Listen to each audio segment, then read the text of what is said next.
Hello, hello, hello. Of course, my little dog just decides to bark as soon as I unmic myself. So, you know, the 12 days of Christmas is starting. We're gonna play Roman's Christmas today and a little bit Honkai Star Rail. Tomorrow, I think I'm going to play a little bit maybe we'll play Honkai Star Rail. We'll have to see how today goes. But I thought about updating Guild Wars 2 and maybe overnight today because I haven't played Guild Wars 2 in forever.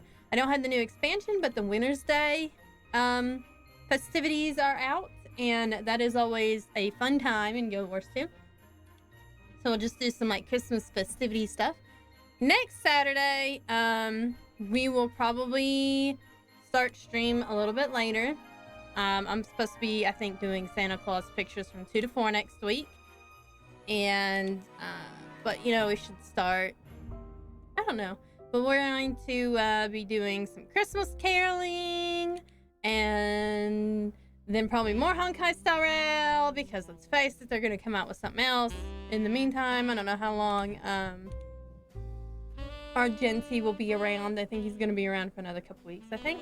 Maybe. Something like that. We'll see once we load it up. But anyway, next week we're going to be doing that. And finishing Roman's Christmas, if we haven't already. So, fun times to be had. I'm going to go ahead and pop down to gaming. And put myself in the corner while this all loads up.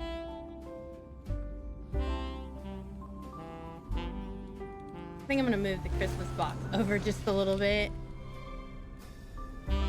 So it's not like taking up the whole screen over here. No, it's gone, oh well. Well, unwrap my present anyway, there we go. I'm unwrapped. I'm out of the box. I've been let out of the box. Alright. And then we have to change the game capture. Dang it. Vtuber Studio Y. I'm really, really tiny now.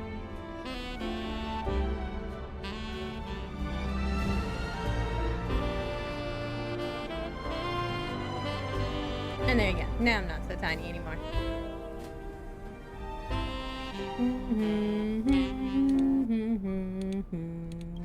So, next week I'm obviously going to be seeing a lot of royalty-free, Christmas carols, you know, things have been around forever and a day. I have a week left. Alright, how long is our Genty here for? 9 days. So we got a week left. Alright, we're gonna start off with some dailies. Ooh, Crimson Calyx. You know what I need? I need lots of these. So I can level up some light cones.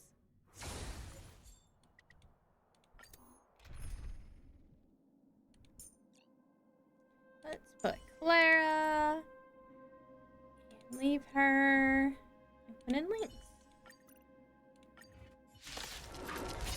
I've been trying to work on traces a little bit, you know, with the characters that I do have.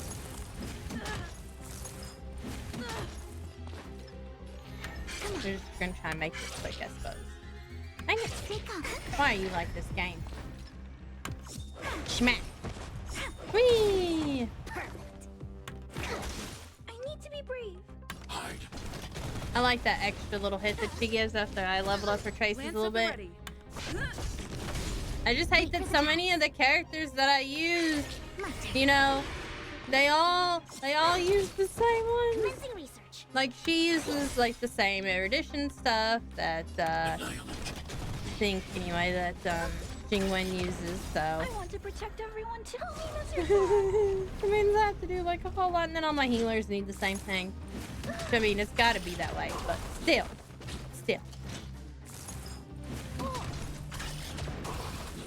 Claire's so funny. I love it. And then, of course, one day, we need to go back to playing Gal Guardians and Theatra Rhythm and even Metal Hellsinger maybe. That game was pretty cool to play. I really liked it. It is super hard to play while paying attention to stream though. Look at the draw. It's very hard to concentrate on like big you know, big concentration games like that. But it's fun though, that's what makes it fun. Choose me.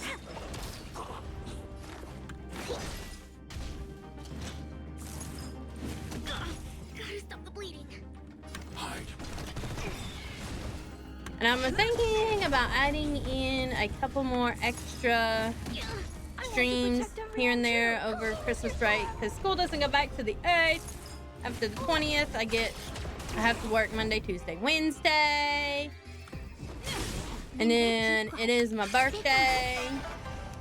So, I don't know. I don't think I have anything planned for my birthday, so I might be doing a birthday stream.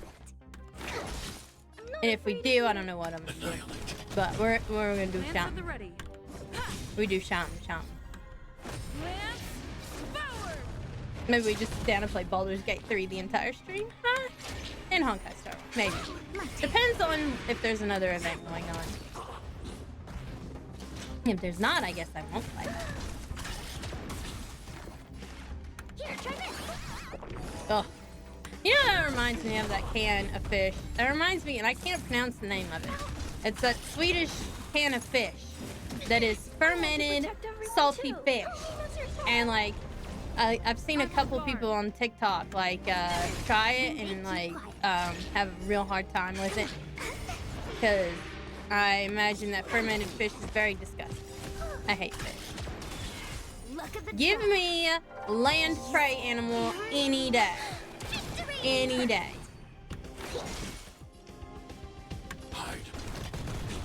Do not like fish. I'm not a fish dragon. Of course, being that I can't really swim, you know, that also that's also a problem. But I mean, like, if you're a land dragon in the sky that can fly, why do you need to swim? You don't need to swim. I'm too big and bulky in my dragon form to swim. Protect everyone too. That's your farm. I can kind of swim if I'm in human form, but like, I have to stay moving because apparently there's only so much that magic can do, and I still sink like a fucking rock. So I can't tread water at all. Only if we're moving. Whee! Nice.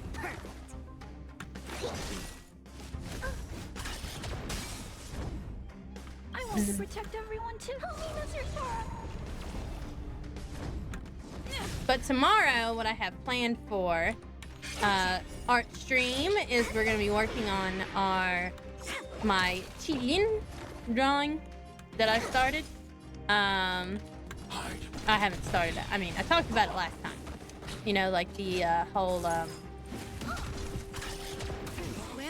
coloring book idea I had for Chinese mythological creatures.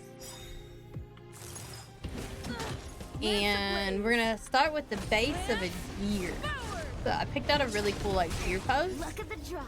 It's gonna be a deer base, but of course Chilean, they have like an antler looking horn, kind of, more or less. And then they also have they also have like scales sometimes. A lot of times they're drawn with scales. And yeah, it'll be fun. And then we'll talk a little bit about the history of it and what it means and everything. Because yeah, I always like discussing that sort of thing. You know how I love my mythology. Technically, I'm a mythological creature myself, but I'm here in the bee flesh.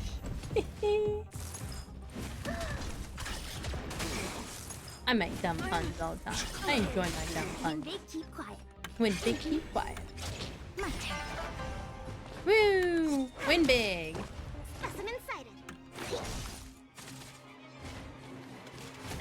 Lance at the ready. Lance ablaze. Lance forward. And I accidentally forgot to change my thing at the beginning, so now it just says that I'm playing Baldur's Gate 3, but I am not playing Baldur's Gate 3. Unfortunately, I might not be playing Baldur's Gate 3. I don't know.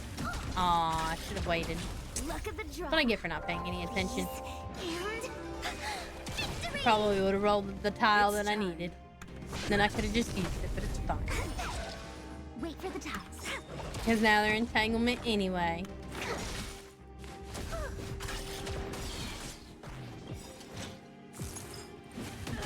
I want to protect everyone too. Help me, Mr. Sora. Yay! Help me, Mr. Robot Man. Annihilate. Choosing strike. They come. Come on! Really? My turn. Why the same tile every time? Pinkchu's luck is about as bad as mine is. I need to be brave. Eliminating threat. Bye.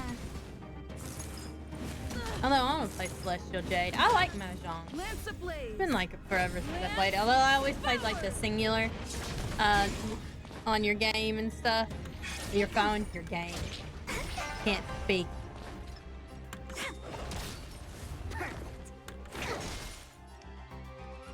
Hide. I like how they open I'm up on their guard. wings. They're like, I'm back, bitches. Aw. Did you all also hear about how we are getting a free 5-star? From we're getting Dr. Ratio for free from Honkai Star Rail. Annihilate. Which I think is super cool. Protect everyone too. But everybody's super concerned, like, what are they gonna do for their anniversary if they're giving us already a 5-star? Well, not only did they give us a 5-star for winning Mobile Game of the Year, but they also gave us like 1,600 Stellar Jade for it. It's Of course, time. there's like a lot of Genshin people complaining because, you know, they never get anything. I feel kind of bad. But to be fair, Genshin was never made mobile Game of the Year, so there is that much. Look at the draw. Freeze and victory. I want to protect everyone. That's how I got like 12 special Star Lance Rail at the passes. ready. Wait for the top.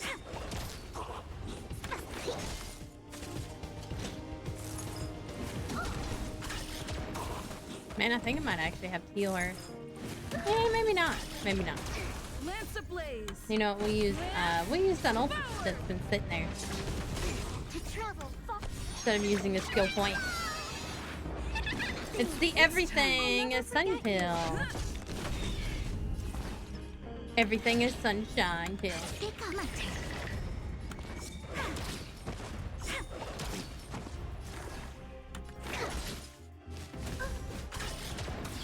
Ah! Die. I'm not afraid of you. Can't hit little Miss Clara. Frog I has want something to say about that. protect everyone. Tell me, Mr. Sora. Come on.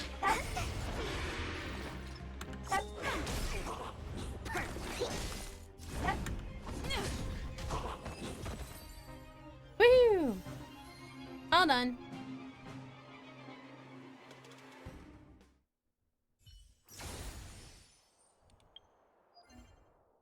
That was a lot for that one. Synthesized material one time. Hey, we definitely need these. Here we go. I believe that's the one I need. Just that one. Oh, use technique 2 times. Aw, I don't have a technique. Aha.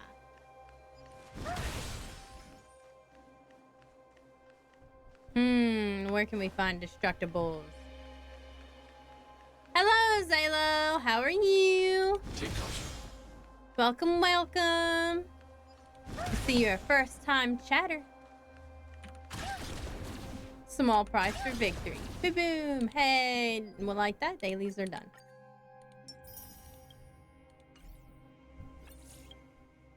Oh, we're almost at level 70 on Trailblaze. Can finally do it this time. Oh, well, wait a minute. I need more.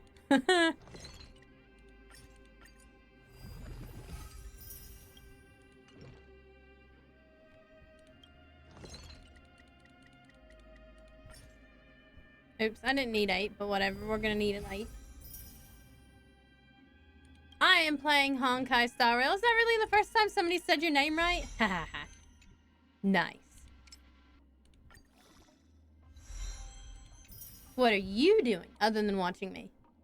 Because I'm the best dragon ever. got a key. Oh yeah, I got max ascension here. Let's see. Can I level up traces? Yeah, I can level up some traces. Let's do it.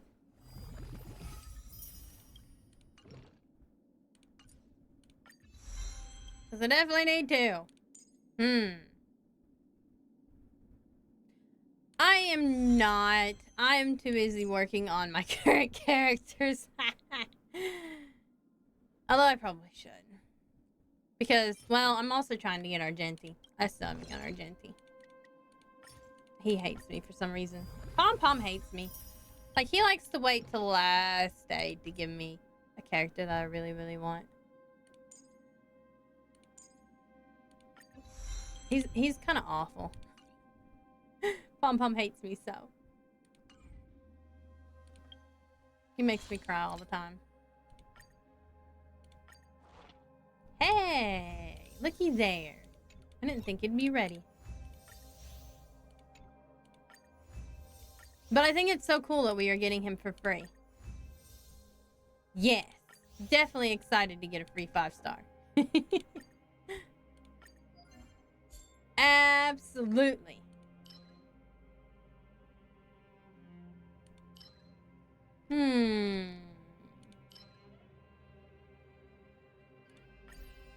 We'll do this one. At least, like... Oh, well. There we go.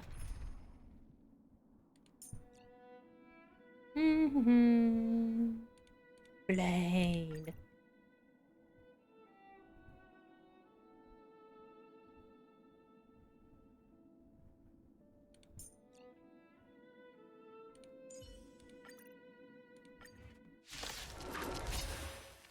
I think it's so cool that they're giving us that. Although so many people are worried that, you know, they don't have any... When are they going to pull out the closet for our anniversary if they're already, like, giving us a 5-star? But getting Mobile Game of the Year is, like, pretty big, so... Really? You give me nothing? All that work. The fight is set. Yeah, probably. He'll be alright, though. Hide. Blade's a tough cookie. Most of the time. When they keep... I'm scared. Stay put. I don't have any skill points. Haha. A blade knows no mercy. Oh, yeah. Yeah, a lot of people were complaining about that, too. Are you alright? Poor Genshin Impact players. Feel bad for them. And... They always, like, seem to not get anything that... Or at least according to the memes. I haven't really played Genshin Impact, so... Mr. Sparg is all the healer they need. Exactly! It's Mr. Sparg. Not afraid of... Eliminating threat. Like, look at him go. Now everybody's gonna have damage I want reduction. to protect And, like, everyone, too. he's gonna shit on him when they hit him. I probably need to level our traces. I need to level everybody's traces up. I've been kind of lazy about that. Yes, Mr. Sparg is the father we all needed. Daddy Sparg. That paradise may be unsavory for me. He can not only calculate what's the best course of life for you, but he can also protect. Really? Like I said, Xingqiu's luck seems to be like mine. Fiends or devils. I love Tail. Look at him go. He's like, all right, my turn. Thank you.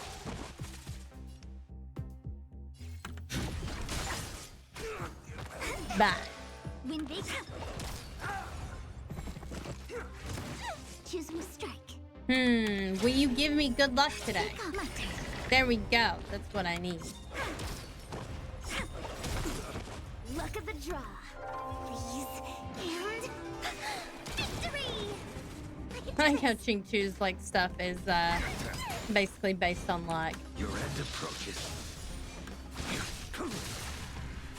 It's like, are you lucky? Annihilate.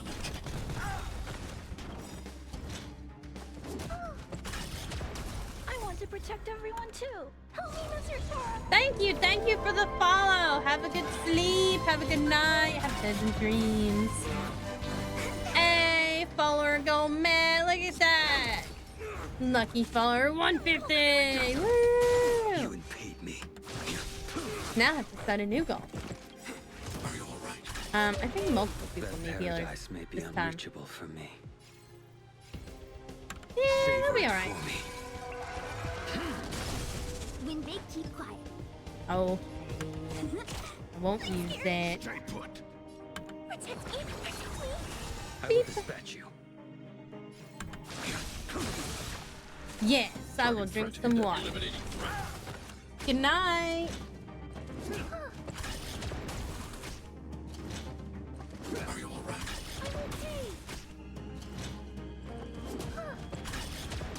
Wait for the ties. Goodness gracious, they are after Clara real bad. Pick up my turn.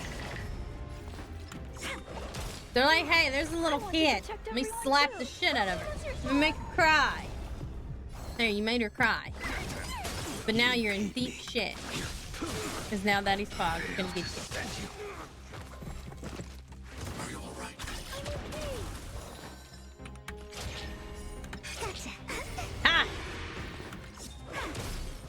I can do this. You impede I like me. how she's like gets pulled forward and everything. And Tail drags her forward.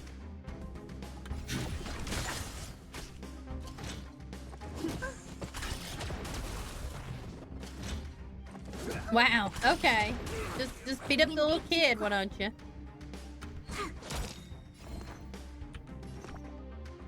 Give me strength.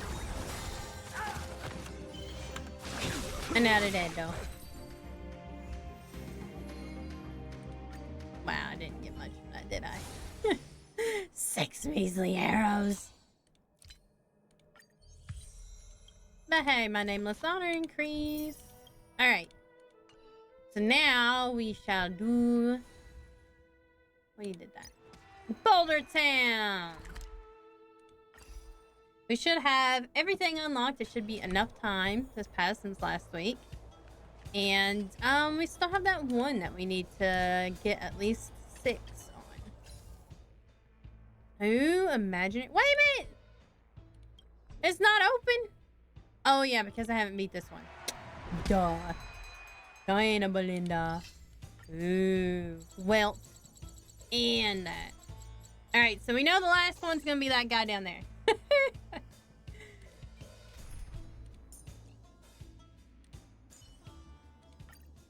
And Barbara Nune. And Welt. Having you here gives me peace of mind, Dan Hung. Still, Laucha. I'll stop nagging. And I know I don't have her trace levels up, but maybe we'll be alright. I found it's easier to beat these if you have all of the one thing you need, aside from a better healer. Do not be afraid.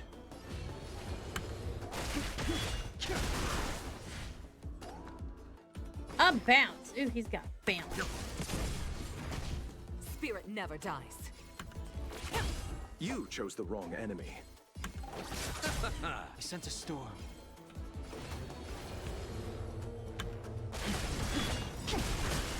Awaken, dormant scales. Blood cleansing dragon. Let's begin. You know nothing of the weight. Survive or be destroyed. There is no other Ah, choice. his is so cool though. To the clouds. The wind is rising. From above. I can't really understand what she's saying, but I like it.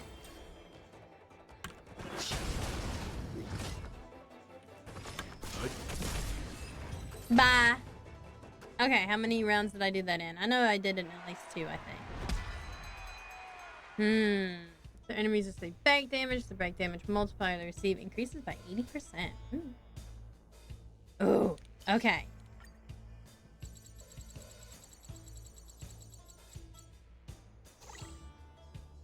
Hey, yeah, I did it in 2, so I gotta beat the rest of this in 4. We'll see. I use Yukong Fort. Sure. Do not be afraid.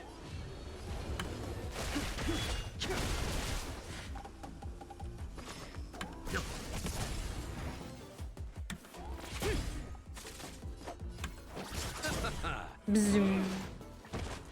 Wow. Alright, you little shit. Awaken, dormant skill. World cleansing dragon. Although somehow, I don't know how, my Yukong is very speedy. Aw. You chose the wrong enemy. Survive or be destroyed. There is no other choice. No, well, they died. I believe I did that one, so I need 3 more. Yeah,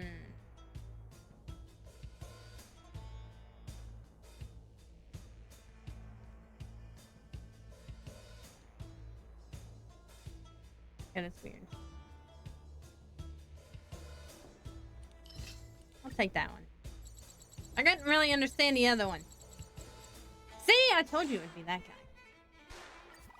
Oh, yeah. No, I did it in 4th. I gotta do this one in 2. Dang it! Do not be afraid.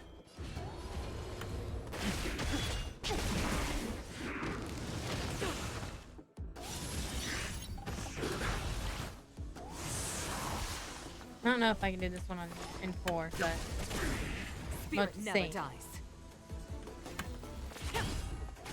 I'll see you off. I sense a storm. Leave it to me. Awaken, dormant scale. World Alright. cleansing dragon. Time for an ultimate.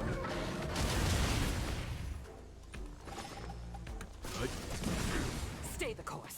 To the clouds. You know nothing of the weight behind. Survive or be destroyed. There is no other choice. The wind Whee! is rising. Boom! We'll kill this. We'll get rid of this one. You Get in chose there. the wrong enemy. And return! The strength. Heaven's surge. Maximum output. Spirit never dies. I sense a storm. Come on. I've only got like 1 more round to beat this Let's thing. begin. I should have waited on that bounce. Gale force.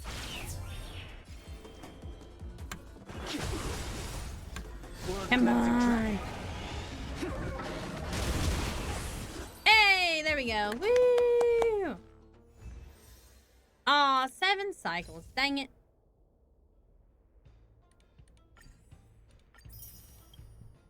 Well, if I complete it, I'll be able to get the other one. There's limited time rewards. See, I had to beat him in 6 to get the extra stuff. Oh, no, wait. I did complete them all. So we have to go back and do that. I'm not sure how to do it any faster, but we'll try. Alright, so we know that this guy's gonna be the last one. This guy. Oh, nope. There we go.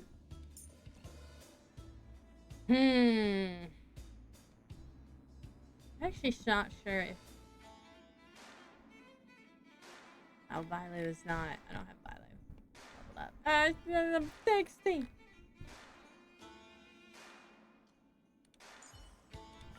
People often forget that the general is as brave as he is cunning. I love we're gonna try Ting Yan. And then Lucha. I gotta have Lucha. A foregone conclusion. Conflict is pitiless.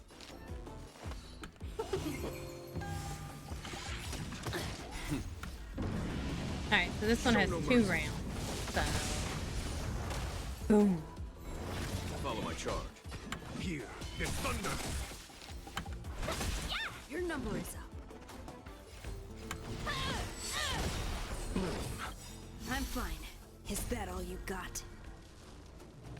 That's also what I want about you. Boom. Aw, he didn't break. He's gonna die now. 10 stacks of Jingwen's special and he's down. I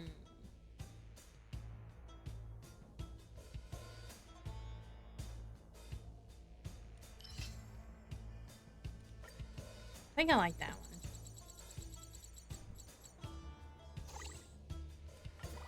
I did that in one cycle.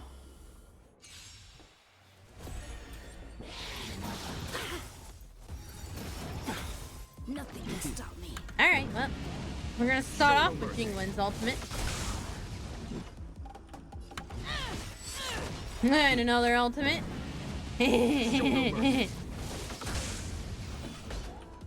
I like it. Seize the moment. I should say. Oh, shit, wait. It's fine. I'll have another one. Let's settle this. This time I'm gonna wait.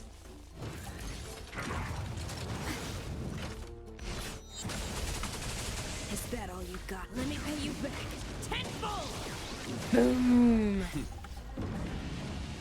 Show no mercy. Ah, and then I get it again. Show no mercy. Oh, I love Jingwen.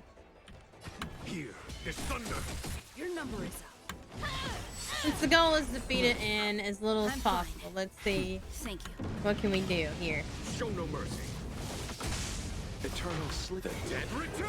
This probably will not finish it off. Nope. Dang it! So close though. I'll see. So I did that one in 2. So I have 3 more. I believe. Let's see. Oh wow, that's neat. But I think this one is cooler. Because like I have 3 out of 4 of my team are lightning. See, I knew it would be that guy. Alright, so I have 3. Beat. I think it's gonna be highly probable. Can we talk? Because already Jingwen is like so close. Really? Poor Pingwen. Receive divinity. Pingyun. Better Leave her late than alone. never. Oh, okay. Nothing can stop me. No problem. Follow my charge. Conflict is pitiless. Show no mercy.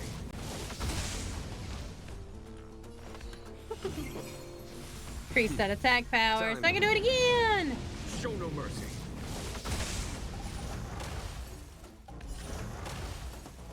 And then this time we are going to wait. Eternal sleep. The dead. And again. Aw, I should have let Jingwen break him, but it's fine. Show no mercy.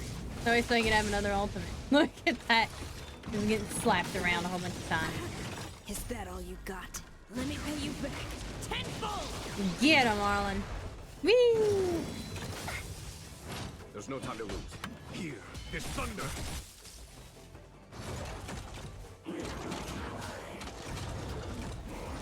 Oh, Penguin is gonna be taunted. Okay. Listen.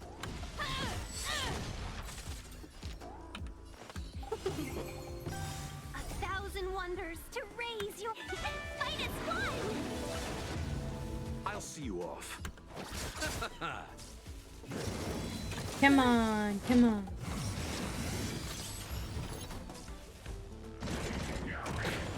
Ow. I'm fine. Follow my charge. Thank you. Conflict is pitiless. I like how it gave me insufficient energy because I hit it too soon.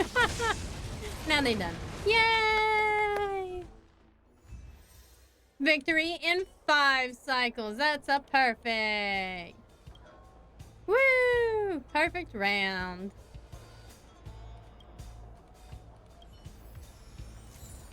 Woo! I got a new record.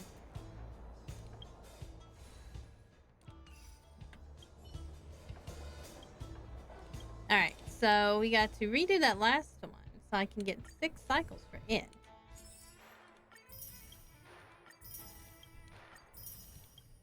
Although I did that, so... I mean, I don't necessarily have to worry about it, but it would be cool to have, like, a perfect completion, right? Oh, you get extra loot for the 5, but I don't know if I can do that one. That one might be a little bit hard. Because I only did 2 as a perfect knockout.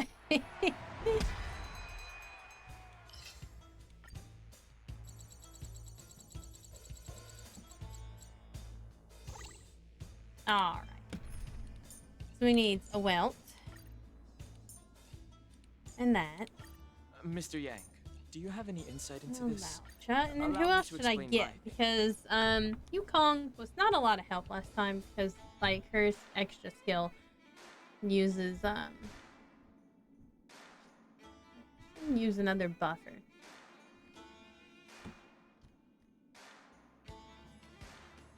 One Yonder would be a pretty good buffer for well.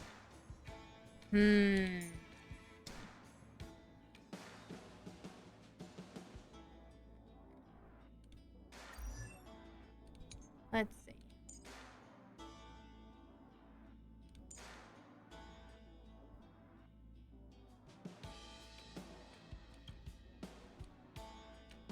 The Yukong's ability is also good.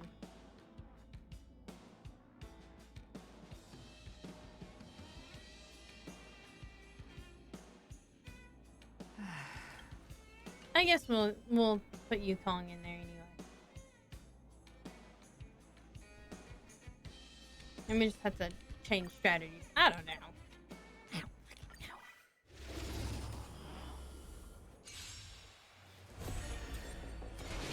I underestimated you. Wow. Okay. They're just going in for the kill like immediately, of course. In Bob Lune. Do not fret.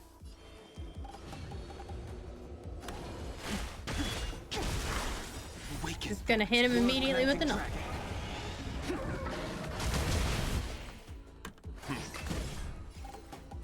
Gale Force.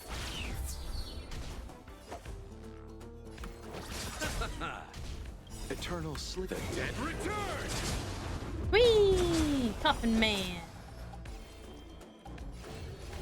Heaven surge. Break. Leave it to me.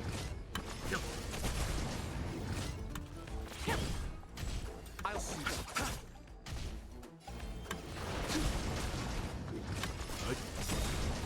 Oh wow. Okay. You know nothing of the survive or be destroyed. There is no other choice. Boom. Really? That did not kill immediately? Okay, well, whatever.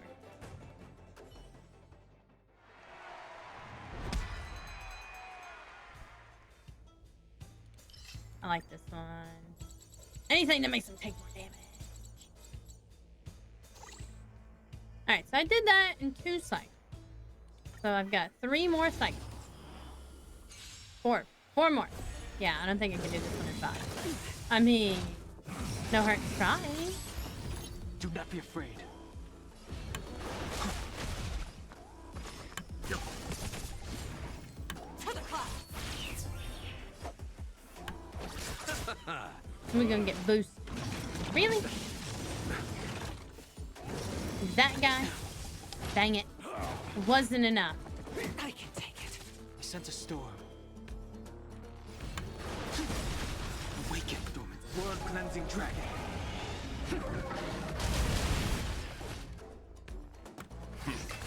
Stay the course.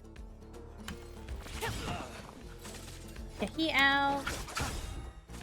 Eternal sleep. The dead return! Heaven surge. Maximum output. Let's begin. Spirit never dies. Gale Force. The wind is rising. Whee! From the bow. More damage.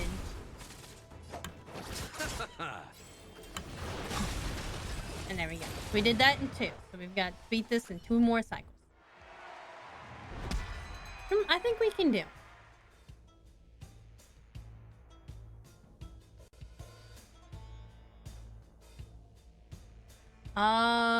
Okay. Well, we'll do that one. Now I understand.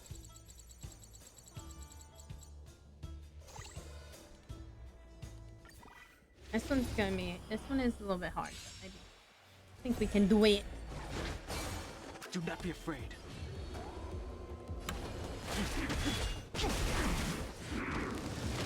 Grace.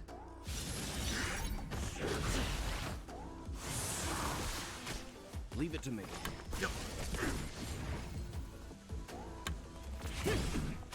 You chose the wrong enemy. Bloom. Timely treatment. Eternal sleep. The dead return!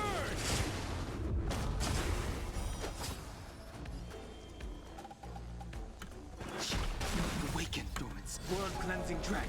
Time to go. Let's begin. Good. You know nothing of survive or be destroyed. There is no other choice. All right, I got this. Come on, we can do this in two. Let's go. The wind is rising. From the boat. Oh, so I'll close. see you all. Okay, we get this. We gotta do this one more. Search. Leave it to me. So close. Come on. Yeah. I think that was enough to get 6. Aw. No, it wasn't. Cry. Maybe I'll try another time. Alright, let's get our rewards for beating this up. Woo!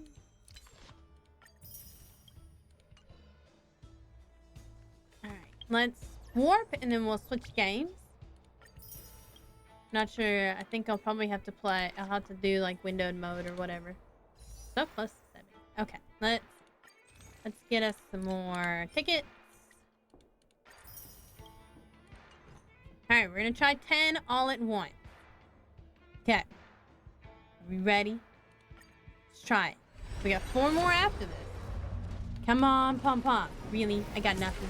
Pom Pom! For real!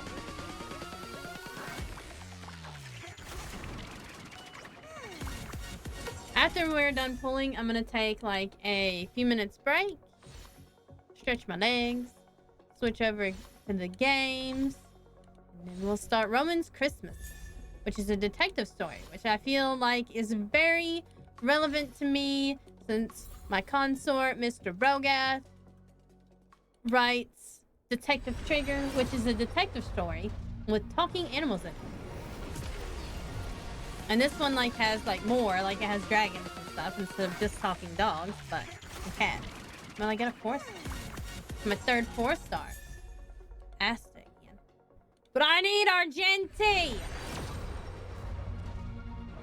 Pom Pom! Why? Why you do this to me? Why you do this to me?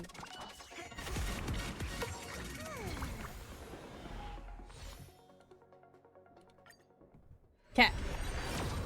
We probably have another one that we can buy. Nope. Thought maybe. Thought maybe there was a hint of a rainbow there. It's not. Pom Pom hates me a lot. It's because I got Hua Hua at the last minute. I wanted to get Hua Hua early because I knew that if I didn't, 5-star, 5-star, it would be so difficult to get Argenti. Come on! Better be fucking Argenti and not a Lycon, I swear to God, Pom Pom. Woo! I got Argenti! Finally! Yay! Look at that. Look how pretty he is. Yay! We can go back and clip that now. How pretty! You're gonna hear me repeat myself again for a minute.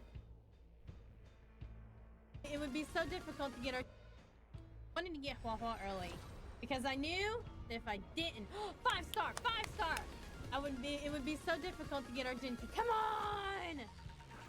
Better be fucking Argenti and not a Lycon, I swear to God, Pom Pom. Woo! I got Argenti!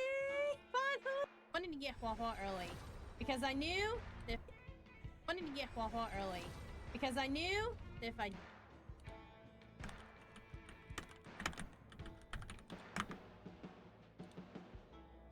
Hooray! Whee, look how pretty he looks. Now he can do a warp 10, right? Let's see what we get here. Because I never use these because like I'm always trying to like get the pity up for that other one. And I use them afterwards to rebuild pity. Well, I got a 4-star. I still have 3 that I need to get from here. 3 5 stars. I don't have Welt, Himiko, or God, I don't remember who else is there. Or Branya, that's who it is. There's Little Miss Silverwolf. Let's see. I do have 2, so let's go ahead and see if I can't get his light cone for him. I probably can't, but we can try, right? I'm definitely not gonna be able to. Not with my pity being so low. Not with just getting a 5-star. Getting a 5-star light cone might be a little bit too much to ask for. I need to get a 4-star light cone. Maybe I can superimpose it. Ooh, a Birth of the Self. It's a bunch of Hertas. I do need the level Herta because I do like her playstyle. I like the fact that when you get an enemy below 50%, she's just like spins around and like is like, fuck you, have a diamond. All right, woo, we got our Genty. Let's take a look at him. Ah, look how pretty. He's so pretty. Let's see, what shall I equip him with? Ooh, there is a level 50.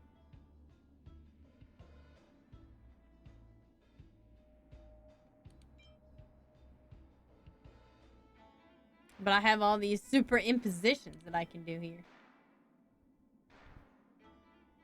Ooh, I do like that one too.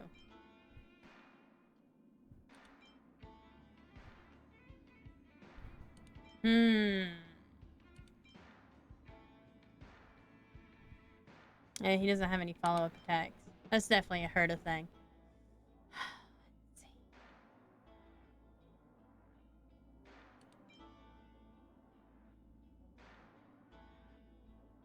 I don't know.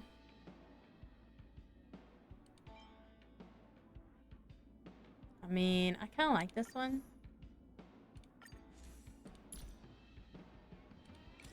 I have to unlock this one.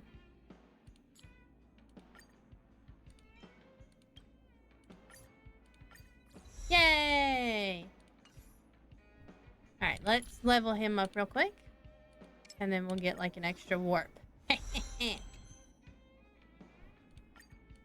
One solid stride at a time. Look Fear how not pretty. the peril of descent. Happy Saturday.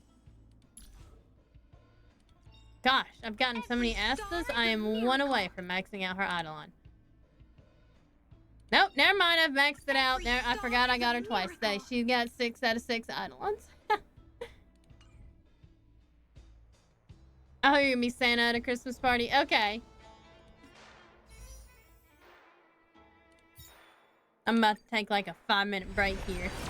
Switch games. We're gonna play Roman's Christmas for a little bit. And then if we don't... I assume that we are not gonna beat this game before dinner. So, but that's in 3 hours. Tales of the Black Forest did take us a while to beat, so... Nope, don't remember. Let's see. Actually, let's go to Pom Pom real quick because... I guess I gotta go back up here. There we go. Because now I am level 70. I can get my last little bit here. Oh no. Aha! Hey, look, I can warp 1 more time. Let's do it. Because you know, I'm going to need that pity for next time. I mean, and I'll also take Welt, Branya, or Himiko, so. For my freebie, I did pick, no Miss Baidu. But, you know, I had to pick all the dragons. One day, they'll give us enough Vidyadra that I will have an entire dragon team. Alright. So, I'm going to go AFK for like 5 minutes. And we are going to switch over to Roman's Christmas.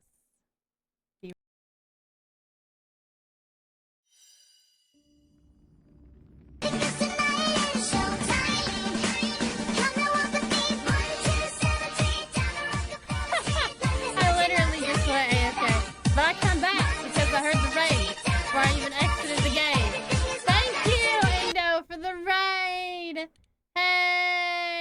so much for the raid. Mr. Brogat, if you would give a shout out, I'm going to go AFK for like 5 minutes. And then we're going to load up Roman's Christmas here and figure out how I need to, like, do that. But thanks again for the raid. I had to come back for that.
Alright, I'm back. I forget to turn on music, but it's okay because Romans apparently has its own music. Alright, so let's see. Look at game capture. Is it there on game capture? It is. So, okay, it's gonna have to be window capture. It'll show up on game capture, but it is not. There it is. There we go. Made it bigger. Hello, Endo again. English. It is in alpha mode. Cool. Okay. That's Korean. Yay! Look at this cute little paw. Oh, we're sniffing about. Hey, look, it's a dragon. So this is going to be like a visual novel-esque game. It's a whodunit Christmas moida, I think, with talking dogs. It does not have voice acting, so I might read everything. Day 1. 23rd of December, 1285. It's 2 days until Christmas and 2 days until the end of my fast. Oh, you had so much fun playing a game. What did you play? As nice as it is to feast on Christmas, I can't stomach a month-long fast. A whole month without any meat would certainly turn any wolf into a hare. Next time, I'm not fasting for a month just to solve a case. Lucky for me, I closed my last case before it ruined my vacation at the White Star Tavern. Avatar Frontiers of Pandora. Cool. I think I've, heard of that game and not heard of that game. I'm not going to let another case interrupt my vacation. Not even a murder. Dun, dun, dun. I pulled my fur coat tighter and continued to walk against the cold wind toward the distant tavern. I finally saw the sign of the White Star just as the warm breath coming out of me began to froze against my snout. I wonder why the tavern keeper won't move to a better spot. If it weren't for their excellent cider, a tavern this far from downtown wouldn't last a year. The door's hinges creaked as I pushed it open. The warm scent of fireplace smoke, cooking bacon, and wheat bread encircled me. Several oil-painted portraits of white-furred dragons decorated the walls, each one exquisitely painted. Oh, I forgot. Almost forgot. I gotta change my thing here. Stream Manager.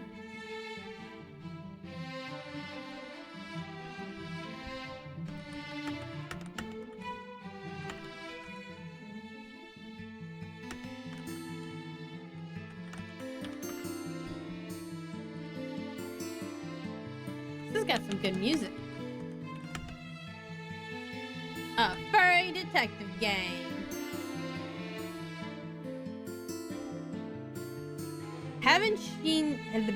Haven't seen you for a while. What would you like to have today?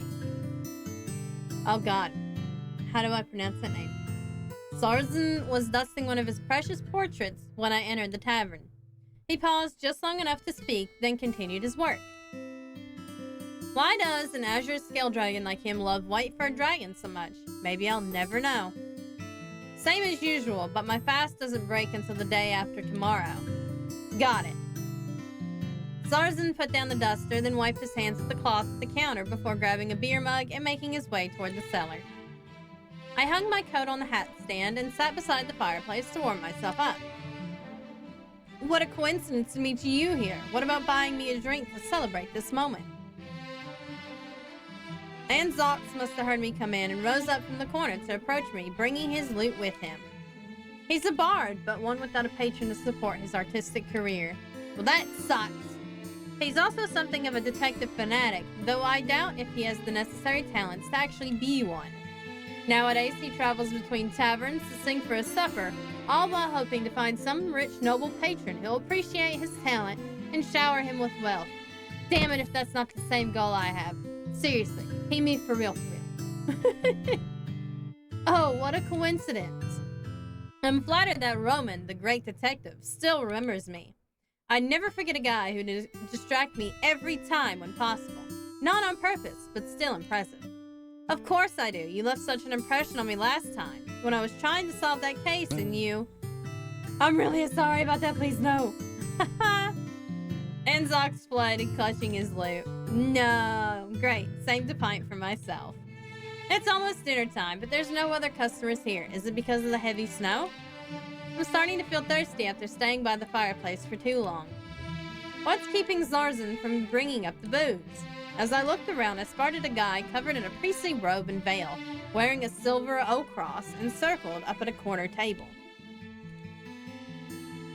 I can't make out his face in the candlelight. His mug of cider is still full and untouched.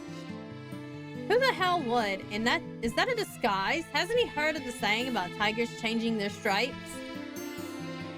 Zarzan came out from behind the counter and handed me a mug of cider along with a note. That's elegant. If you find out anything regarding her, keep it to yourself. Her? Whatever. I've seen stranger things. I shoved the note up my sleeve, drank a gulp of cider, and purposely let out a large belch. Gross. I relaxed in my usual chair, enjoying myself in the quiet and familiar atmosphere of the White Star Tavern. Looks like we're the only people here tonight. The logs in the fireplace are making tiny crackling sounds. Zarzan sat behind the counter, reading the cookbook his father left him. And Zox is playing his lute. Elegant had gone upstairs a while ago. It sounds nice and cozy, doesn't it? Maybe I'll live here after I retire, if I have the money. Assuming the White Star keeps its comforting atmosphere till then. Come to think of it, what should I do to kill the time before dinner is served? I brought a book called A Brief History of Apollyon, with me to do some reading during my vacation. Although I don't really think this little book can tell me anything about my homeland I don't already know. I could also check out White Star's special Christmas menu. I can't have any meat for another 2 days, but a glimpse of a good menu and a little bit of imagination won't break the rules. Maybe I'll just take a nap. I could use a good nap after losing sleep for almost a month. What should I do before dinner? Let's look at the menu. I might as well take a look at Zarzan's Christmas menu. I scanned through the thoroughly changed menu on the wall. Pale ale, cider, wine, wheat bread, apple pie, and lamb chops. Nice and festive. From inside the kitchen came the warm scent of rich stews and spices, satisfying in the way that only home-cooked dishes can be. Zarzan came out of the kitchen and brought me a carrot stew and pale ale. Oh, thanks. You see, I don't really want to cook anything related to carrots, but given that you're still fasting... What about fish? It's not like I don't like your stew, but fish is way better. Unfortunately, my fishmonger fell in his fishing hole the other day. Wow. Unlucky fishermonger. I'd love to serve you some smoked herring. I can't stand carrot stew either as a chef for dinner. Bon appetit. He returned to the kitchen, then brought and Zox a bowl of lamb stew. I'm gonna have to pause every time before I read that name. I'm jealous.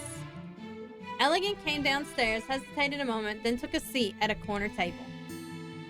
She glanced at me and I quickly looked elsewhere. Christmas Carol.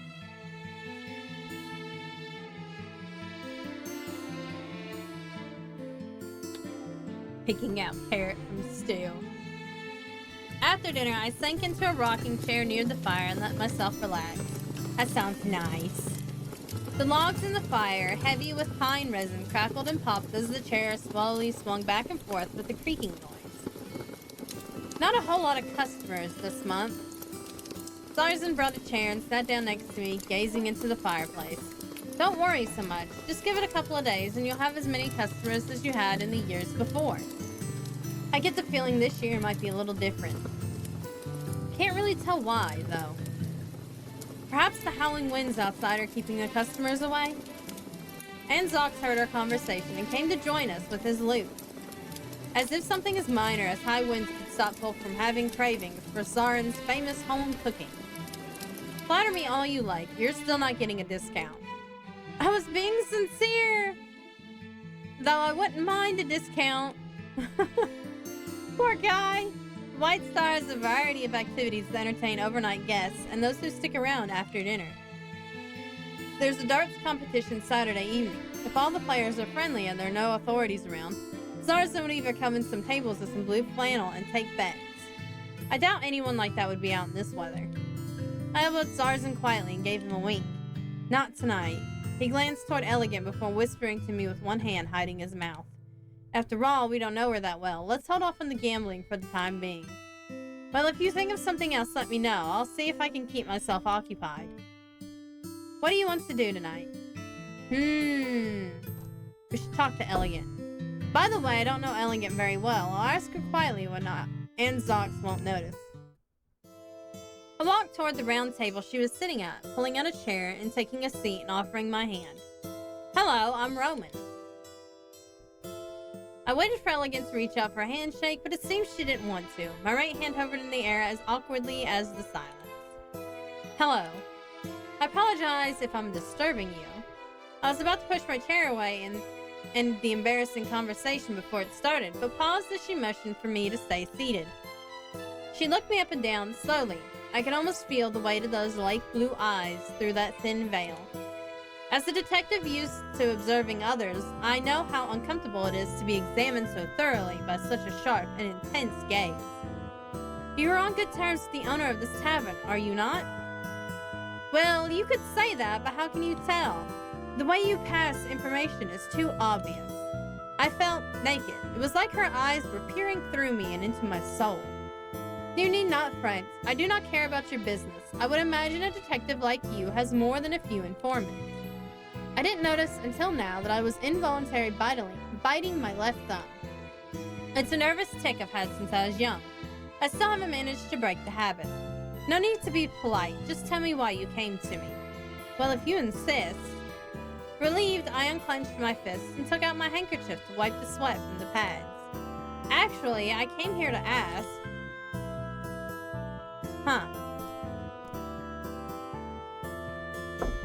May I ask what your species is? I'm a feline, can you not tell? Or has the great detective been dazzled by my looks? Ha! There was a teasing glitter in those blue eyes under the veil, like a particularly clever child who just fooled a teacher. Shame on me. At this moment, Anne Zox suddenly came up. Still deep in conversation, are we? I thought you were talking about nothing, so I thought I'd join in. Trust me, we've got plenty to talk about. By the way, I've heard a puzzle in a tavern from another town. Would you be interested? Sorry, we're kind of in the middle of... What's the puzzle? Snap. Elegant seemed interested, taking her mug and sitting down with Anne Zox by the fire. Playing a puzzle game again, Anne Zox. Zarzan just finished cleaning the kitchen and came to sit by the fire. Yes, you came just in time. I'm not really in the mood. Hear a story or go rest? We're gonna listen to the story. It's not like you have anything better to do. You could just listen and let us solve the puzzle if you want. I'd better do it by myself than leaving it to you guys. Let's start, Anne Zox. Anne Zox cleared his throat, then caressed his lute and said, one night in a small farming town, famous for its barley, the only windmill in the town came to a stop. This was the first time it happened. Since the mill was so vital to their work, the villagers rushed out to check the mill. From afar, the villagers saw that the windmill blades were no longer rotating. They thought that the sudden wind and snow had broken the transmission shaft that ran the mill. The villagers came to the mill, the ground covered in thick snow over their ankles. The dark wooden mill towered over them in the white expanse, the blades turned in an ominous position, looking like an inverted cross. I assumed this was a puzzle, not some bard tale used to coax coins from drunkards. Elegant's tail swished as she impatiently drummed her fingers on the tabletop, while Zarzan sat and listened attentively. It's not as though you're paying me, so just sit and listen. Ahem, allow me to continue. As they drew closer, they found the windmill's maintenance gondola was tied with a hemp rope to secure it. Please click the clue button to view specific evidence. Safety.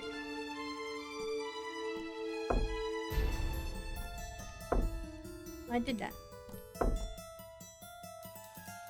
32 years old.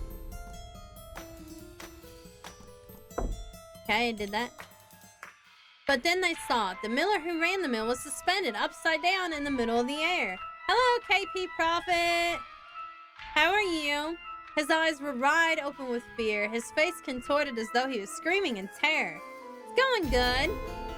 His paws were stiff and hanging down and level with the edge of the windmill blades. The snow from yesterday clung to his cold body.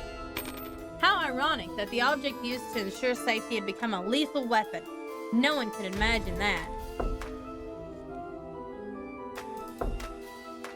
Lethal? Wait a minute, Anzox. Did the safety rope really cause the death of the miller? Do you disagree, Roman? After all, the safety rope was tied to the miller's dead body. Doing pretty good? Yeah, I wish you could hang out more often too. But, you know, busy. Busy as is. Yes, but why can't the safety rope be the murder weapon?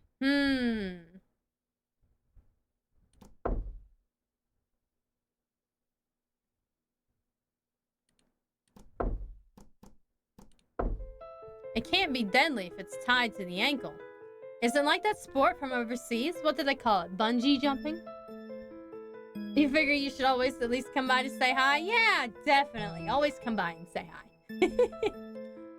Correct. A safety rope is typically tied to the ankle or waist. Considering the position of the body, the only possible way was to tie to the ankle.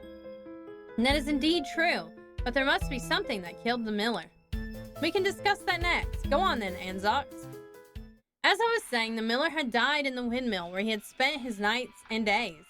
The local police initially determined that the old miller was trying to repair the windmill while he was drunk. He had slipped, lost his footing, and fallen from the repair gondola. However, the cause of death was still unclear, though his head might have struck the windmill.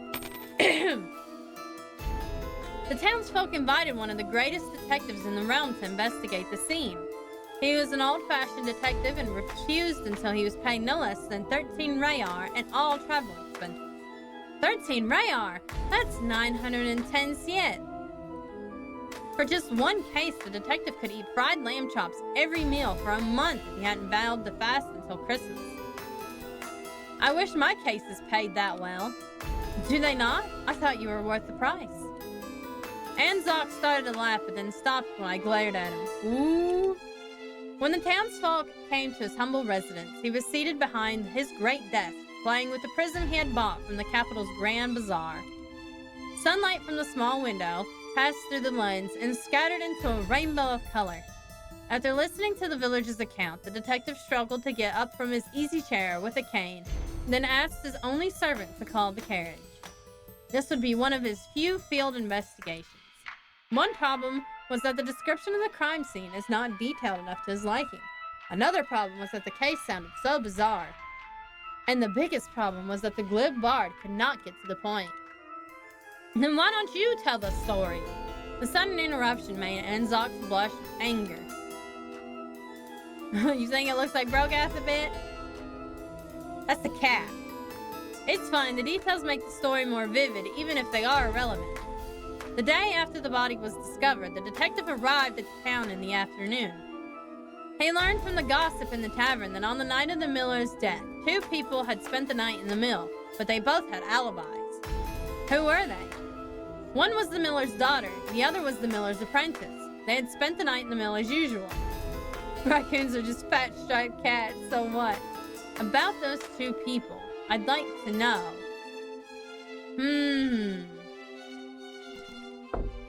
What about the miller's apprentice? The apprentice's name was Hans. He came to the mill from a town next town 8 years ago. At that time, he was just 10 years old and all alone in the world. No parent could be so cruel if it weren't because of money. Fortunately, the miller treated him well. The apprentice was also very clever. He always seemed to be able to succeed no matter how complicated the miller's orders. I'd also want to know about the miller's daughter. Elena, the miller's daughter. She's 16 years old and a gray wolf. She had no shortage of suitors in the town and even caught the eye of a few local nobles. And not just because of her father's wealth. She's also renowned for her beauty. She had just been the dream girl for every bachelor in the town since she was just 14 years old. She had a good relationship with her father, at least to outsiders. At least other outsiders thought so. Recently, there was a rumor that she had a close relationship with the miller's apprentice. Let me think.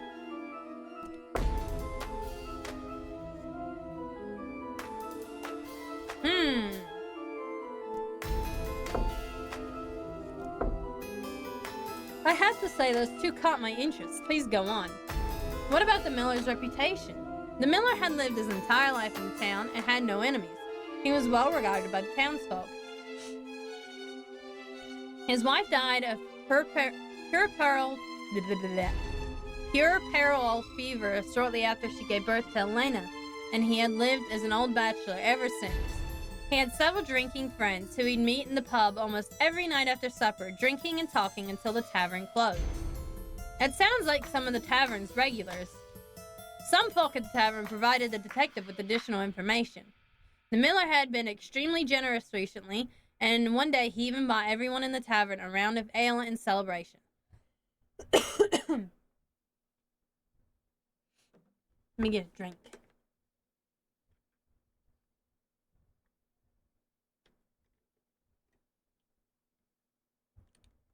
That's all the information on those present. Having gotten his fill of gossip from the noisy drinkers in the tavern, the detective left the tavern and went walking towards the mill. Within 10 minutes, the detective arrived at the mill. It was a clear and windless morning. The snow at the gate of the mill hadn't been swept away by the overzealous villagers. The detective, relieved and cautious, checked at the snow from the outside. The snow was unexpectedly clean. So it was an inside job. Apart from the footprints left by the villagers who found the corpse in the outer circle, and the footprints that went all the way to the front of the house, there was nothing except some messy traces in front of the last footprint. It seemed that there was no shortcut or alternate entrance. The detective put on his hat and came to the mill door. He glanced down by accident before entering the door. There seems to be a circular imprint around the last footprints in front of the door, and the stone used to hold the door open had also been moved. Stepping inside, the detective met Elena, who was covering her face and crying, and Hans, who was comforting her. The body of old Miller was still hanging on the windmill, swinging like a pendulum in the wind. Do you want to listen to their testimony first, or go straight to the scene? Listen to the testimony. Perhaps you should investigate the scene first, in case something gets destroyed later. Not to mention the witness does not seem to be emotionally stable. Maybe you should listen to her, even though she is, the glare coming through Elegant's veil should have set Anzox on fire, so he shut his mouth tactfully. The detective first went up the stairs to check the scene of the death. Anzox quickly sketched something on a piece of paper and handed it over. The mill is divided into 3 floors and is about as tall as 5 people. Between the maintenance gondola and the 3rd floor and the window of the 2nd floor is the connecting shaft between the fan blade and the mill. The maintenance gondola is extremely narrow and long and is about as wide as an adult's foot. There was a layer of snow on it, but no footprints. 2 ropes were tied at the railing of the basket. The left part was covered with snow, like the other parts of the railing, and there was no snow on the right part. The detective leaned against the railing and looked down. Under the wooden railing hung the cold body of the miller.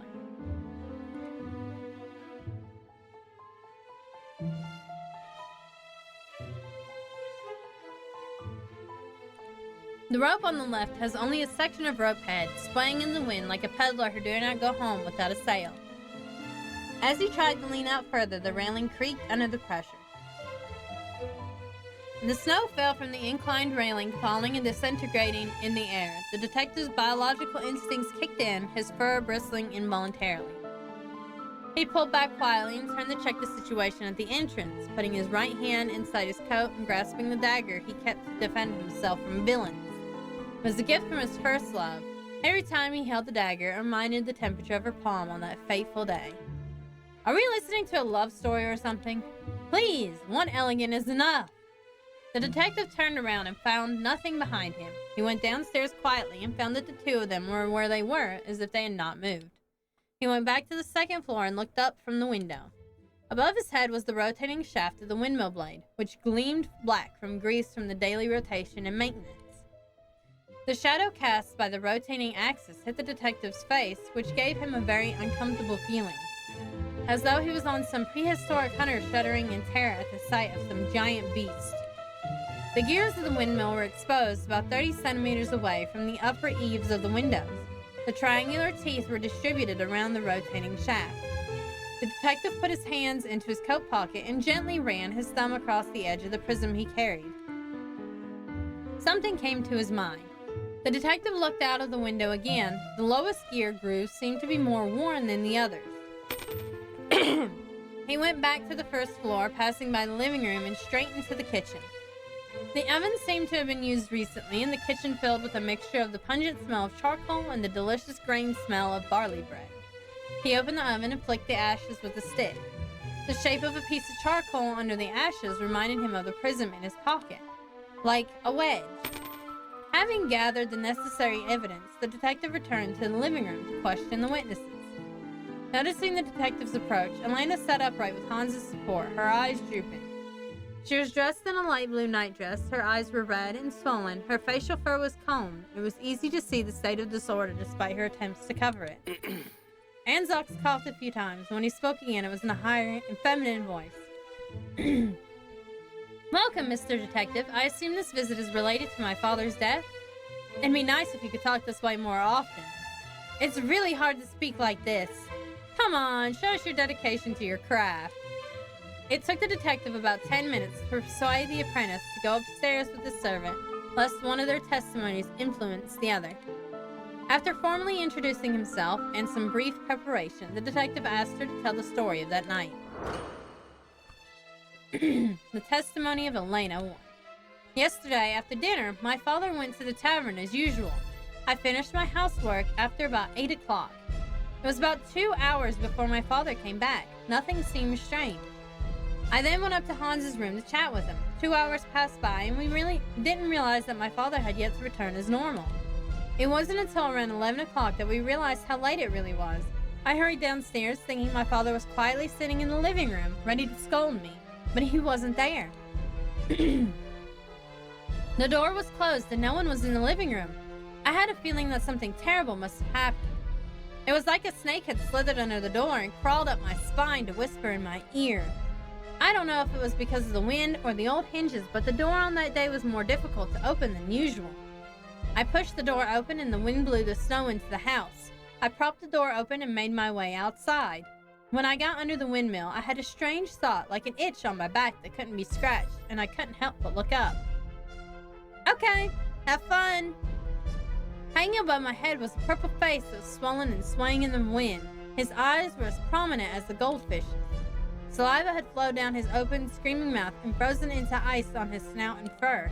I was frightened, so I rushed back into the house and closed the door. I couldn't sleep afterwards. Every time I closed my eyes, I could still see that face. I can't believe that was my father. As she finished her description of the horrible situation, Elena collapsed on the sofa with her hands covering in her face. At this time, the detective smelled something fishy in her testimony. After thorough thought of her testimony, the detective found the irreconcilable contradiction between the testimony and the evidence. Which evidence contradicts Elena's testimony?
I missed the footprints?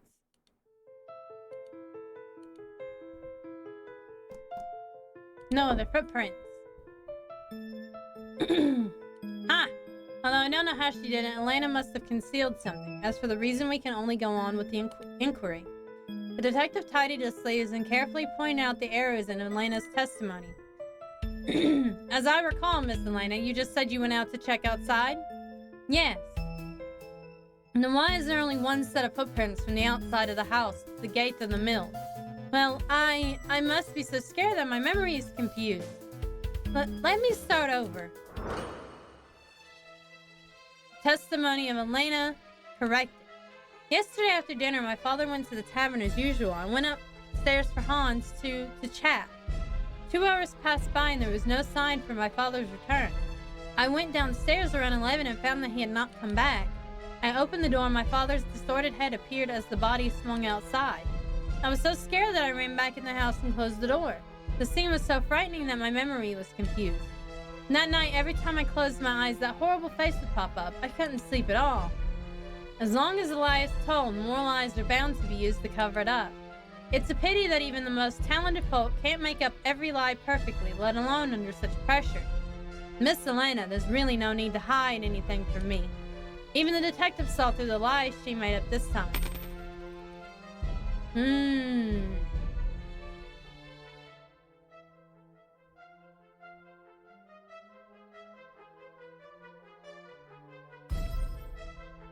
Time to get real hard-boiled detective on this bitch. Tell her to either give it to you straight or you'll toss her in the slammer and call it a day.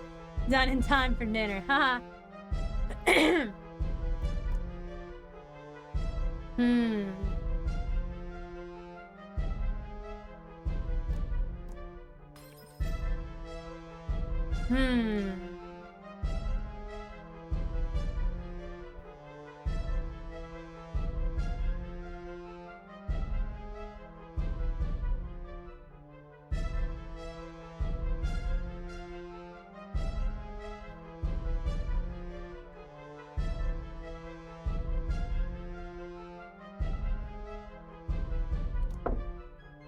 It's the position of the body. How could Elena see his head in the door if the miller's paws were even with the windmill blades?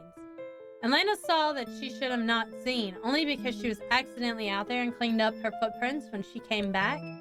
Not to mention, cleaning up her footprints is suspicious. Why would you need to clean your footprints if you're just a witness? Perhaps she panicked and did something that would implicate herself accidentally, or the whole scene she described was just some sort of delusion. That could be true. As you said, you saw the face of the deceased in the door. This is definitely impossible for you with the current position of the body. Corpses don't simply move after death, do they? How could... I don't even know! Elena screamed hysterically and ran out of the living room. It seemed that he couldn't get near her for a while. So the detective went upstairs to visit another witness, Hans. The detective saw Hans upstairs. He was wearing a soft hat, a burlap jacket, brown linen trousers. That's it, lock her up. It was probably both of them. The dark gray eyes under the brim made the detective uncomfortable for some reason. He probably did it. That kind of look reminded him of a colleague he met in another case several years before. A wolf with beautiful blue eyes that had an unruly and wild gaze. Don't push it, you. Calm down, man. As I started to get up, I was pressed back to my seat by Zarzan's thick claws. He's still so sensitive about conflict between customers. 5 years ago, someone made the mistake of starting a fight in his tavern. He grabbed the guy with only one paw and threw him across the street. Somehow this attracted more customers. I still don't know what they're thinking. Are they all masochists? And the detective noticed that the hair on his paw seemed to be darker than elsewhere. The detective's face remained unchanged. He lowered his hat to cover his spying eyes. Mr. Hans, hope you don't mind. I'm just doing my job. The detective sat in the wooden chair opposite of Hans and handed his cane to the servant beside him. I would like to hear about what happened last night. So straightforward, Mr. Detective. Well, I'm sure I'll try my best. The testimony of Hans 1. Yesterday after dinner, like every ordinary night, the miller went to the pub to pass the time. Elena and I stayed in the mill to watch the house. We stayed in the room until 11 o'clock, then found out that the miller didn't come back at his usual time. Elena went downstairs to check while I hurried back to my room. It wasn't long before I heard Elena screaming downstairs and the sound of the door being slammed. I went downstairs and saw Elena, pale and slumped on the ground. I took her back to the room. She told me off and on about what she saw outside the door. I stayed at her bedside all night to keep her company.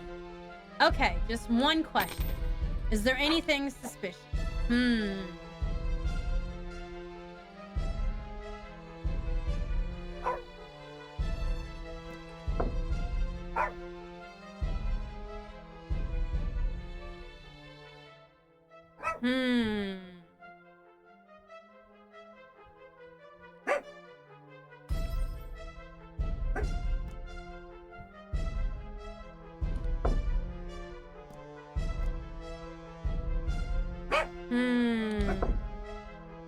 So what's the proof of their alibi?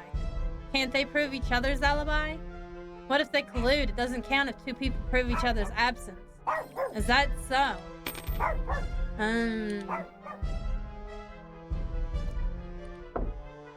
Could Elena really be capable of slamming the door so hard? Even the weakest woman can produce explosive strength when under the influence of extreme emotions. Like the last time you requested a finding guest get out of the pub. Oh, that was me being calm, but you're welcome to try me if you don't believe it. I'm a bit out of practice, but it wouldn't be difficult to throw you both out with you in one hand and Zox in the other. What did I do wrong? Their testimony is contradictory about their room. Obviously, the wording seems to be a little subtle. What about it? They're different testimonies. Elena said she went to Hans's room to chat with him, but Hans's testimony just now seems to mention went back to my room. It's like one of them forgot to prepare testimony in haste.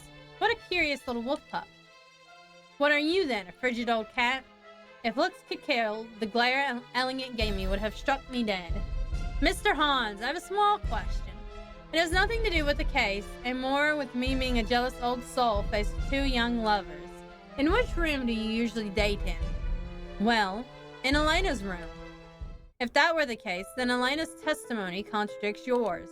She told me that you two were in your room as usual. Oh, really? She must just be confused by the shock. Or was she so frightened that she forgot the alibi you agreed on in advance?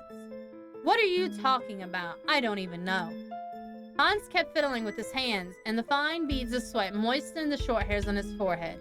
His gray eyes avoided the detective's gaze. Oh, please excuse me, Mr. Hans. It's just my speculation after all. Okay. But I wouldn't choose a partner who gets nervous so easily if I were you. Oh, your hands shake when you're nervous. Can you even grasp the rope with those? The detective could read Hans's tense behavior like a book, and now he only needed a little physical evidence to prove his conjecture.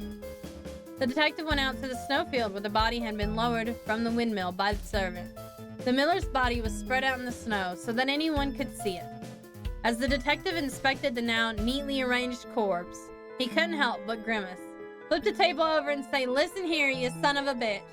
Works every time, but there's not a good cop, bad cop. Can't be all just bad cop. You have to be half a good cop, too.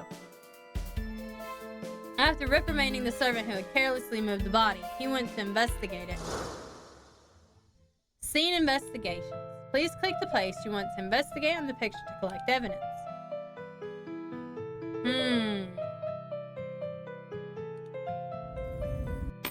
The miller's ankle was tied with safety rope, cheap but reliable. The knot was a hangman's noose. And now he plans to sell us rope. I'm not a merchant. The detective looked closely at his face.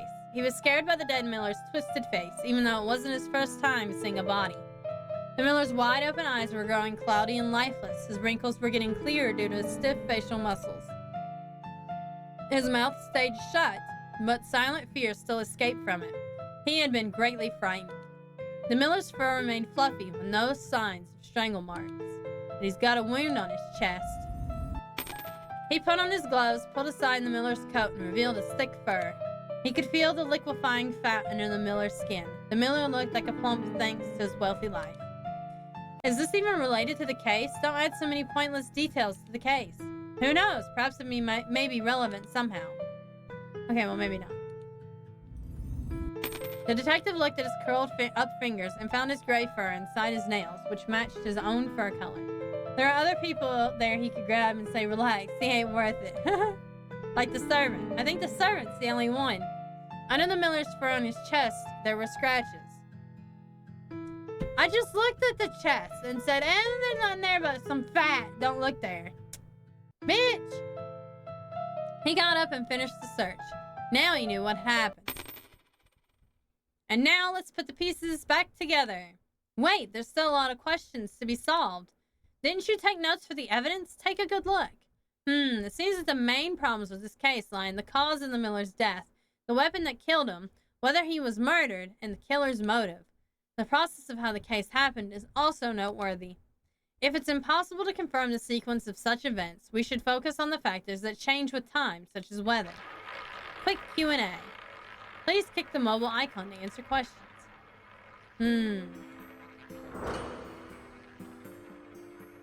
What's your opinion on the murder weapon? What's the murder weapon?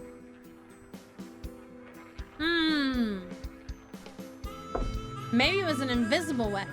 Interesting. How about murdering him with the shock which was caused by the sudden drop? Not everyone would be easily as scared as you are. But anyone would be shocked if they were hung without any preparation, let alone a drunk, overweight miller. Indeed, I suppose a sudden death could be possible because of those external factors. Seems like this time the detail wasn't just to add dramatic flair. Of course, every detail is necessary. So why did you take nearly half an hour to describe the suspects? Shh.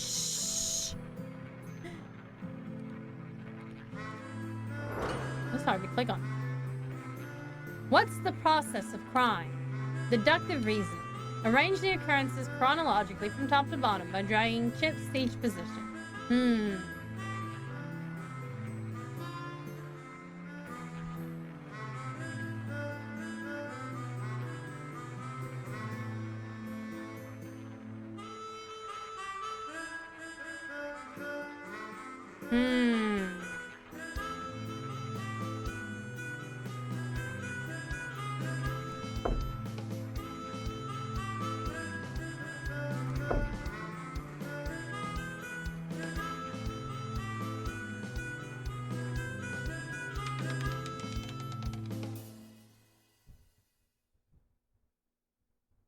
It's not the miller's neck, obviously.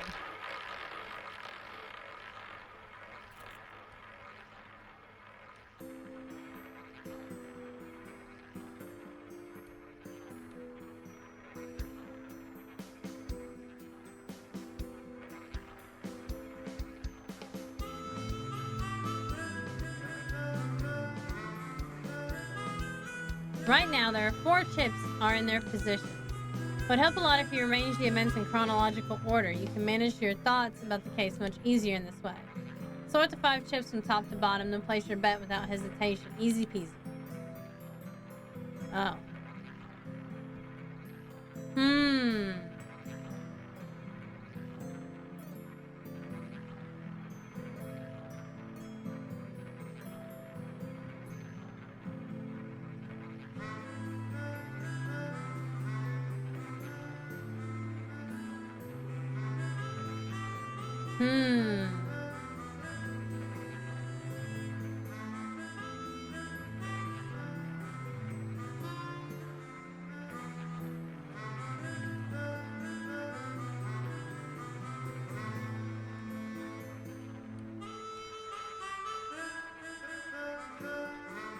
I don't know.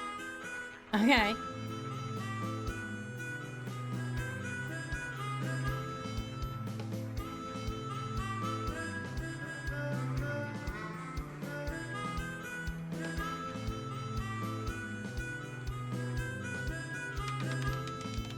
Oh, well, okay. Luck may have been a component, but it's not impossible. I don't even know what the fuck the wedge was in this case, but whatever. Apparently it was important.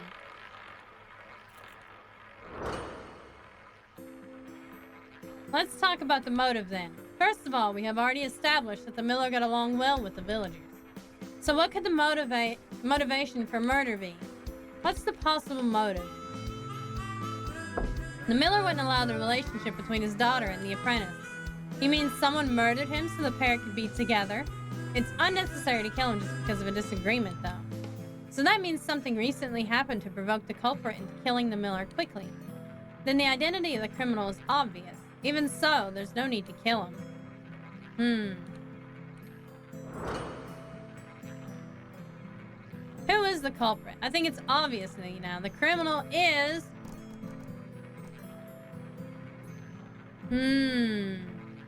both of them. Yep, they share the common benefit, and the operation of the trap needs cooperation. Yay! Then the whole picture of this case is crystal clear. How come you're so excited since you weren't the one who solved the puzzle? I'm just excited to see you work, okay? So the whole story of the case is... Case playback. Aw, cute. The miller was a nice guy, but he was particularly picky about his daughter's relationships, especially her relationship with his apprentice. But even he couldn't stop their love from blossoming. The two young people seized every moment they got to be together. And this situation had been going on for a while. As eager as they were to be open with their relationship, they couldn't bear the miller's denial of their love any longer. All of a sudden, the miller made an important decision. That is... Oh, she's gonna get married to somebody else.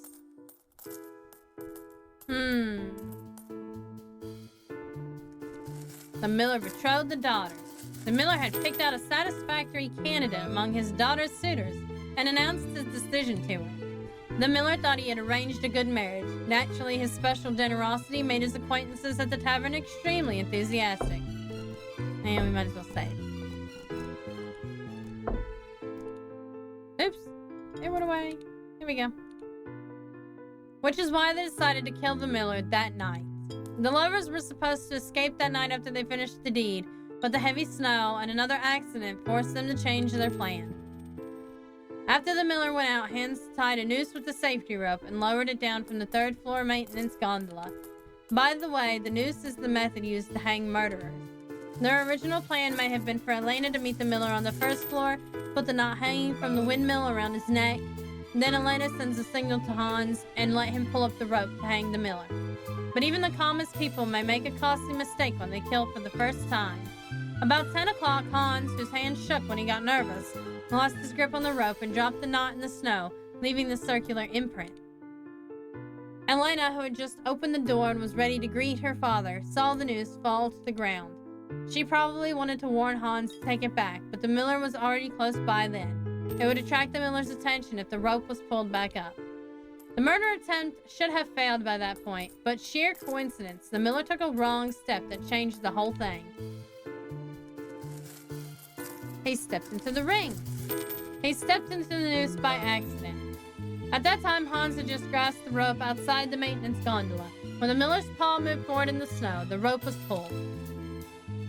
Hans felt the pull and instinctively pulled up the rope according to the original plan, pulling the miller up by his ankle. The miller fell in the snow before he was pulled into the air, leaving messy marks in front of his footprints as he struggled. Hans hung the miller in the air, dared not let go of the rope, and let him struggle in the air. After a while of struggling and cursing, the face of the miller changed from red to purple. And as more and more blood rushed to his head, his movements became weaker and weaker until they stopped. Elena and Hans wanted to escape after this comedy of success, but finally decided to disguise the scene as if the miller had accidentally died and planned their testimonies. After all, as long as they could get rid of the suspicion of murder, they could inherit the mill. The reward for taking such a risk was extremely good. Hans tied the safety rope to the maintenance gondola, pretending that the miller had tied the rope himself. However, it had snowed by that time. The rope tied to the fence pushed the snow off, therefore there was no snow on the right side. He also stuck a wooden wedge in the windmill gear and made the windmill stop spinning. As the distant villagers saw the windmill stop, they would naturally think that the miller accidentally fell and died while repairing the windmill. The morning the detective arrived was sunny and windless. The windmill wouldn't spin even without the wooden wedge stuck in. This was his chance to throw the wedge into the bread stove and destroy the evidence. Then all he needed to do was just go back to the room and wait it until dawn. If you don't look closely at the scene, you would think that the miller died by accident. Although it looks intriguing at first, it's actually a novice puzzle with many loopholes. Next time, I'll give the legendary Detective Roman a much more difficult puzzle. After the long investigation, the detective told everyone his inferences from the tavern and left a final decision to the villagers. The snow stopped. The detective opened the door of the snow-covered tavern. Thick snow still covered the paved road, and the detective set foot on the road home. It's late. Looks like there won't be any more customers tonight, so I'm going to close up for the night. If you need anything, please come to the 3rd floor to find me. Zarzan gave me and Elegant the room keys, closed the tavern, and went upstairs. Then perhaps it's time for me to go upstairs. I dare not risk being locked out by Zarzan if it's too late. There are 3 beds in the attic. Zarzan usually has 2 beds for himself, so he can have enough space to stretch his limbs. The 3rd bed is usually rented at a low price to acquaintances who need accommodation on a tight budget, such as Anzocs. Elegant and I sat at the same round table, staring at each other silently. Is there anything else to do tonight? Talk to Elegant, of course. I want to talk more with Elegant. She's very interesting. Before I could move, Elegant moved the chair to get closer. Actually, the puzzle is not complete yet. Isn't it? Whether it's the murder or the motive or the method of committing the crime, they're all solved. Is there something else? Of course. The judgment. That doesn't matter, does it? Detectives can use their authority to influence the outcome of the case. For example, if it was an intentional homicide, negligent homicide, or just an unfortunate accident. What the detective says will, in the end, determine the judgment. You're wrong. Every detective that earns his position will swear his loyalty to the truth. And that same truth is also determined by the detective, is it not? For example, in this case, do you believe that they killed the miller by accident? Or did they kill the miller intentionally? What if they just wanted to intimidate the miller into canceling the engagement? What is your judgment? If I were the detective, I would tell the villagers. What would we tell the village? I think it would be, I think it would be homicide. Cause how else? I don't know. It's a very good question, isn't it? Accidental death or a homicide? Let's save. Homicide! I would say it's murder. Is not it too arbitrary? Their aim is to stop the engagement, which is not enough to kill for. I think it's enough. Killing isn't something that needs special reasons. Even the most trivial things can drive someone to kill. Besides, the way that they committed the crime, I think they just failed in their original plan and chose another way. Perhaps. I finished the rest of my beer. Alright, let's see if we can load. We'll save.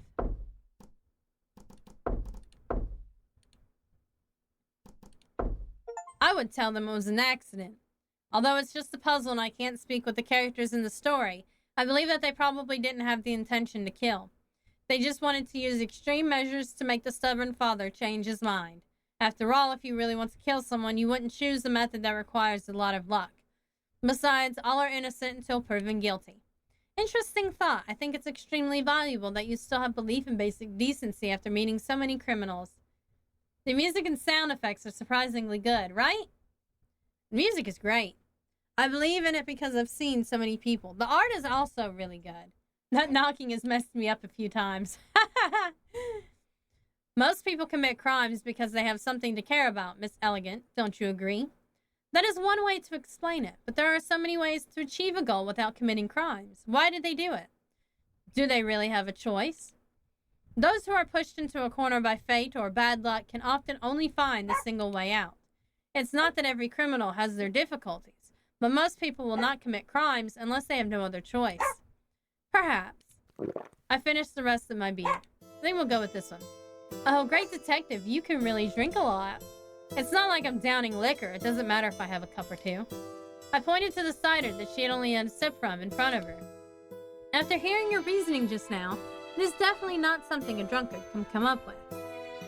Then I'll take that as a compliment. By the way, a quick tip for you. I approached her and said, your clothes look a little bit out of place in a tavern. Everyone's going to notice a teetotaling nun in the middle of a group of drunks. If you're planning to stay here, I'm afraid you'll just end up scaring away the target of your investigation. Oh, le gasp! Look at her face. She say la gasp.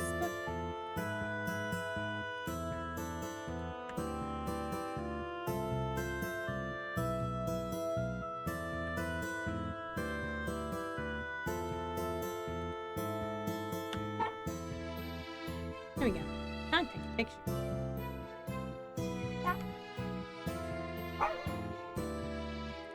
My dog, little dog, is barking again. She's very upset. Crime pays, man. Well, it doesn't want to. Okay. I see an amateur mistake on my part. Elegant hesitated for a while, then turned to look at me. Thank you for reminding me. Ah, you're welcome. So it turned out that you really are investigating something here. I guess I'm right. You're not entirely wrong, but it's too late for me to change my clothes. I have to think about how to play this afterward. Elegant, who had been confident until now, seemed to become more nervous as she gazed at the reflection in her mug. When you have a moment, I'd like to find some time to hear what you're actually doing here. It's late. I'm going to bed. Good night. I said goodbye to Elegant and went upstairs to my room. My room was the first on the right. Unsurprisingly, Zarzan had already cleaned the guest rooms impeccably. Maybe I was too drunk. I kicked off my boots and flopped onto the bed, almost dreaming when I touched the pillow. That's fucking hard to read. Oh, look at the chibi. Look at the chibi Robin. Oh, so cute. So cute. Yes. He's such a good boy. In my dreams, I could hear a voice coming from downstairs. Oh, we better save again, huh? Let's save. The sound reverberated through my empty hall as if I were lying in the cradle when I was a child, hearing my mother's hum an unknown lullaby. But the tune of music had a kind of disharmony that was distinctly sinister. Sort of like when you open your eyes only to find your cradle dangling off the edge of a cliff. The strange midnight music was unsettling, like something dark and ominous was about to spring out of the shadows to grab me. Do you want to go downstairs and have a look? Yeah. Let's go. Let's go downstairs and have a look. It's a little creepy, but it's not good to just ignore it. I can't sleep anyway. I climbed out of bed and Start that over. I climbed out of bed and took my dagger out of the inner pocket of my coat. Moving carefully with the dagger behind my back, I slowly cracked the door open. When I pushed the door hinge let out a loud squeak. I hadn't noticed the noise before I went to sleep, but given how quiet it was at the moment, any sound would seem to be magnified 1,000,000 times. The music downstairs stopped. Should play Disco Elysium on here sometime. Maybe. I locked the door and sat in bed until it stopped. I didn't hear any other noises that night. Well. Day 2, 24th of December, 1285. For the rest of the night, I slept comfortably and dreamlessly. First day of my holiday. Looks like I get to spend my Christmas holiday with half-mad bard and a mysterious adventure in a tavern in the middle of nowhere. And eat nothing but vegetarian dishes all day long. Truly, such an extravagance would make even the Pope himself jealous. Haha. Such humor. Such sarcasm.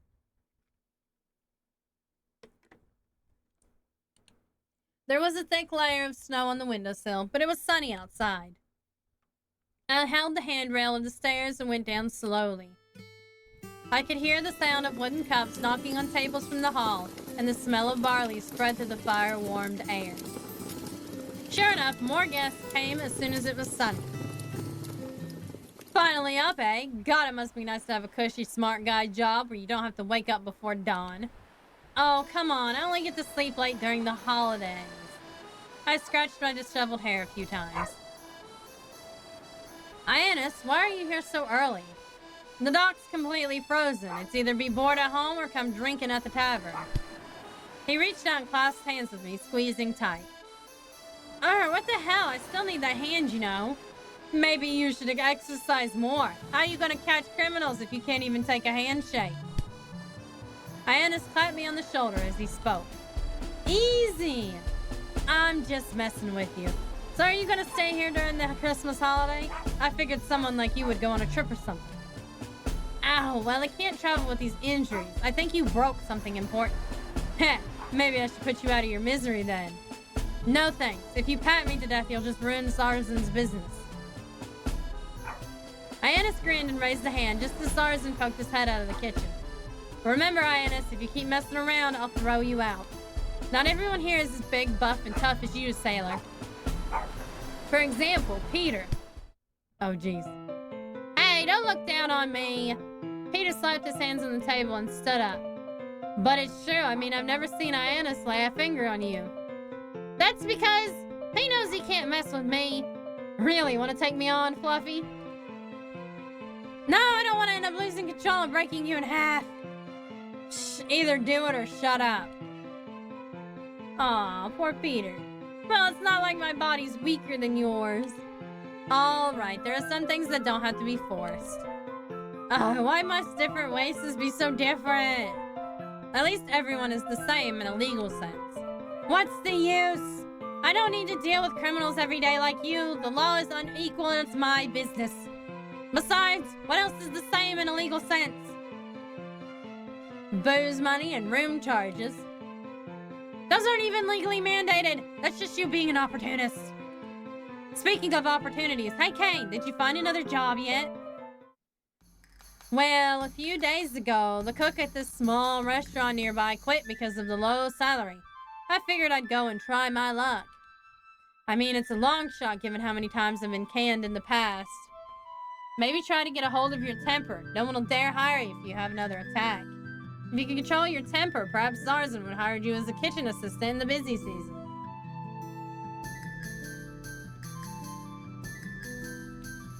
Look, if keeping my temper was as easy as you said, that I wouldn't have gotten kicked out of so many.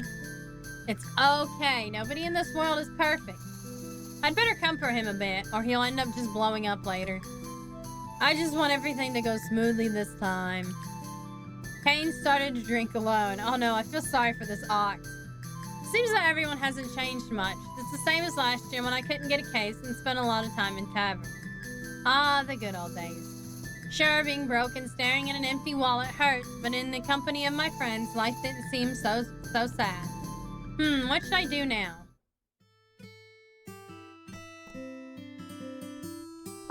Let me talk some more. Maybe I should get a cup of ale in my throat before I start talking too much.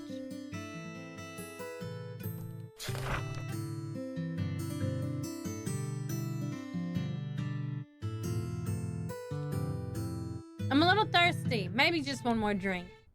I squeezed behind the counter, grabbed a mug, and slipped into the cellar. Wait a moment. I better ask Zarzan first. Goodness gracious. Let's continue to chat in the lobby.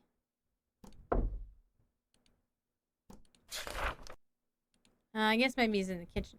I raised the board that separated the counter and hall and squeezed through the narrow passage. Sometimes I wonder how Zarzan can cram himself into such a small space. I poked my head through the curtain. Zarzan was washing the dishes, but stopped and turned to me.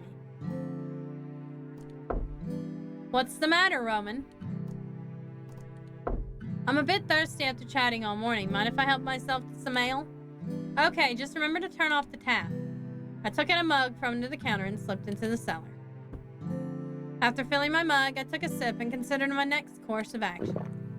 Ale, a lubricant of both minds and tongues. I raised the board that separated the counter and hall and squeezed through the narrow passage. Zarzan was cleaning the dishes.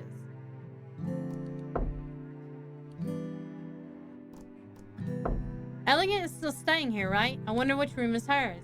The third room on the right. Thanks.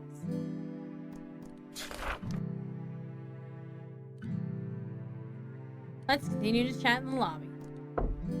Who are you talking to? I talked to everybody. I sat by Anzox and held my cup. What's the matter? What do you think about Elegance? Well, she doesn't seem fond of idle chit-chat. And since when do nuns show up in taverns? Maybe she's looking for wayward souls to shame or something. Could it be Anzox's might know why Elegant? Maybe Zarzan should ask her to come over to sing Christmas carols. Never mind. Come up with any new songs recently? Anzox, heard any new songs recently? Yes. That was weird. Sounds good. The fee is 1 silver siet, please. You're greedier than Zarzan. Ah, nothing special. Well, you're welcome to take a seat and have a drink with me.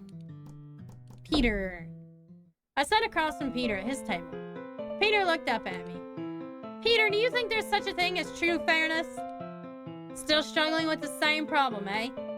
Compared to a lot of places in the world, Apollyon is pretty fair. Where else could you see so many different species being friendly in the same tavern? This place is the exception, not the rule. There are dozens of restaurants and taverns in the capital which only serve man-eating mammals. Although it's forbidden by law, they always have ways to avoid it. They just tell the inspectors that, wonder of wonders, there were no herbivore customers that day, when the day's special just happened to be grilled veal. You know, most of the inspectors are carnivores, too. So even if the reasons are just bald-faced lies, they could still get away with it. There are so many injustices in life. Why do we pretend not to see them? Apollyon is still young, and things take time to change.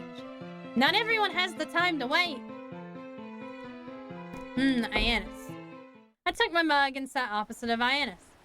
Before you start, I'll pass on the shoulder smack. Ioannis, half standing, took his hand back and slowly scratched his hand embarrassingly. Heh, sorry, old habits and such. It's just a friendly greeting is all. That's one way to put it, I guess. Looking to chat or something? I'm a little bit curious about how life by the sea is like. Life by the sea, that's nothing special. You know how most folks like you visit the sea on holiday? It's kind of the opposite for us.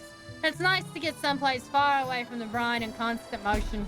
Us sea folk are so used to the terrifying waves of the sea, it's kind of relaxing to enjoy the in-life life for a while.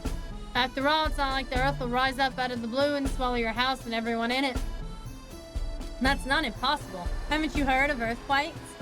The sea's like that all the time, and earthquakes only happen every so often. Aren't you a big, tough sailor? Why do you fear the waves so much? The expression in Ioannis' face froze suddenly.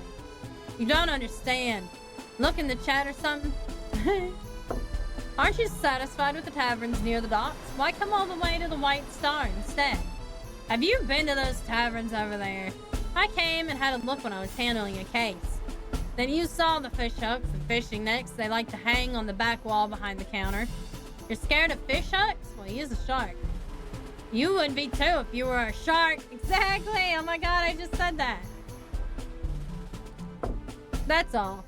Seems like you didn't drink enough, so you ran out of talking material, eh? Let's talk to Kane. I took my mug and sat down opposite of Kane. It looked like Kane didn't notice me as he scooped up a spoonful of stew and watched it dribble back into the bowl. He's so depressed. I can't blame Zarzan. What? Stopping his hands, Kane looked up to me. Nothing. I just feel like Zarzan's cooking skill. I don't think it's not bad. Indeed, this vegetable stew is excellent, by the standards of a carnivore. Other carnivores won't taste anything weird. I don't want to sound like an herbivore supremacist or anything, but I still think it's better to leave cooking vegetable dishes to people like us. I can almost hear the radishes in the stew screaming from the mistreatment. Your mood when you cook beef. Our relationship isn't that bad, is it? Of course. Then if I ask you a sensitive question, won't you get angry? You won't get angry at me? How could I be angry with you? What is it? Well, do you have some unique feelings when you cook steaks? You have no idea how many carnivores ask me that same question. What do you think about wolves, the one that walk on 4 legs, I mean? There was a stuffed wolf head as a wall hanging in my old house, but other than that, I don't have much of an opinion. If you're fine with a stuffed wolf head, then I'm fine with cooking steaks. After all, it's not like the meat came from someone I knew. It's pretty good. Let's go up.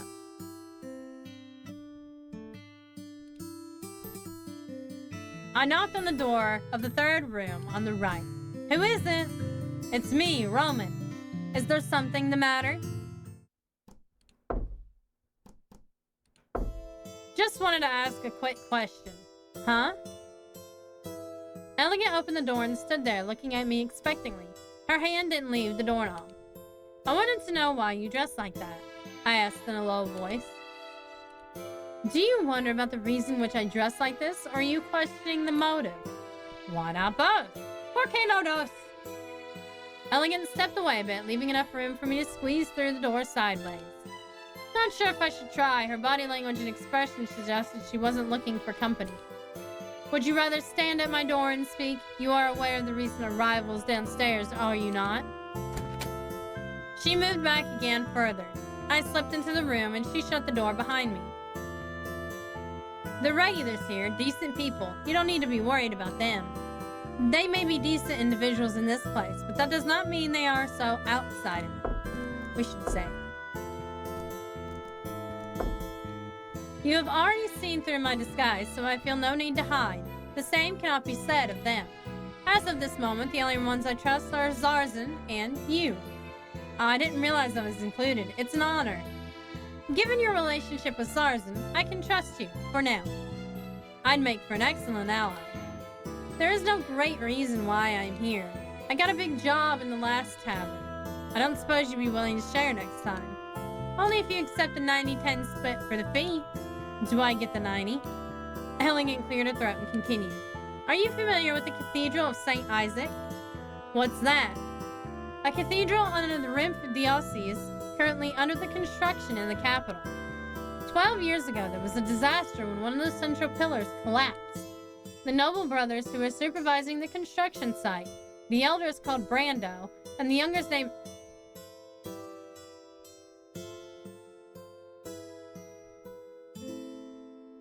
Brando and Jonathan.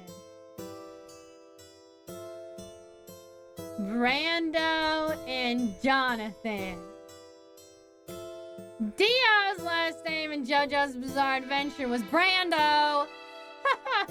I found a JoJo's Bizarre Adventure reference. Oh my god. I think so, anyway. We're buried under the rubble. According to reports of one of the junior clergy to the local abbot, the collapse was caused by the brothers who had lined their pockets by using the substandard materials and cheating the workers. We should clip the JoJo's Bizarre reference. It'd be funny.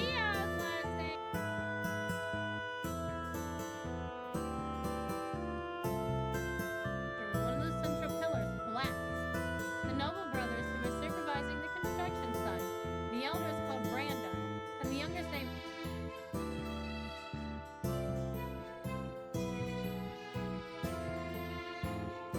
Brando and Jonathan.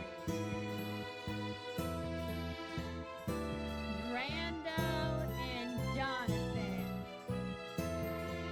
Dio's last name in JoJo's Bizarre Adventure was Brando. One of those central pillars collapsed. The Noble brothers who were supervising the construction site. The elders... I found JoJo's Bizarre. One of those... We're gonna make it... We're gonna title it, Is This a JoJo Reference?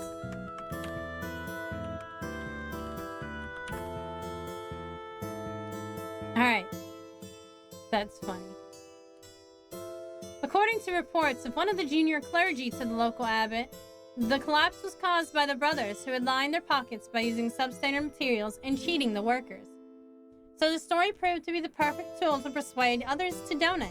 After all, everyone fears the punishment of God. People are willing to give up anything, so long as they avoid the flames of hell. According to reports of one of the junior clergy to the local abbot, I did that one. So I'm guessing you were hired to investigate further? Yes, now that I have settled in, I plan to insinuate myself into the cathedral. Your client didn't tell you to come to the White Star, did they? Of course, travelers and mercenaries tend to stop at taverns such as this as they travel. You know as well as I that the tavern rumor mill is awash with contacts and ways to exchange information. But why spend so much money investigating a closed case about something involving the church? That is neither my problem nor my concern. Take the job, perform the job, take the payment. Anything else is immaterial. I do not concern myself with any secrets my client may have. Elegant turned and opened the door. It seemed that she was counting my questions as immaterial as well. Elegant turned and looked back to me, waiting silently. Well, sorry to bother you. I left quickly and sensibly. The door shut behind me with a click.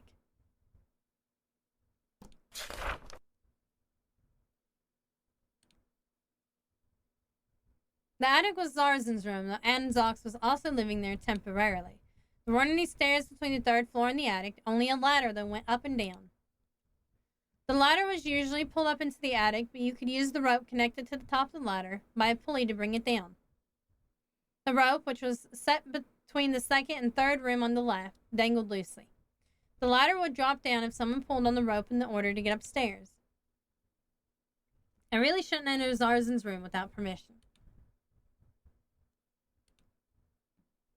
There's no one in the corridor.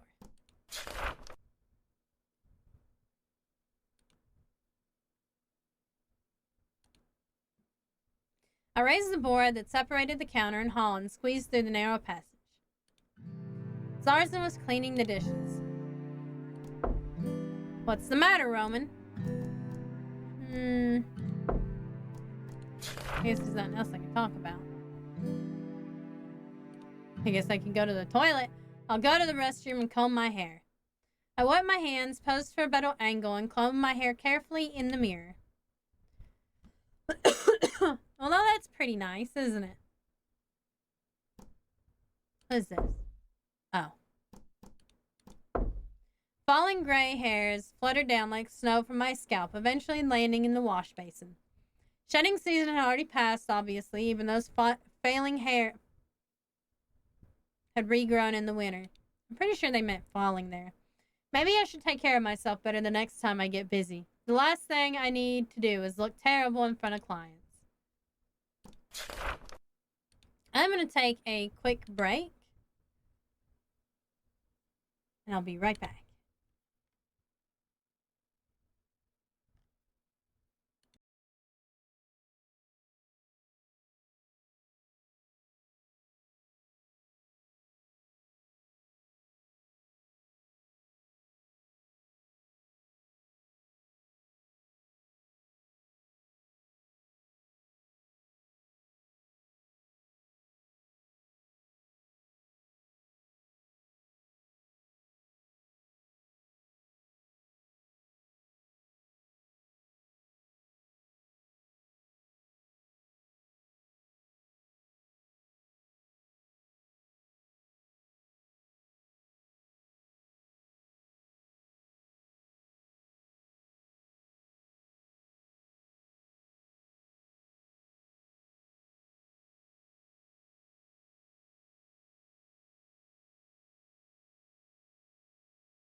Alright, I'm back.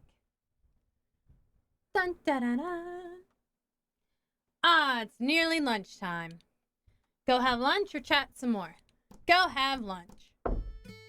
It smells like vegetable stew. I've got good news and bad news. The good news is that Kane decided to bust in my kitchen and, quote, show you idiots what actual vegetable stew is like. Luckily for you guys, he cooked the stew before I managed to hurl him out onto the street. The bad news is today's lunch is vegetable stew. That's fine, I've given up anyway. Anyway, bon appetit. I stirred the stew with my spoon, and then the thick soup swirled slowly in the bowl. Ionis was holding the bowl to his face and dumping the liquid into his open maw. That really can't be a healthy way to eat anything. Kane ate his masterpiece contentedly without any hesitation while glancing at me secretly from time to time. I lowered my head immediately and had a few bites.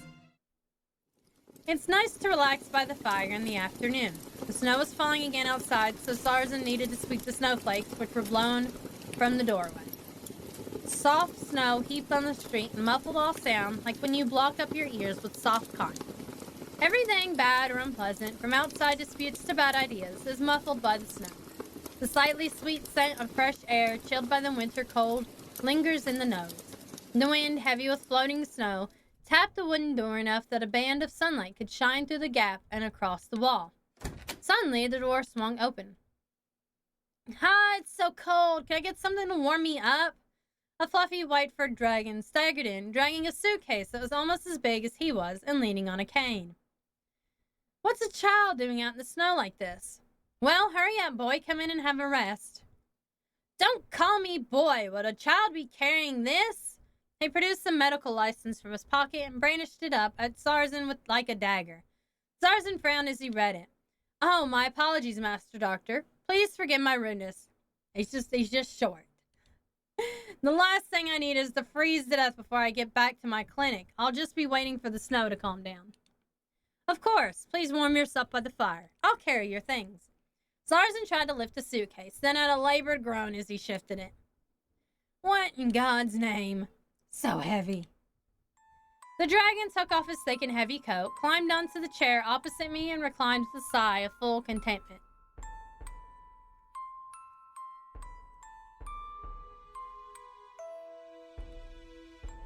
Greetings, I'm Thrivey, a physician by trade. He rose slightly and stretched out his right hand. I returned the handshake. Roman, it's a pleasure. Maybe I'll be your patient in the future. His lips convulsed slightly. I hope that day never comes.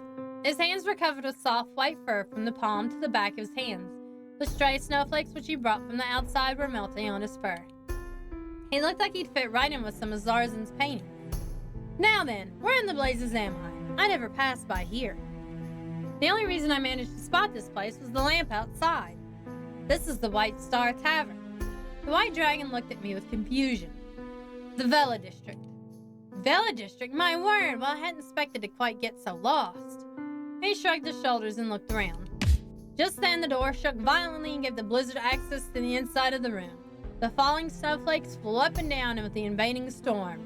At the same time, someone cursed loudly in the cellar. Mind your language, there's a child. Oh, fuck off, I'm not a child. Ah! The gale howled outside. If someone were to go up now, he'd be mad or suicidal. Normally, shutting the door was an easy task, but became much harder than usual in this situation. The snow from the crack whirled across my nose and eyes. I shut the door with all of my strength and found a chair to block it up. We should say. It's anything Mr. Brogath has taught me is to save often. Phew. I don't think I'm gonna die in this game. As I moved to sit back down, the door hinges creaked loudly as someone rattled the knob. What the? Oh, hell. There was a hyena laying there, wrapped tightly in a thin hooded robe. This is a tavern. Please, I humbly ask for shelter and a warm hearth. May I stay? I had to get a drink of water. Woo! He crawled to his feet in embarrassment as I shrugged as an answer and pointed to the cellar, just as another crash echoed from within.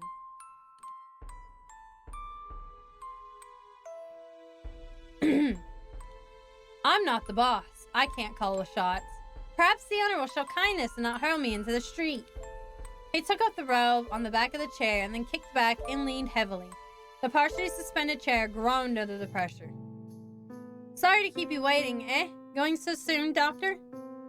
Zarzan stood in the doorway to the cellar with mugs of ale in his hands as Thrivey was getting up from the chair. I'm not feeling well and want to find a place to rest. Do you have any available rooms? How strange. Thrivey looked just fine just 5 seconds ago, but now he looks pale and weak. Let me think. I haven't cleaned the other rooms yet. Otherwise, I can offer the space I have in the attic. Thrivey walked to the stairs quickly, politely refusing the cup Zarzan offered.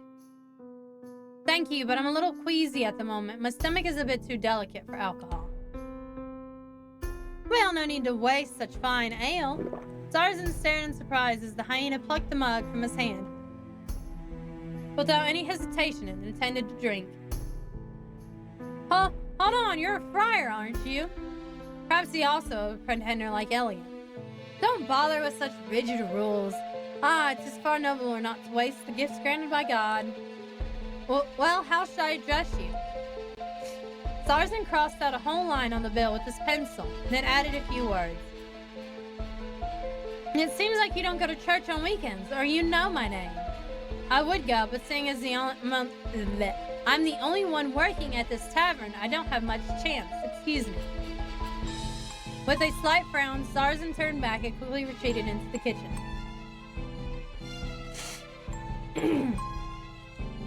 I suppose that he would stay there for a long time. Oh, I just remembered I have something important to do. But what else is more important than rescuing your soul, my child? Come now, stay. At the moment I touched the stair, wailing, the hyena had pinned my hand with a smile. The blink of the O cross which hung on his chest was dazzling. Well, so much for escaping.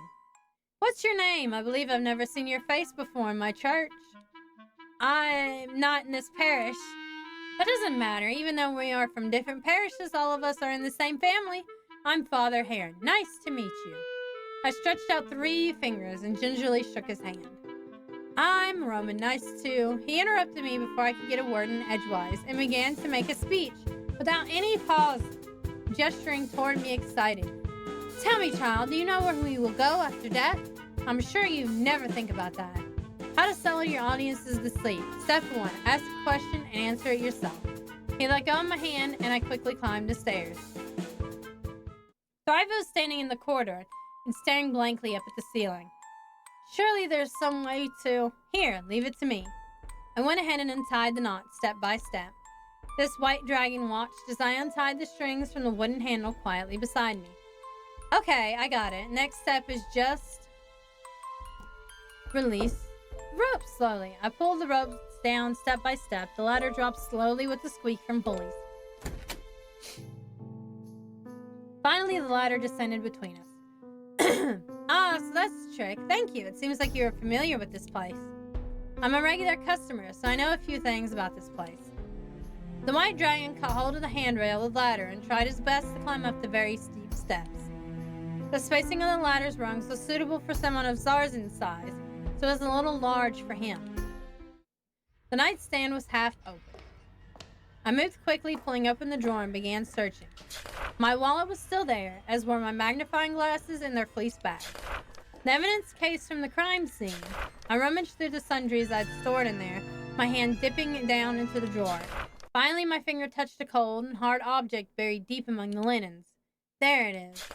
I tucked the case back down deep underneath my things and stuffed everything back in the drawer. I quietly cursed the lack of a lock. The cheap bastard Zarzan must have thought nobody would bother to rob his guests. Imagine that. Nothing was lost, but I know I didn't leave the drawer open. Think, who had access to my room after lunch? Only 2 could be excluded. Who didn't have a chance to enter my room after lunch?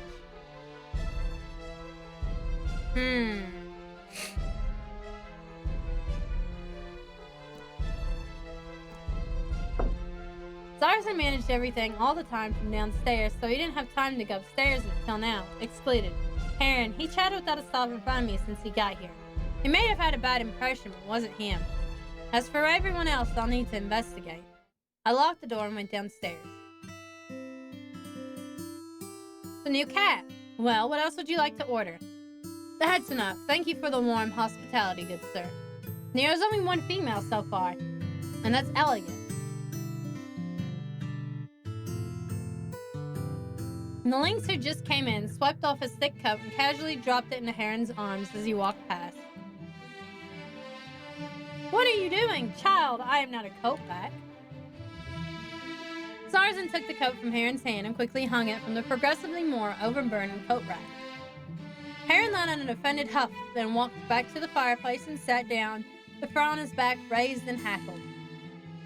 The lynx walked towards me as he adjusted his collar, meeting me at the bottom of the stairs. Typical furry convention, right? Except for there's only one female. There's only one female, so far. Well, hello there. Just call me Vincel. He reached into the pocket of his fancy puffy-sleeved topcoat and produced something with a flourish. It was a scroll about the size of a finger, with smooth-edged paper wrapped around a varnished wood core.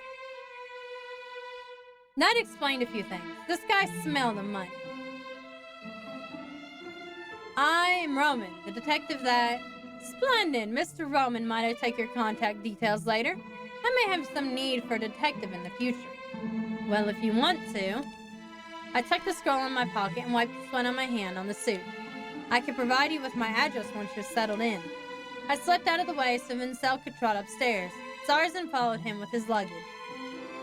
People nowadays. Heron was muttering to himself as he turned to me. I believe you said something about thorns on the road to salvation earlier, Father.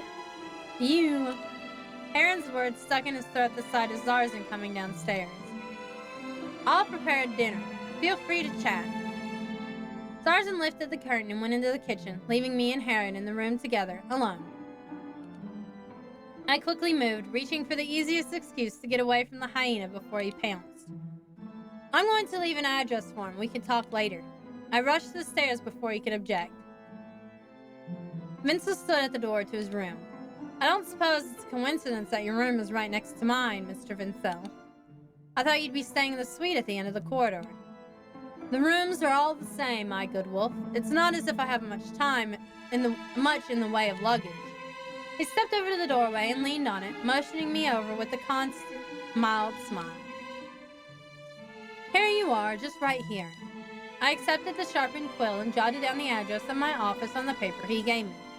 Though I called it my office, it was just a parlor of the flat that I rented. If a client came there without a reservation, they'd be shocked by the casual atmosphere there. I didn't always have the time or energy to sweep or clean up after myself. It sounds like Detective Trigger, all right. It cost me more than one client's business. He tucked the paper into the pocket where he put the scroll, then gave me a finger wave goodbye.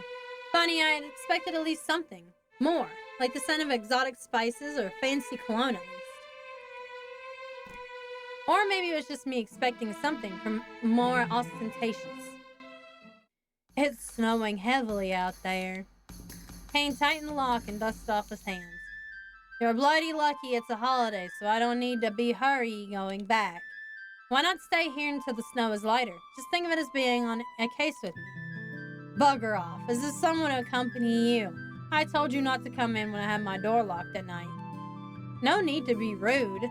You're one to talk. You forgot to buy my drink after that case I helped you with. All right, okay, I'll treat you soon.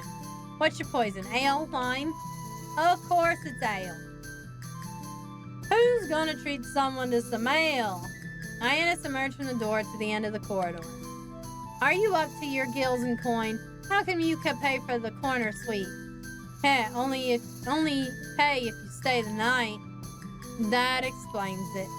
We walked downstairs one by one. I told you not to come in the kitchen. I'm busy. Zarzan was leaning out of the kitchen with a stern glare. But my child, isn't the redemption of the soul more?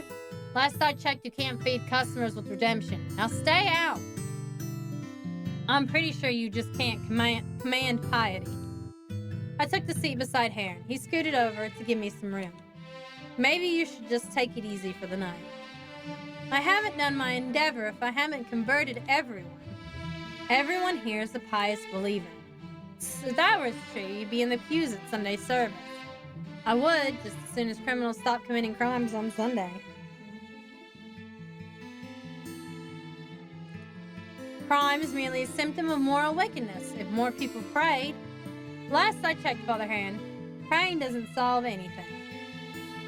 Indeed, for worldly matters, we must rely on the beneficence of worldly assistance.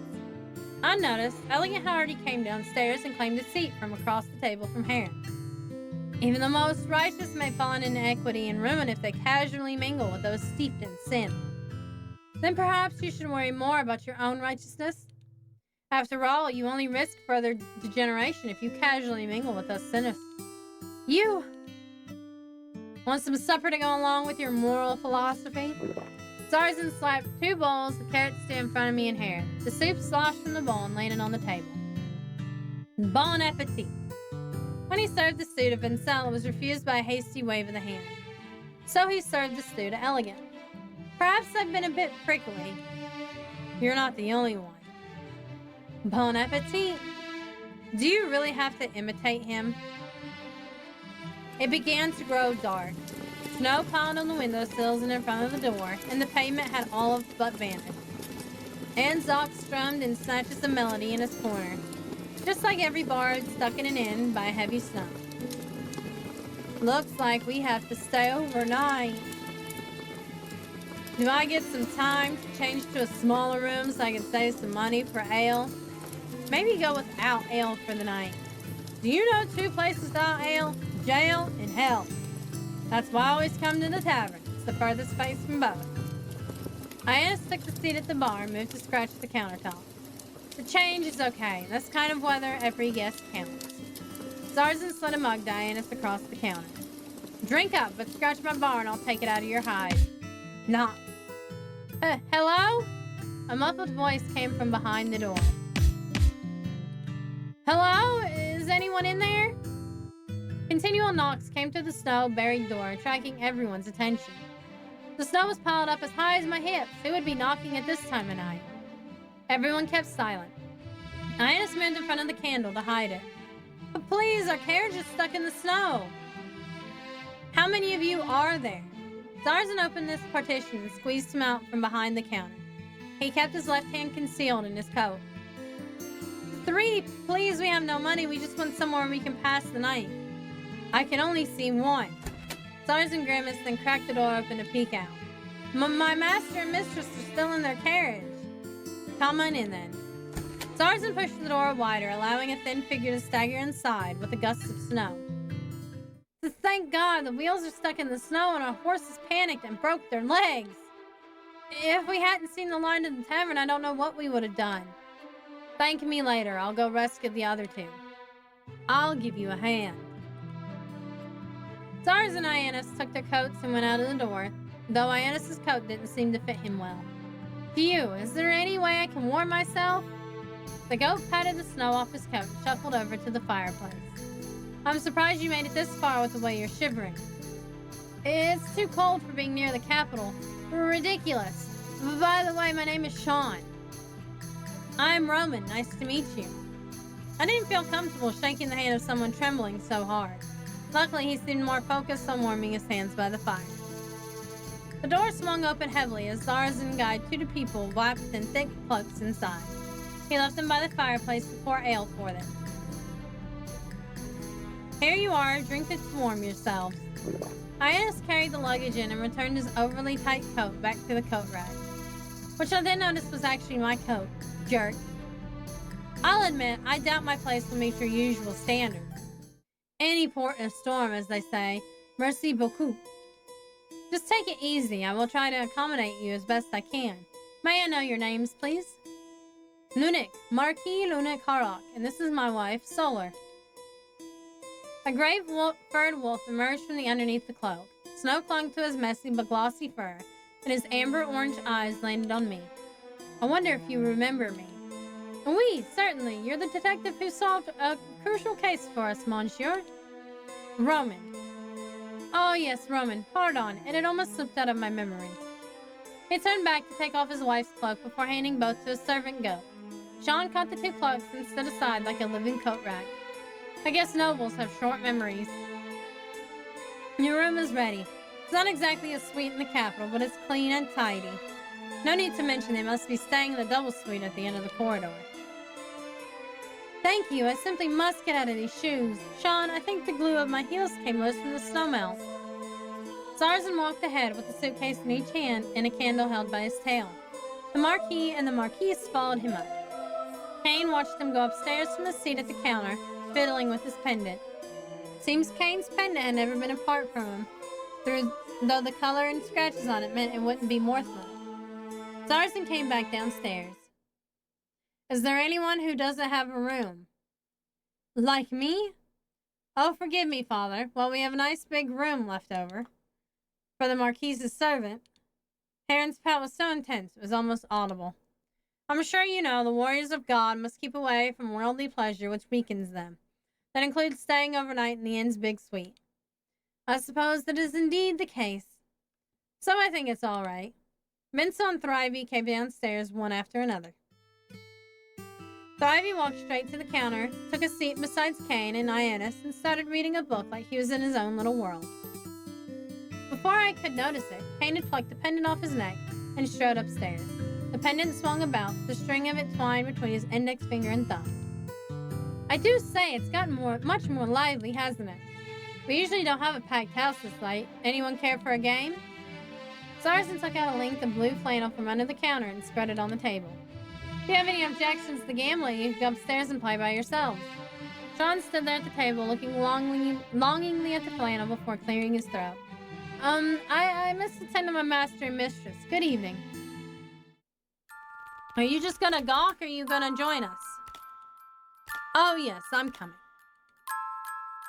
I sat by the makeshift card table. Zarzan pulled out 4 cards and put them in a line. Let's have a simple game to warm up. What about guessing the suits? No problem. I've picked out 4 cards with different suits. Liangor, Blade, Chalice, Garen. Understand?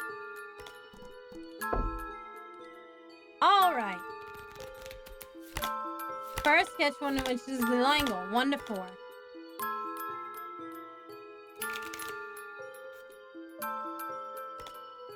I picked the 3rd card. It was the Langle. Yay! Wow, congratulations.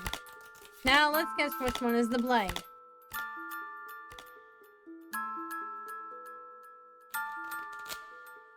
It's probably gonna be different, isn't it? Oh, never mind. It stays the same. I picked the 2nd card. It was the Blade. It's Memory. After 2 rounds, I hit the jackpot. Aaron concentrated his attention on watching the gambling. Even I couldn't tell if he was watching critically or just to enjoy. Let me empty my wallet. I'll be back soon. Don't flee from the battlefield so soon. Do you want to lose more? I'm just getting warmed up. Poor luck. Elegant was at the stairs. She raised her veil and smirked at me. What do you want? If it's not important, I've got a card game waiting for me. It is, and it's an important matter. She stepped back to the wall and backed away to the door of her room and opened the door. Is the mysterious act necessary? Very necessary. She shut the door behind me. Doing well? Are you still wearing a bell? What? Never mind. In a whirl, before she could speak a whole sentence. Bang! With a crunching sound. Bang! The 2nd one. Bang! The 3rd one echoed in the tavern with a hoarse roar. What on earth? Don't worry, I guess it's just Kane losing his temper. He'll calm down soon, then go cry and blame himself all night. Anyway, you were saying something? I doubt it will be that simple. We should check to make sure. Whatever you had to say seemed pretty important. Don't let me die of curiosity, please. Well, in a word... Bang! A deep sound. The sound was different than the last. It was like something heavy fell slammed into the ground. Something that probably weighed as much as a person. What happened? I slammed the door open, bouncing it off the wall as Elegant followed me out. The sound had come from the opposite side of the hall. Kane's room. I tried the doorknob, but it was locked. I thumped, pushed, kicked with all my strength, but the door wouldn't budge. Sean ran from the double room in a hurry, a handkerchief in one hand. Well, what happened? I think something happened to Kane in this room, but the door is locked and we can't get in. Locked?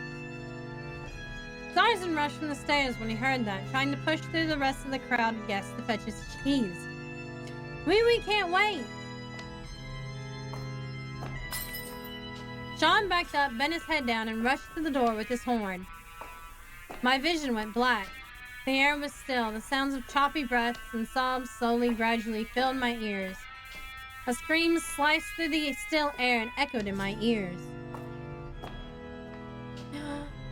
No, it's Kane! My vision slowly cleared, and soon I could identify the shape of the scene before me. A wooden cup and copper candlestick were resting on the ground. Dull red liquid, like vicious wine, trickled down the back of the chair and pooled on the ground. Viscous. There we go. The air was thick with a coppery metallic smell. Kane was slumped in the chair like he was asleep, if you ignored the knife which was thrust into his chest.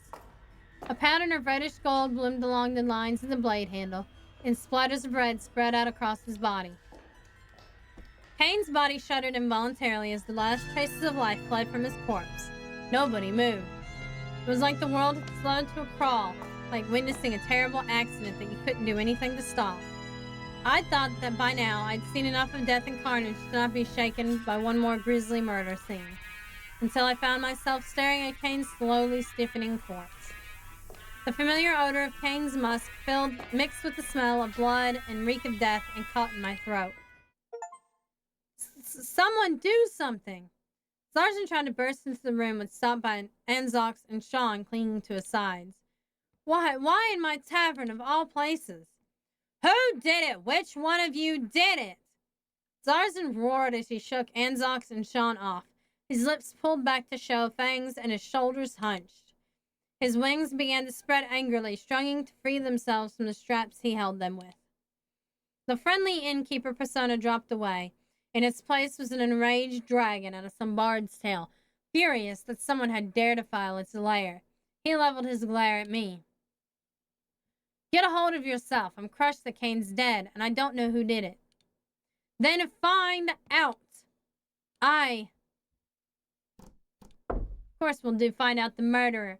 I'll do everything I can. Thank you. It's very important for me.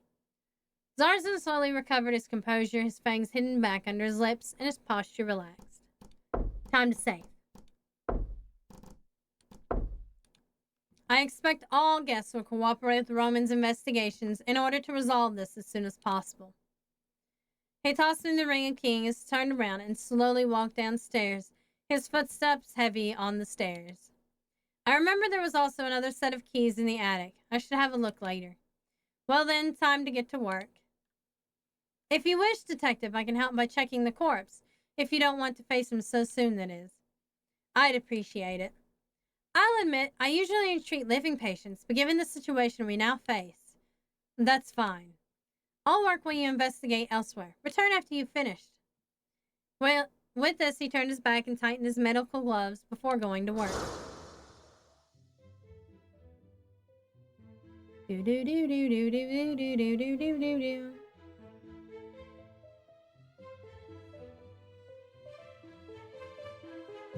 Plague Doctor. Are you free now? What's the matter? Just some routine questions you need to answer honestly. Where were you when the incident occurred, and what were you doing? Reading my book downstairs at the bar. Who else was downstairs at the same time?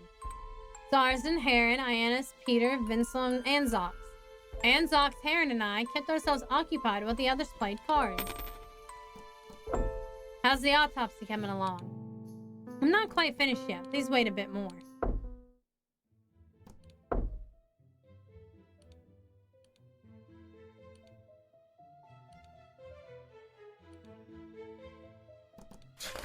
Okay, so I guess we'll go to the attic.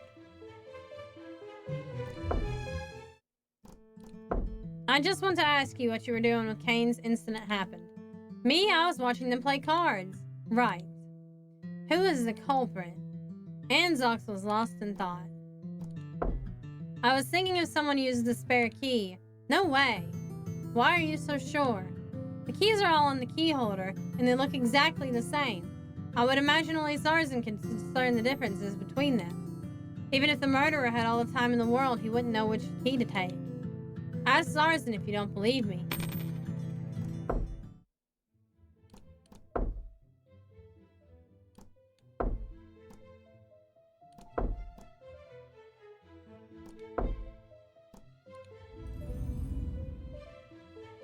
That's Thrivy's book. The cover has the image of a dragon and some symbols that I can't quite figure out. That's Thrivy's medical supply box. It's so heavy even Zarzan had difficulty lugging it around.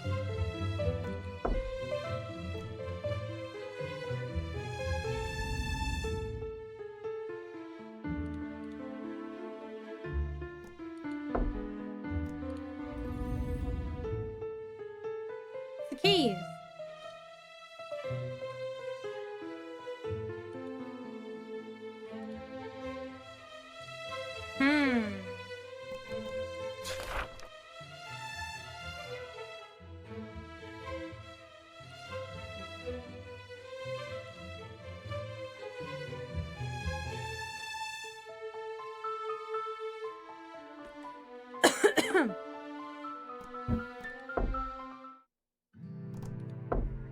I just want to ask what you were doing when Kane's incident happened. What? I need to answer too? Standard procedure. Everyone does. Fine, I was playing cards at the time. Then I heard a loud sound and a ringing bell. I thought perhaps someone fell down or collapsed, so I rushed upstairs. Turns out that it wasn't what I expected. Zarzan leaned on the stove like a deflated balloon. What should I do? Don't worry, I'll try my best to help you. Zarzan sighed and straightened the keychain around his waist. Do you mind answering something about this tavern? Anything if it can help you catch the murderer quickly. I want to know how many sets of keys you have for the place and where they're located. 2. One set is for guests. If the room is empty, I hang it by my bedside in the attic. The other set is carried with you? Exactly. Only 2, and I've checked my set. None are missing. So the one in the door of Kane's room. It can only be Kane's. Are you sure? Maybe it's fake. Impossible. I went upstairs to look for myself. The moment I touched the key, I knew it must be Kane's. I know the weight and shape of each key I own. It's not a fake. But it's impossible to leave after locking the door. By the way, I don't know whether it can help you not, but there is another thing. Every lock and key was custom made for the tavern. If you tried opening any of the other doors with your own key, you'd find it won't go in. Why? These keys look very similar, but the angles and shapes of the teeth have tiny, almost unnoticeable differences. So it'll stick in the wrong lock. I don't know if that's negligence or brilliance on the part of the locksmith.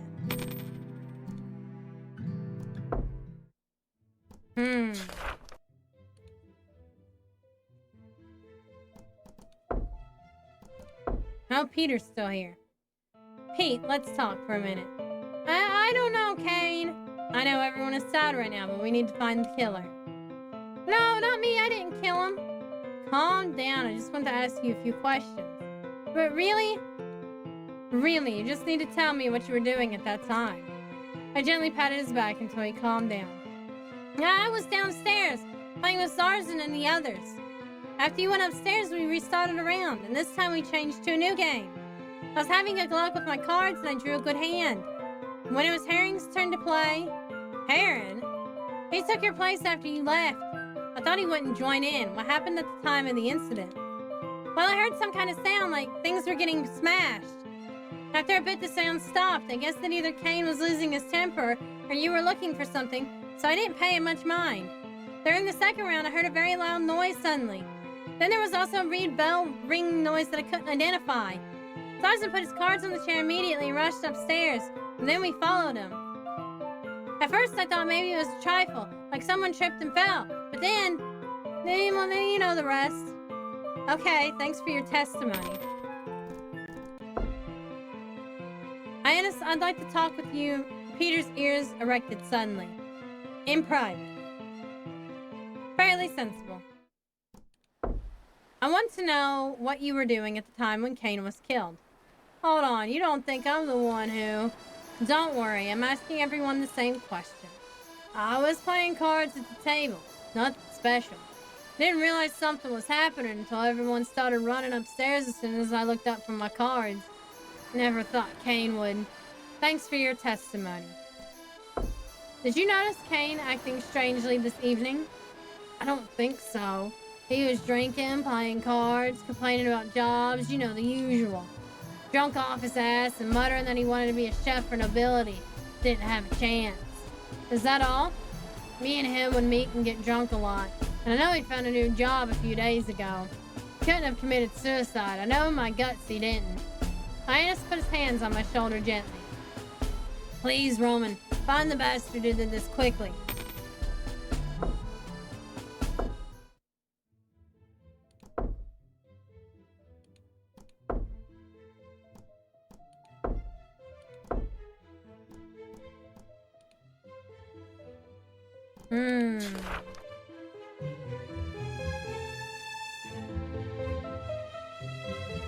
I might as well look in the cellar. Nothing.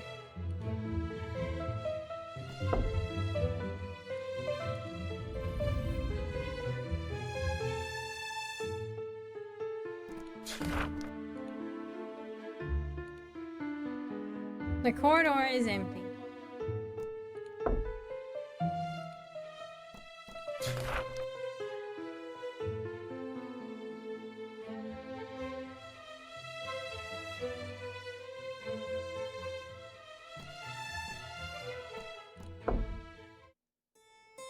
I just want to ask what you were doing when Kane's incident happened. Forgive me for following protocol. Solar and I were in this room together. Sean was in my room when the incident happened. I rang the bell to call him in. The bell is on the table. I'll check it later. Oh, the bell. This is enough to eliminate us as suspects? Thank you very much. I think we're done here, so I won't disturb you further. You're welcome, Detective. Please visit me if you need any help.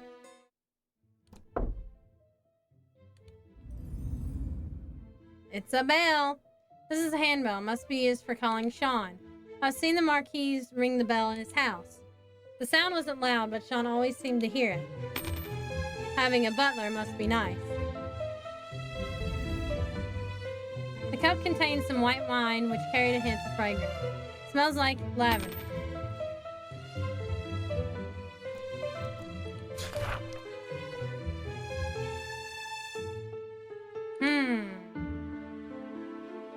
But I have a feeling because he started fidgeting with everything once he saw those two. I just want to ask you what you were doing when Kane's incident happened. I was upstairs in my master and mistress's room. They rang the bell to call me upstairs, so I was going to enter their room and ask for instructions. I heard a loud sound before I entered. But my duty to the Marquis is more important than satisfying my curiosity, so I just ignored the sound. After completing my task, I went to see what happened. I think the Marquis and Marquise are willing to prove my innocence. Well, thanks for your testimony. Why do you have so much luggage? They belong to my master and mistress. I keep them there so the room is less crowded.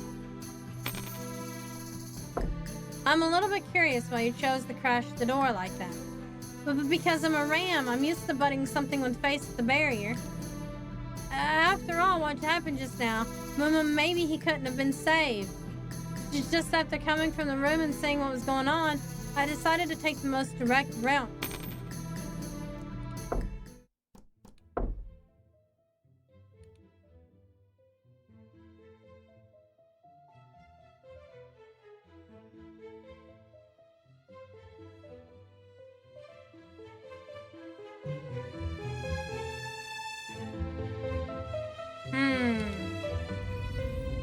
Search the chest. This is Lena and Solar's suitcase. Looks expensive and well made. I can't look inside though unless I get their permission. There's a mark on the chest. Maybe it's to travel, maybe not.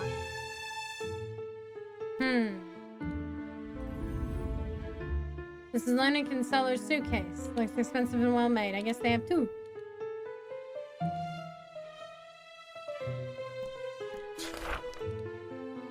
Maybe I'll get their permission.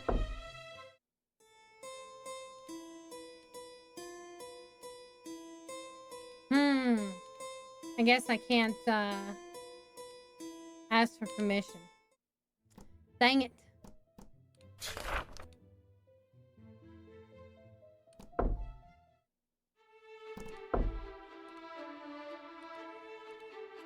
Yeah, well.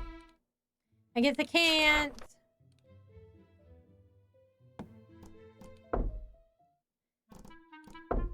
I want to ask what you were doing when Kane's incident happened. I was watching the others playing cards. Everyone can testify this. I see. According to what Peter said, it seems like you didn't just watch. Well, what? They started another round after I went upstairs, and you took my place to join them. I just saw the game couldn't go on and decided to help. Really, how avant-garde of you, Father. Nevertheless, I was downstairs at the time.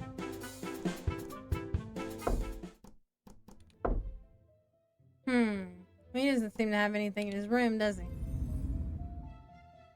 Aaron didn't instruct me as I checked the night table, so I did away with the formalities. Aaron's Bible was in the drawer. There was also a rosary on the table.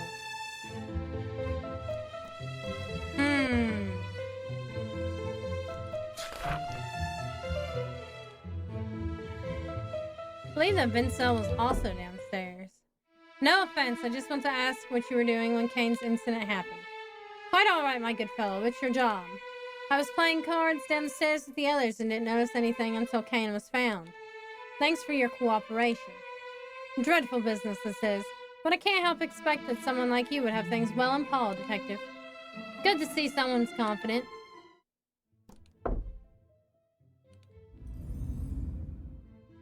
This is Vincel's big suitcase. Susan hasn't been opened since its owner entered the tavern. May I have a look inside the drawer? Of course, my good fellow. Vincel pulled open the empty drawer. Well, thanks to your cooperation.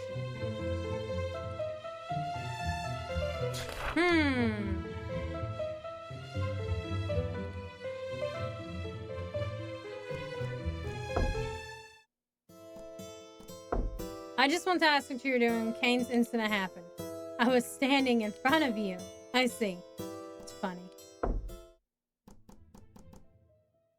I just wanted to do it anyway for shits and giggles. Are you free now? What's the matter? How's the autopsy coming along? It's been ready. Go to search.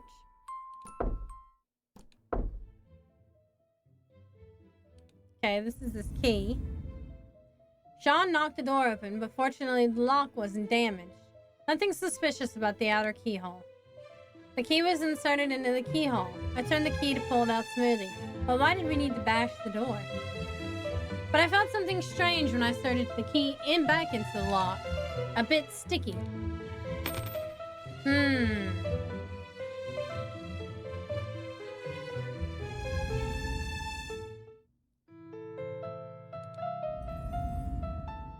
There was a dagger which had been exquisite decorative patterns carved into its hilt. It was found stabbed deep into Kane's chest.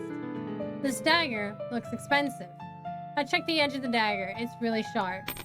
The wounds appear to be diamond-shaped, filling with coagulated blood. The apron and other clothes were bloody as well. That dagger's blade is profiled as identical to the shape of the wound. Ooh, I can't talk all of a sudden. Kane's pendant was hanging on his neck with an intact lanyard. His wallet was also in his pocket. Well, I finished my autopsy. If there's anything you don't understand, do let me know. Thank you. Kane's eyes are devoid of any life or energy. His face was frozen in a look of shock at the moment he died. He's been dead for about 30 minutes.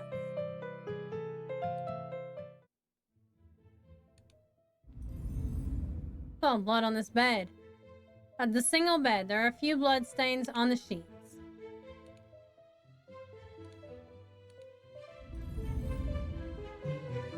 It looks like someone knocked these drinking cups on the ground. One of the two candlesticks was on the ground too.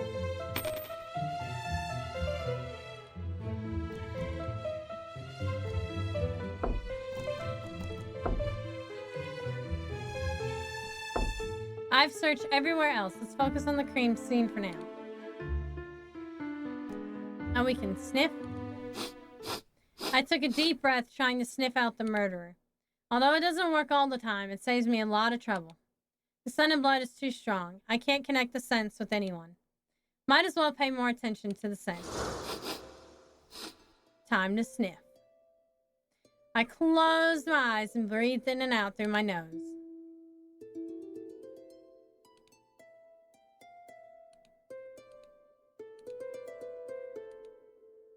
Different races and different things smell different. When they interact with each other, they'll leave their unique scent on each other. If I close my eyes and sniff carefully, I can locate the position of every odor, then restore them to the scene. The more similar interact methods, places, and times are, the more similar the scent is. Smell from the lock is a mixed odor of metal and hand sweat with a faint blood smell. The odor of blood and death was coming from Kane. The chair he sat in was stained with similar smells.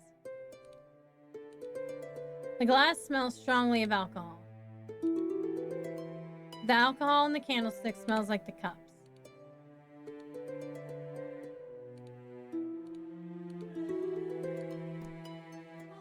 The key had a metallic smell, but something doesn't feel right. Wait, it doesn't smell like the murder scene.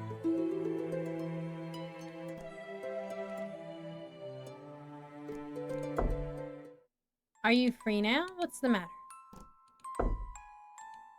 Very well. The victim is Kane, a male oxen nearly 30 years old.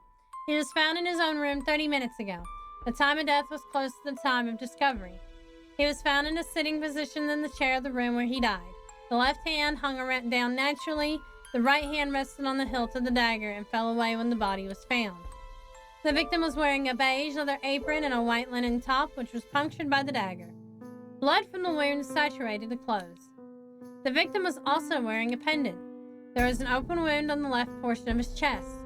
The shape of the wound is identical to that of the dagger. The depth is about a hand span long. It's probably the killing blow. I didn't find any bruises or any other types of wounds. That's all I know at present.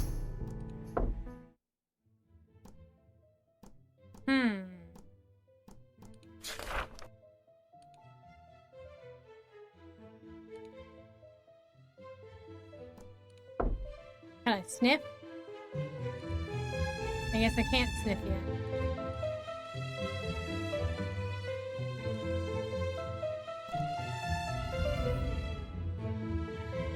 Sean saw I was looking at the night table.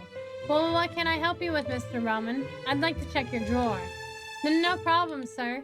Sean opened the drawer. Nothing was inside. Thanks for your cooperation. You're welcome.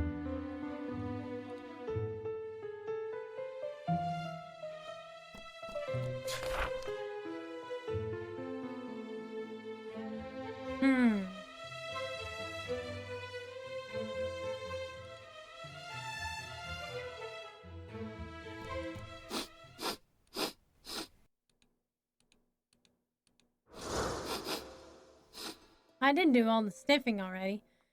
Oh, the dagger. I didn't sniff the dagger. Maybe I can't sniff the dagger. Oh, well, never mind. I had to watch for that.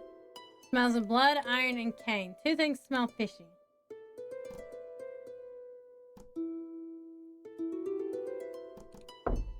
The key was stuck in the lock after the incident, that it should smell the same as the lock. But why can't I smell it? That should do it. The evidence I have is enough. Time for me to find out the truth. Uh-oh. Oh, look at little Elegant. Can't really see. There she is. How cute. Yes. Absolutely. After a thorough search, I asked everyone to come to the hall for trial. I've gathered everyone here. Is it a time for the infamous parlor scene? I can only help the murderer is easy to point out. The problem is, I only had the clues available, so I need your help solving this case.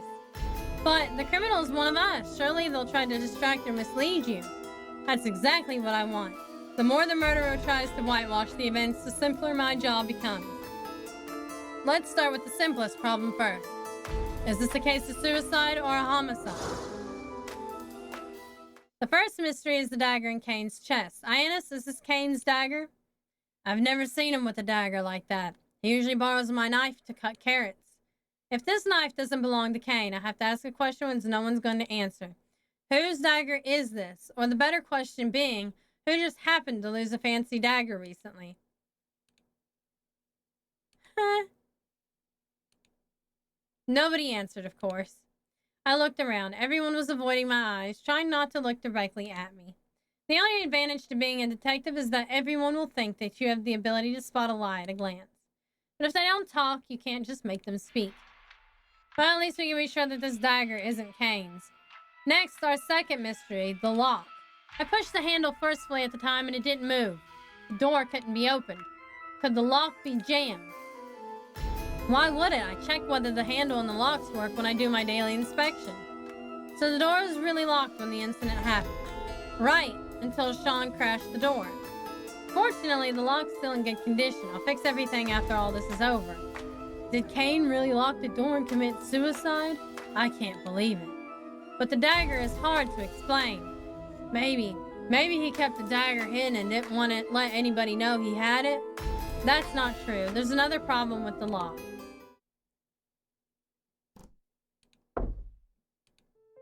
Sarzan, I'd like to confirm one thing. Spit it out. The door could be locked from both sides, correct? Sure. Naturally, we'd assume the most obvious possibility, but Kane's door was not locked from the inside. It was locked from the outside. Wait a moment, there's something strange. What? After opening the door, Sean and I were standing by the door. Sean suggested that we should have a look at the scene so as to give better testimonies. So we checked the lock one by one and the key was in the lock inside the room. That's right, I saw that too, but it's been a while since the door opened. During the chaos, anything could happen, such as the murderer moving the key from the outside to the inside. But I was beside the bed the moment it happened. Why didn't you tell me earlier? I thought you already knew that. Ask me next time. Fine. Seems the door is locked from the inside, but something smells fishy. What was strange about the lock?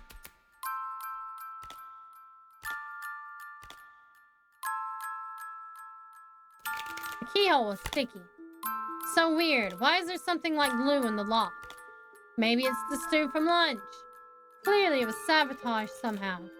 Though we didn't know the method. We can assume the door was locked from the inside for now. But we can't exclude the idea that the culprit locked the door from the inside and escaped the room by some method. Besides, Kane didn't have any reason to kill himself.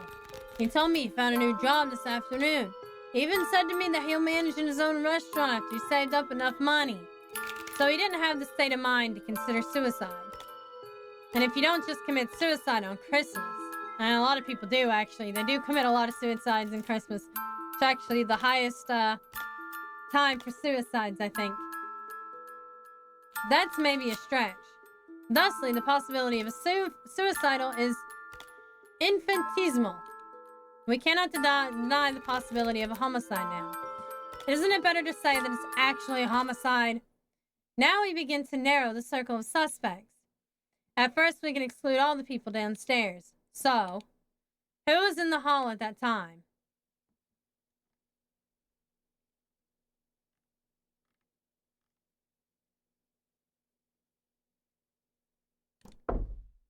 It's too fishy.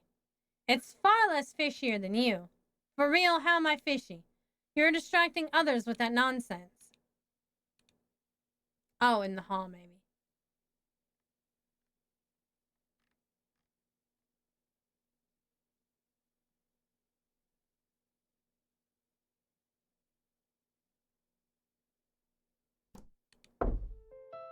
If I remember, there's Zarzan. That said the same thing. It basically said the same thing before. Zarzan, Heron, Anzox, Ionis, Thrivey, Peter, and Vincel. And Sean, Marquis Lunic, Marquis Solar, Roman, and myself were upstairs. Pardon moi, but Solar, Sean, and I were in my room. Shouldn't we be excluded? The problem is that Elegant and I were in her room face to face. According to you two, nobody is suspicious at all. I'm sorry for my impropriety, Marquis Harlock. Sus Bond, I can feel your enthusiasm for the investigation. For the time being, we'll just regard everyone upstairs as suspects. There are Elegant, the Marquis couple, Sean, and me. I'd like each of you to go over what you were doing when the incident happened in as much detail as you can. Now let's hear Sean's testimony first. Well, where should I begin? When you first went upstairs. But because the Marquis called for me, I went upstairs. Generally speaking, it was about time for the Marquis's medicine to help him sleep. I heard a lot of noises as I was passing through, so after I prepared the medicine, I went out to see what was going on. And then I found you all crowding around the locked door, so knocked it open. Something smells fishy. Maybe I'll press harder for further information. Ask what? Speaking specifically, how did they call you up? I went upstairs when I heard the bell ring. That is how they always summon me. What noise? Just like the sound of heavy objects crashing to the ground. How did you know the door was locked? But because you were dragging and pulling on the handle, I assumed that it might be locked. Okay. What kind of medicine? Well, 1 drop of lavender and citrus oil, added to water or wine. It was prescribed by the Marquis's personal physician. Sounds like a pretty mild medicine. But because it's just a slight nervous tension, it's not supposed to be potent. Please add the things you mentioned to your testimony.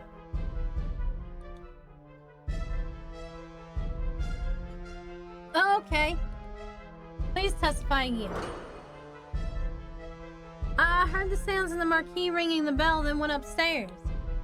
Generally speaking, I prepare the Marquis's sleeping medicine. It's a mix of lavender, citrus oils, and wine or water. The Marquis's doctor told me to add 2 drops of oils into water or wine and gave the Marquis the drink. I heard something heavy like objects crashing to the ground, so I went out and had a look. And then I found you all crowding around the locked door, so I crashed it. Wait, I think there's something strange in your testimony.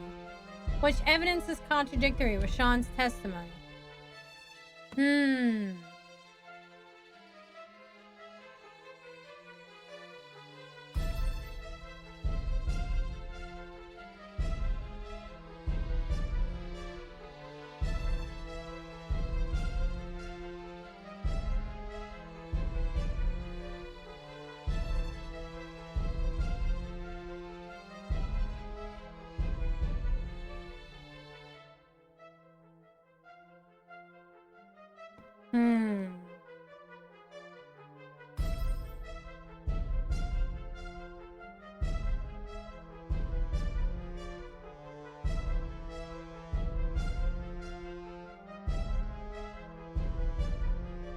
Maybe it's the handbell because it's all the way upstairs? I don't know.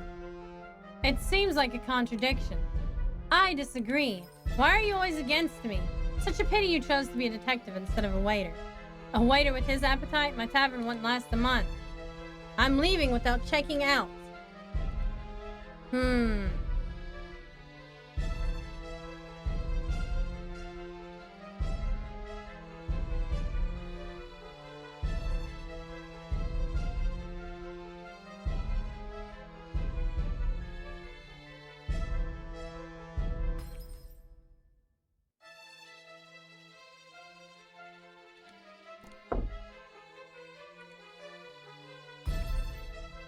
Damn.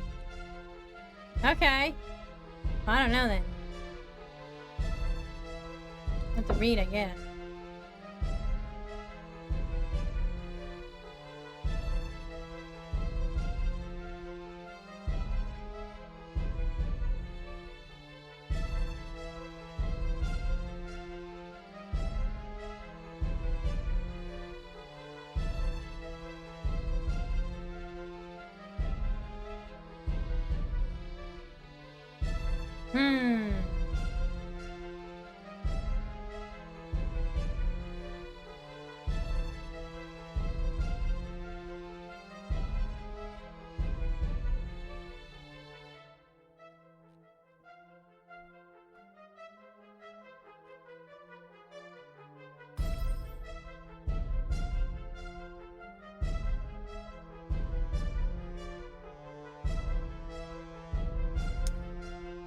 I don't really know.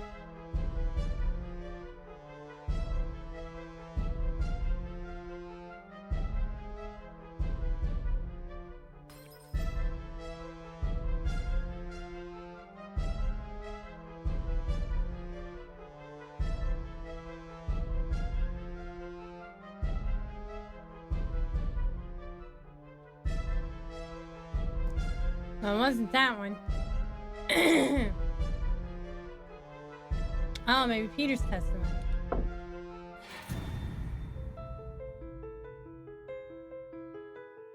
You said that you went upstairs before hearing the ring, then heard the loud noise? Yes, is there any problem? Please recall Peter's testimony. Peter mentioned he heard several small noises, a loud noise, then the ring. His memory is wrong, yours or Peter's. Or one of you is lying. In fact, I didn't hear the ring. Around this time, I usually start making the medicine. Really, it's just missing 2 drops of stuff together. Anyway, I went upstairs before hearing the bell and I was fixing the medicine in my room. After hearing the loud noise, I went out and heard the bell ring. So I went in the Marquis's room to put down the medicine, then went out again. That actually makes sense. When was the prescription given? About 2 years ago. My master takes it all the time. Thanks for your help. May I ask what you were doing when the incident happened, Marquis? Oui, it's my duty to cooperate with your investigation after such a terrible incident. We were in my room the entire time, pajamas on, sitting in the bed. We were preparing to retire for the evening, so I rang the bell to call Sean. I heard something strange, but I couldn't identify it through the door. When Sean ran out hurriedly after he put the medicine down, I realized something had happened. Usually he waits silently until I finish the medicine, then left after cleaning the mug and blowing the candle out. Something smells fishy. Maybe I'll press harder for further information. Ask why. Changing into pajamas. I don't mean to offend, but changing clothes is really a suspicious behavior. We were preparing for bed. We also changed back to our earlier clothing. And as you can see, we are quite immaculate. Sorry, I may have overthought. I don't distrust you. I want to cover all the bases. How long did it take for Sean to arrive after ringing the bell? After I rang the bell, within 30 seconds. Isn't that right, mon petit rayon de soleil? Yes, prompt and reliable as usual. Could you please tell me about what you heard in detail? I'm not sure. It sounded much too muffled. Can you remember the sounds occurred before or after you rang the bell? I cannot remember clearly. What about you, mon chéri? It seems like... Oh, forgive me. Stress plays such a havoc with my memory. I don't recall.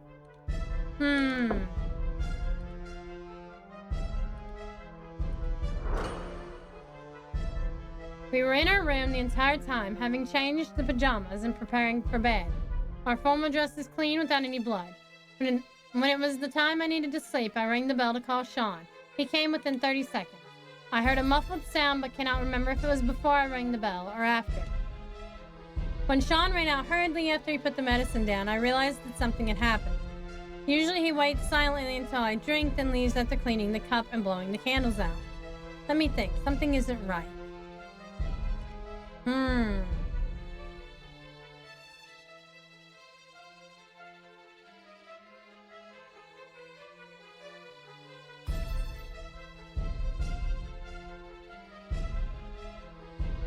Well, the luggage is in his room. How did it get there?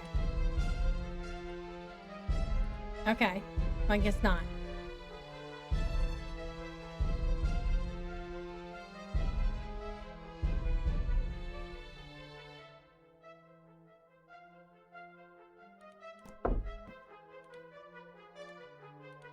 Dang it!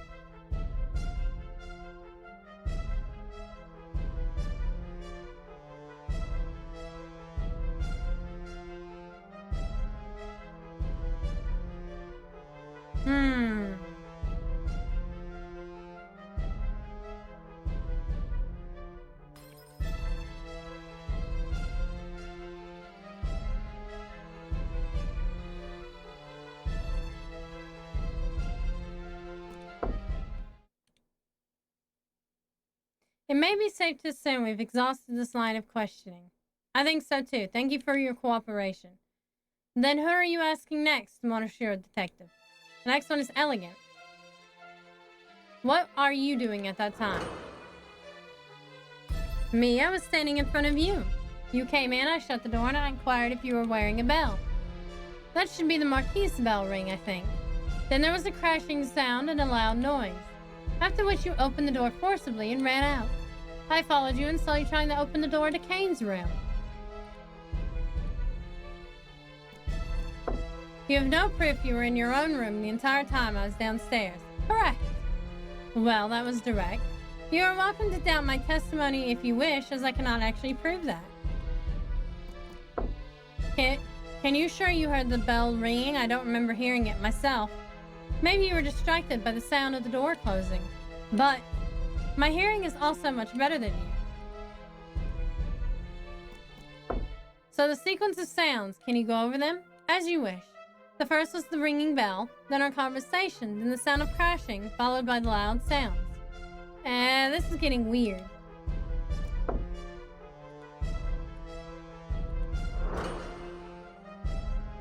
I cannot prove my behavior before you went upstairs, but I was standing in front of you at that time. The ringing should have occurred when I shut the door, so you missed it. Then in sequence, there was the ringing, then the smashing sound. After which you opened the door forcibly and ran out. I followed you and saw you trying to open the door to Kane's room.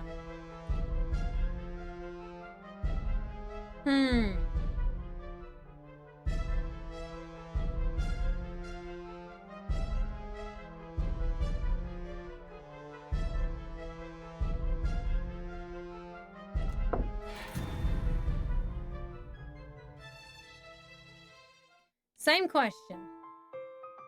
Peter, Sean, and all of you heard the ring and small noises, but everyone's testimony about the order of sounds are different.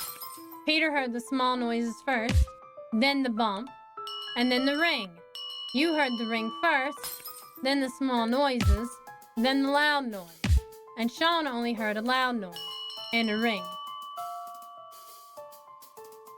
Who is lying?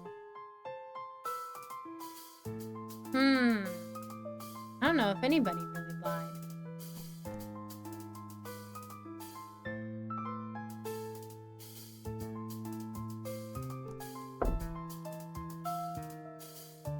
Because you have something concealed. I'm concealing nothing save the purpose of my book.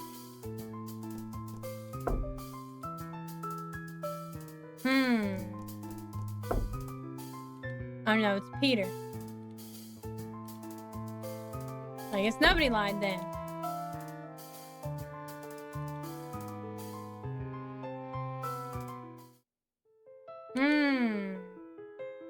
What if there was more than one ringing? The first is the ringing, then the crashing, followed by a loud sound, and then the ringing again. In this way, the sequence that 3 people heard should be correct. Then the number of bell rings is the key to solving the case? Yes. But why would the Marquise need to ring the bell again? Unless his faithful servant didn't answer when the first bell ring came out. Well, I didn't want to say that because it would make the Marquise suspicious. But you have thought this stage I have to explain. In fact, I heard 2 ringings. The first time I entered to prepare the medicine. The second time I didn't understand but still came in. But before I had the chance to ask the regent, I heard the loud sound from outside. But by the way, when I first answered the bell, I only saw the Marquis sitting on the bed without Marquis Harlock's presence. So you heard 2 ringings and came in the room twice. Ask 1. Could you please tell me the exact situation when you entered the second time? I opened the door and saw Master Linux and Solaire seated together. He was breathing heavily and he was sweating a great deal. Okay. You didn't see the Marquis the first time? No, only the Marquis. Are you sure that he wasn't just hiding in the corner or someplace you didn't notice? I'm sure. Please add what you've mentioned to the testimony. Oh, okay. Please testify again. In fact, I heard 2 ringings and answered twice. I prepared the medicine the first time, but the Marquis wasn't in the room. The second time, I found the Marquis in the room breathing heavily and sweating profusely. But before I had the chance to ask the reason, I heard the loud sound from outside. Hold on. Sean! Please calm down. Don't hurt the witness. As I step between Sean and Unique, Sean sees the opportunity to retreat. Monsieur Detective, I order you to step inside. This is a personal matter. But, the Helios Code, I guess. The Helios Code stipulates servants may not profess opinions that slander or demean their master's position. Then you understand my anger, except for when providing testimony to a felony crime such as murder. Batard, oh, I do not know how to pronounce all that. Biegement liar. After all he is finished, tell him that he is fired immediately, and at that I will see to it that he never works for another noble again. If you're the murderer, you should probably consider firing all of your servants. You're going to need the money sooner than you think.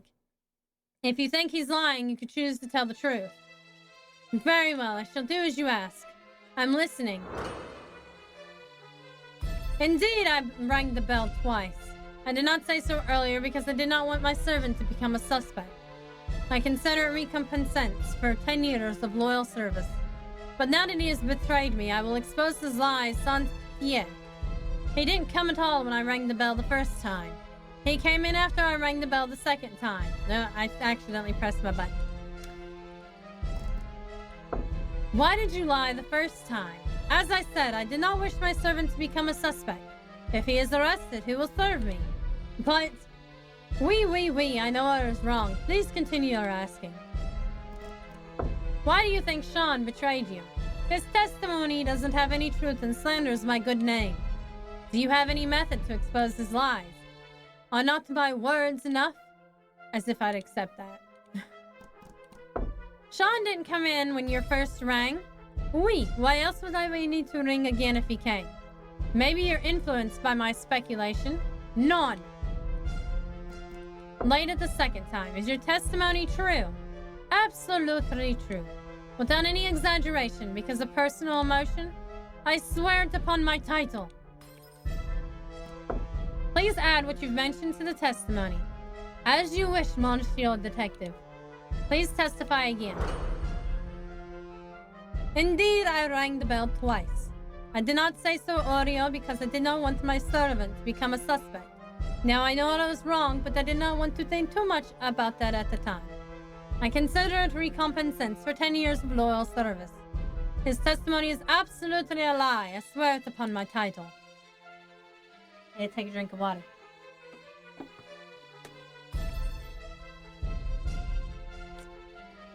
When I first rang the bell, he did not come, so I rang again.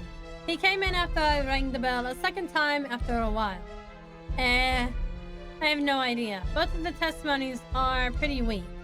Even if I asked Solar to testify as Lunix's wife, her testimony would suspect at best. If testimony is all that we can rely on, then we will never find the solution. Perhaps we should see if there's anything at the scene that can contradict them. Well, we haven't discussed the problem of the lock yet either. Now that the suspects are narrowed down again, I think I found a common point. Do you remember the moment the Marquise first arrived at the tavern? I nearly forgot. The melted snow had damaged the heel of my shoe. I guess we thought of something. What do you think?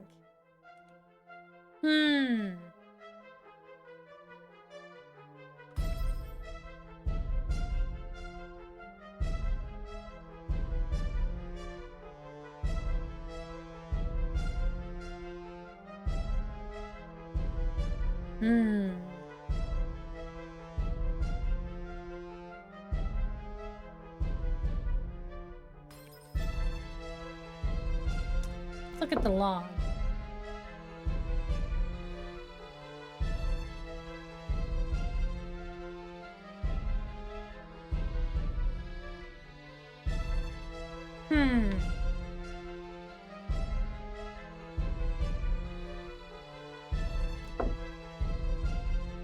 I don't know. That's it. What? Isn't it obvious? Obviously wrong. Oops.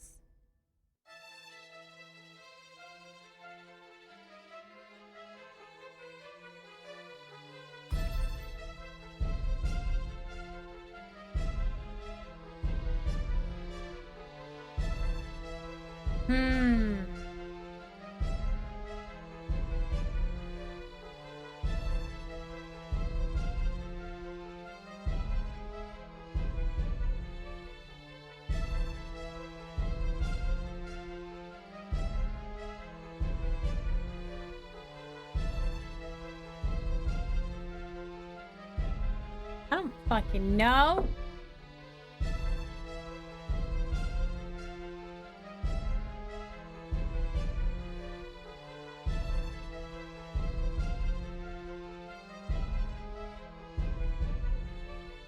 The memory.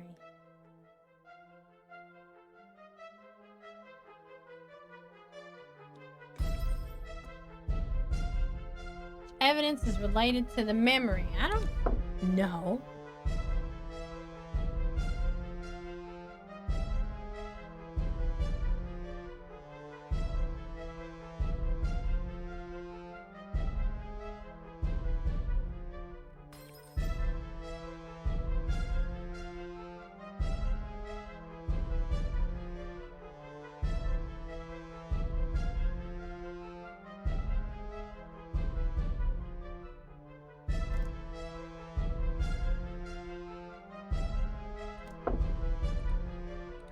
Nope.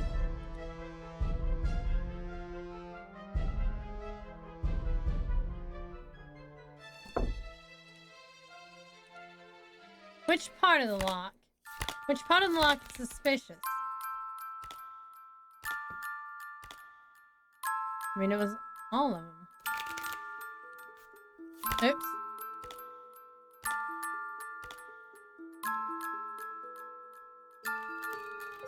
There we go. Stickiness in the lock. Why? If my memory is right, the Marquise had ordered Sean to re-glue the heels of her shoes. The capital's high-end shoemakers usually make shoes with a specific type of glue.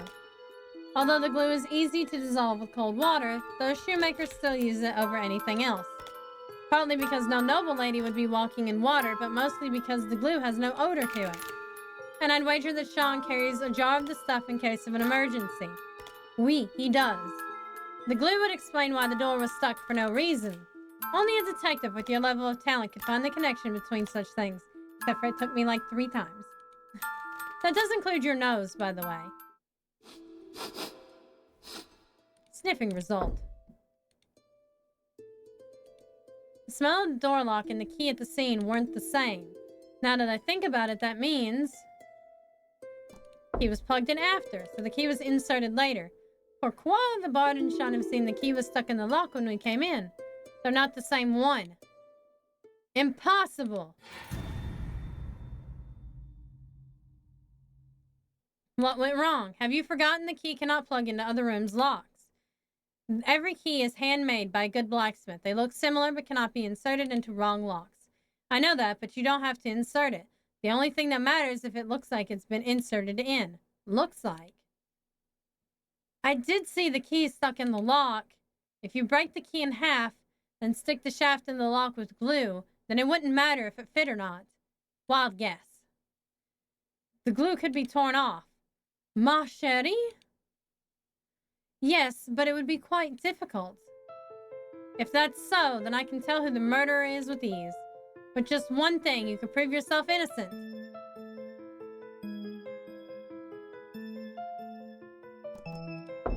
It's simple. Take out your room keys and open the door.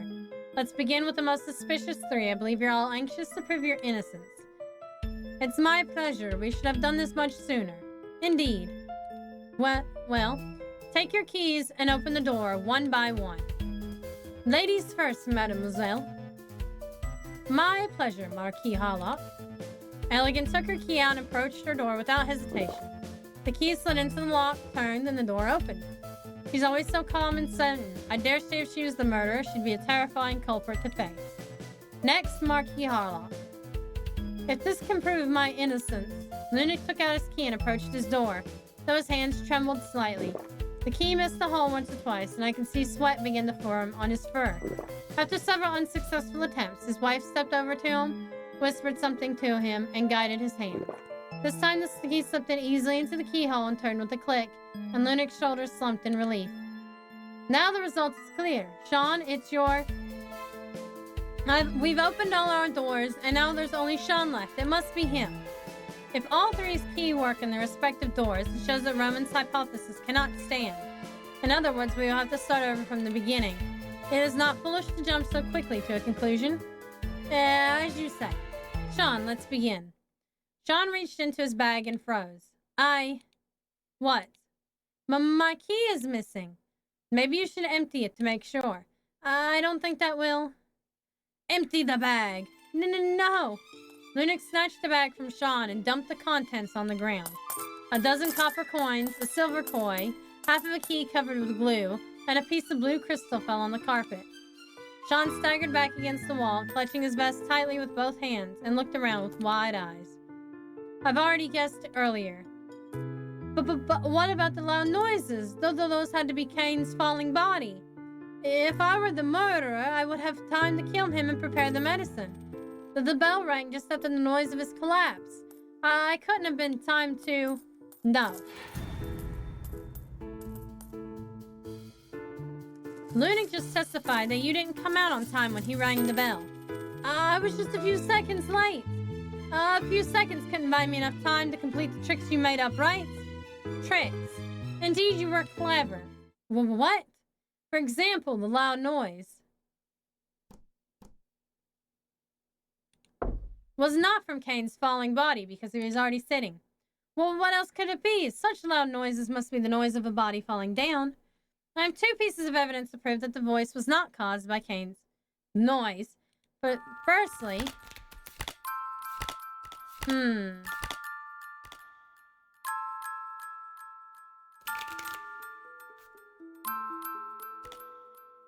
Corpse was in the chair. He fell into the chair. Even if you collapsed back with no support at all, most of the impact would be cushioned by the chair. If he fell back like that, there wouldn't have been nearly enough noise. So the sound of heavy objects falling to the ground was caused by something else. The second piece of evidence I want to present is what caused the loud sound.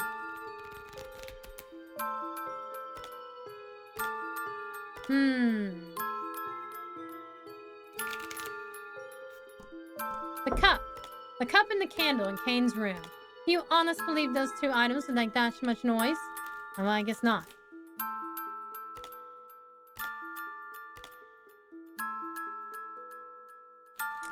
Maybe the luggage? The luggage is heavy enough that it'd weigh as much as... I mean, they're both extremely heavy.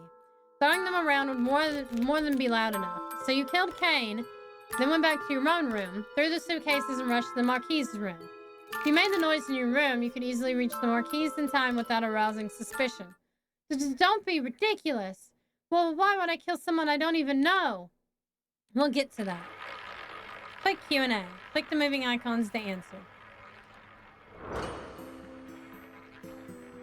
The lethal weapon is a dagger. A very ornate dagger. The dagger, of course, the murderer didn't cover this up.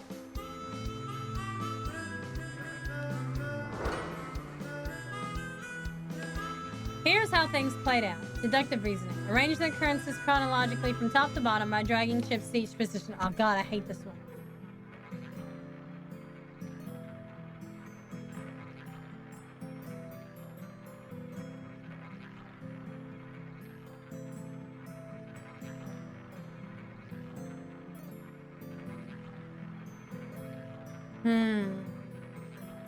All the keys are there.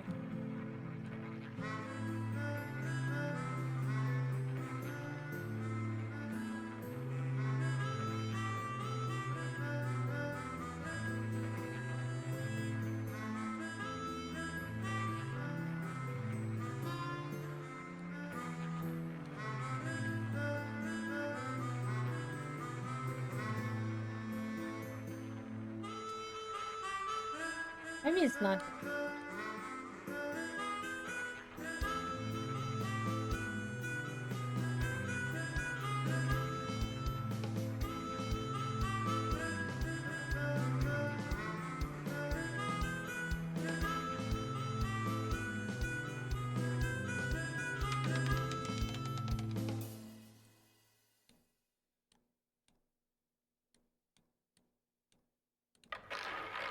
About your answer, one of the chips are in their position.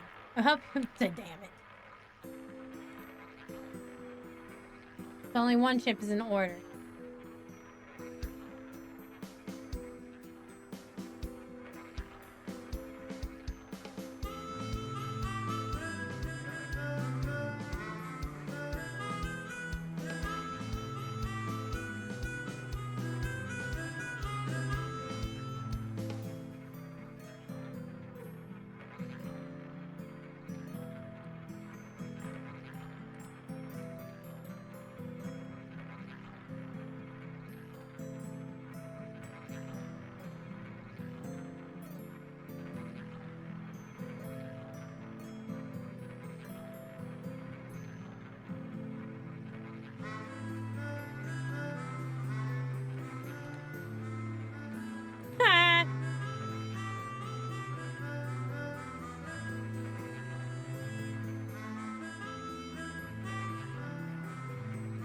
I don't think he would have stolen Zarzan's key because Zarzan said that he was already there.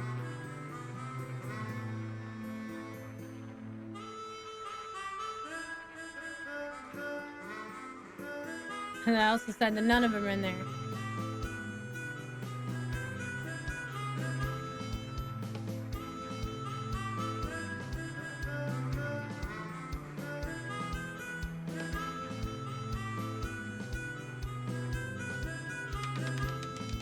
Alright, you know what we'll do? We'll do this. 0 the chips. Okay.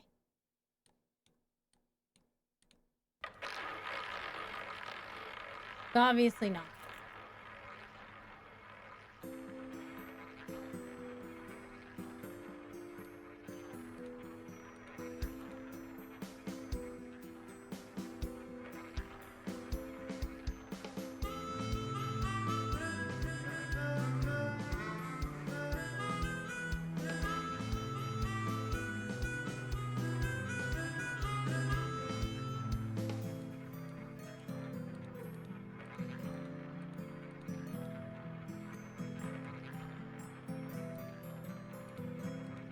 Oh my god.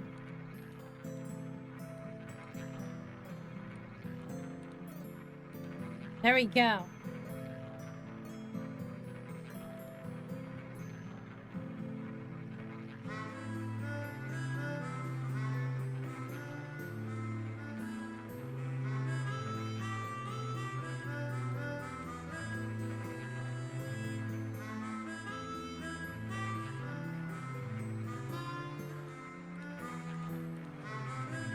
Okay, so that's not right. But it goes here. Nope.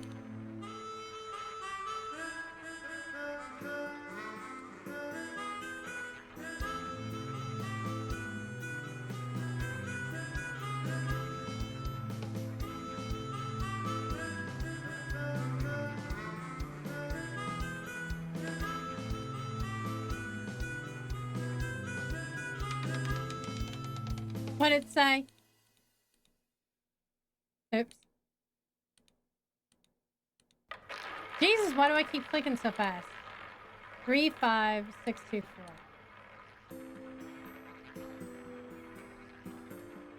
Okay. Goodness gracious.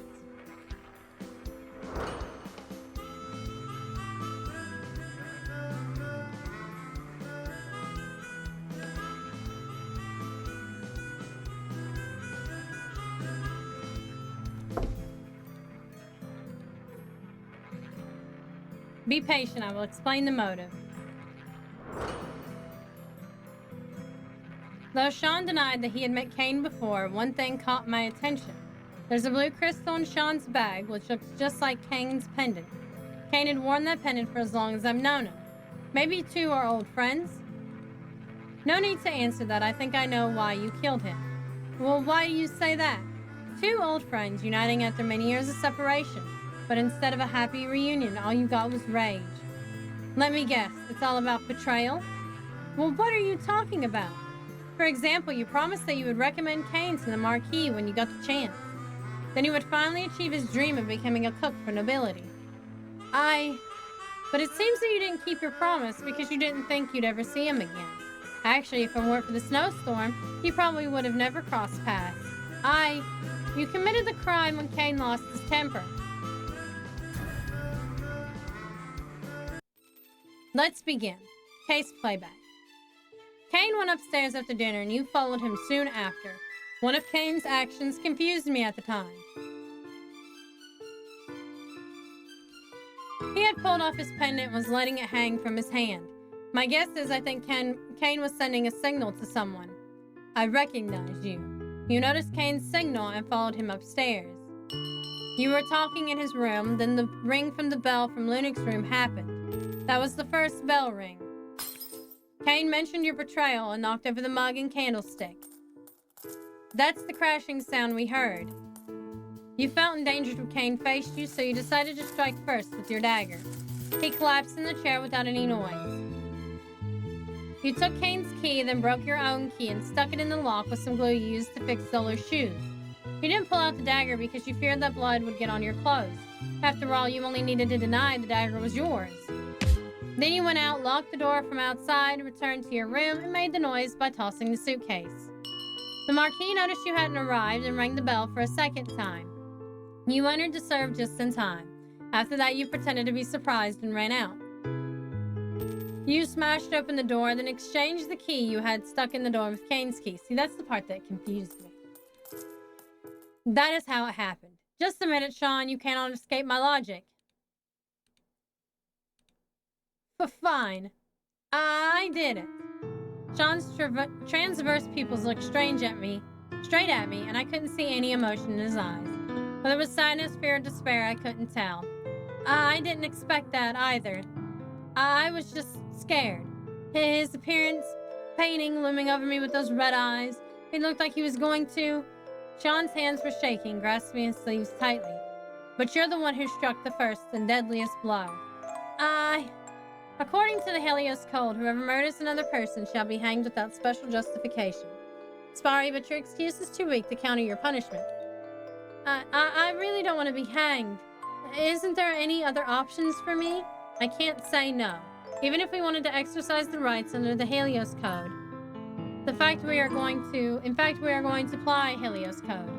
Even if in the event that a case cannot be immediately brought to trial, as long as there is a qualified detective present, a judgment may be pronounced under a detective's discretion. Even if you will not escape judgment, except what you... Tarzan, let me finish!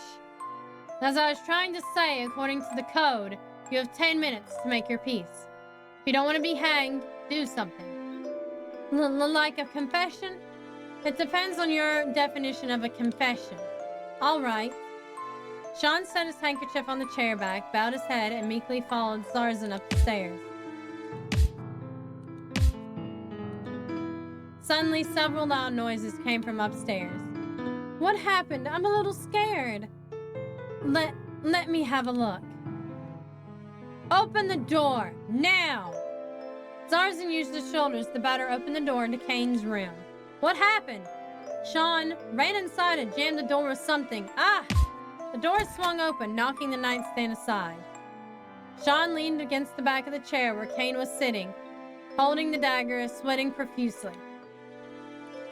He clenched his teeth, closed his eyes, and thrust the dagger deep into his stomach. Thick blood gushed out around the blade and onto the handle, covering the fine carvings and the layers of crimson. Sean had used the same dagger to break the commandment of thou shalt not kill, but he also atoned for his crime with it.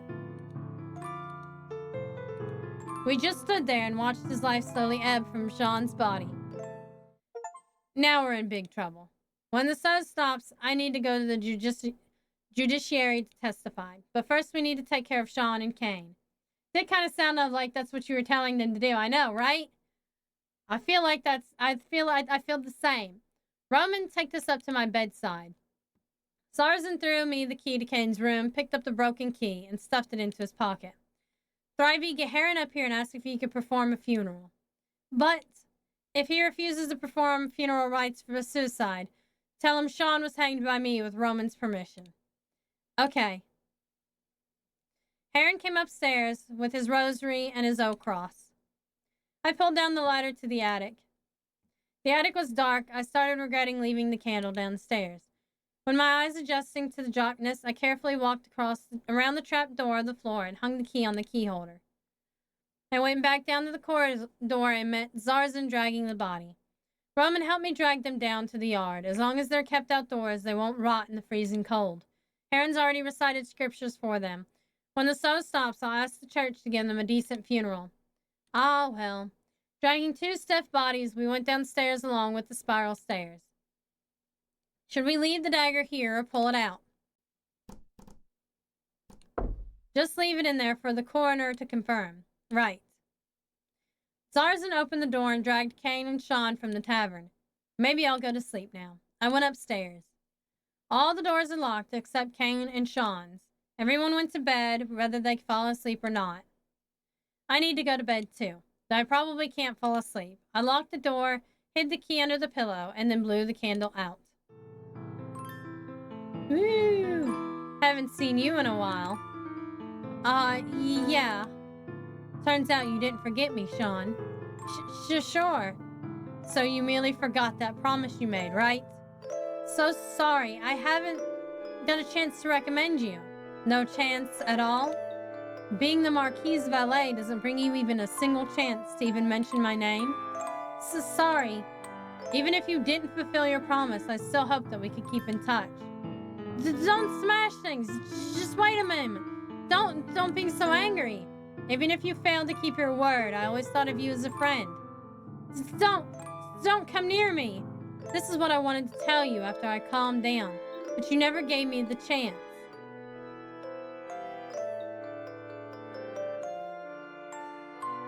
Snap. We're probably gonna end up doing hers too. This is actually a pretty long game. We've been playing it for like what? A few hours now? Day 3, 25th of December, 1285. I think we're gonna go ahead and save here, and I'm going to take a 45-minute dinner break, and I'll be back in a little bit. I'm going to, well, I'm just gonna leave this fire going, I guess. It sounds pretty comforting. Maybe we can put some Christmas music over it. There we go. Fire crackling and everything. Okay, I'll be right back in 45 minutes.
Alright, I'm back, and apparently the sound has stopped now. I guess this music for this game does not loop, in fact. Interesting. I always seem to oversleep on snowy days. The thin gray light coming from the window, half smothered by snow, is barely enough to wake me up. I climbed out of bed, still feeling dizzy. The snow hasn't stopped yet. The tavern was quiet. The sound of chatting and clattering bugs were all absent. The doors in the corridor are shut, even Kane's and Sean's, almost enough to make me wonder if last night actually happened. That maybe it was just a nightmare. I walked down the stairs. The lodgers sat in the hall drinking. Silence reigned. Peter, Ionis, and Elegant were sharing a table. Peter was practically trying to drown himself with cider. Ionis took him by the wrist and set the cup down. Benefits of having a huge friend, I guess. Elegant sat by and watched quietly, occasionally took a sip from her drink. Vincel, Solar, and Lunac sat at the counter. The Marquis and Marquise's clothing was even messier than when they walked into the tavern yesterday. Vincel was busy, nervously fiddling with his bow tie and coat. Thrivey, Anzox, and Heron were seated around the fireplace, staring at their mugs without raising their heads. If Thrivey had bought a plague doctor mask, I'm sure he would have been wearing it. Starzan was sitting by the stove in the kitchen. The fire wasn't lit. I counted them one by one. There was no sign of Kane and Sean. Ah, you're finally awake.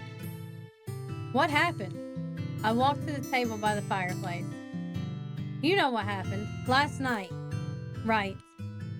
Anzox came up and whispered in my ear. Peter is taking things pretty poorly. Probably lucky Ionis is by his side. Maybe you could talk to him? Of course. Without Sean, the Marquis and Marquise are also in a bit of a mess. Looks like they weren't used to getting themselves dressed. Why are you telling me this? Tarzan lifted the curtain and came into the hall. Good morning, everyone. I hope the incident last night didn't interrupt your rest here. Bit late for that. As the proprietor of White Star Tavern and Kane's friend, I'm sorry for what happened here last night. But I can assure you that you have no need to worry about your safety here at the White Star.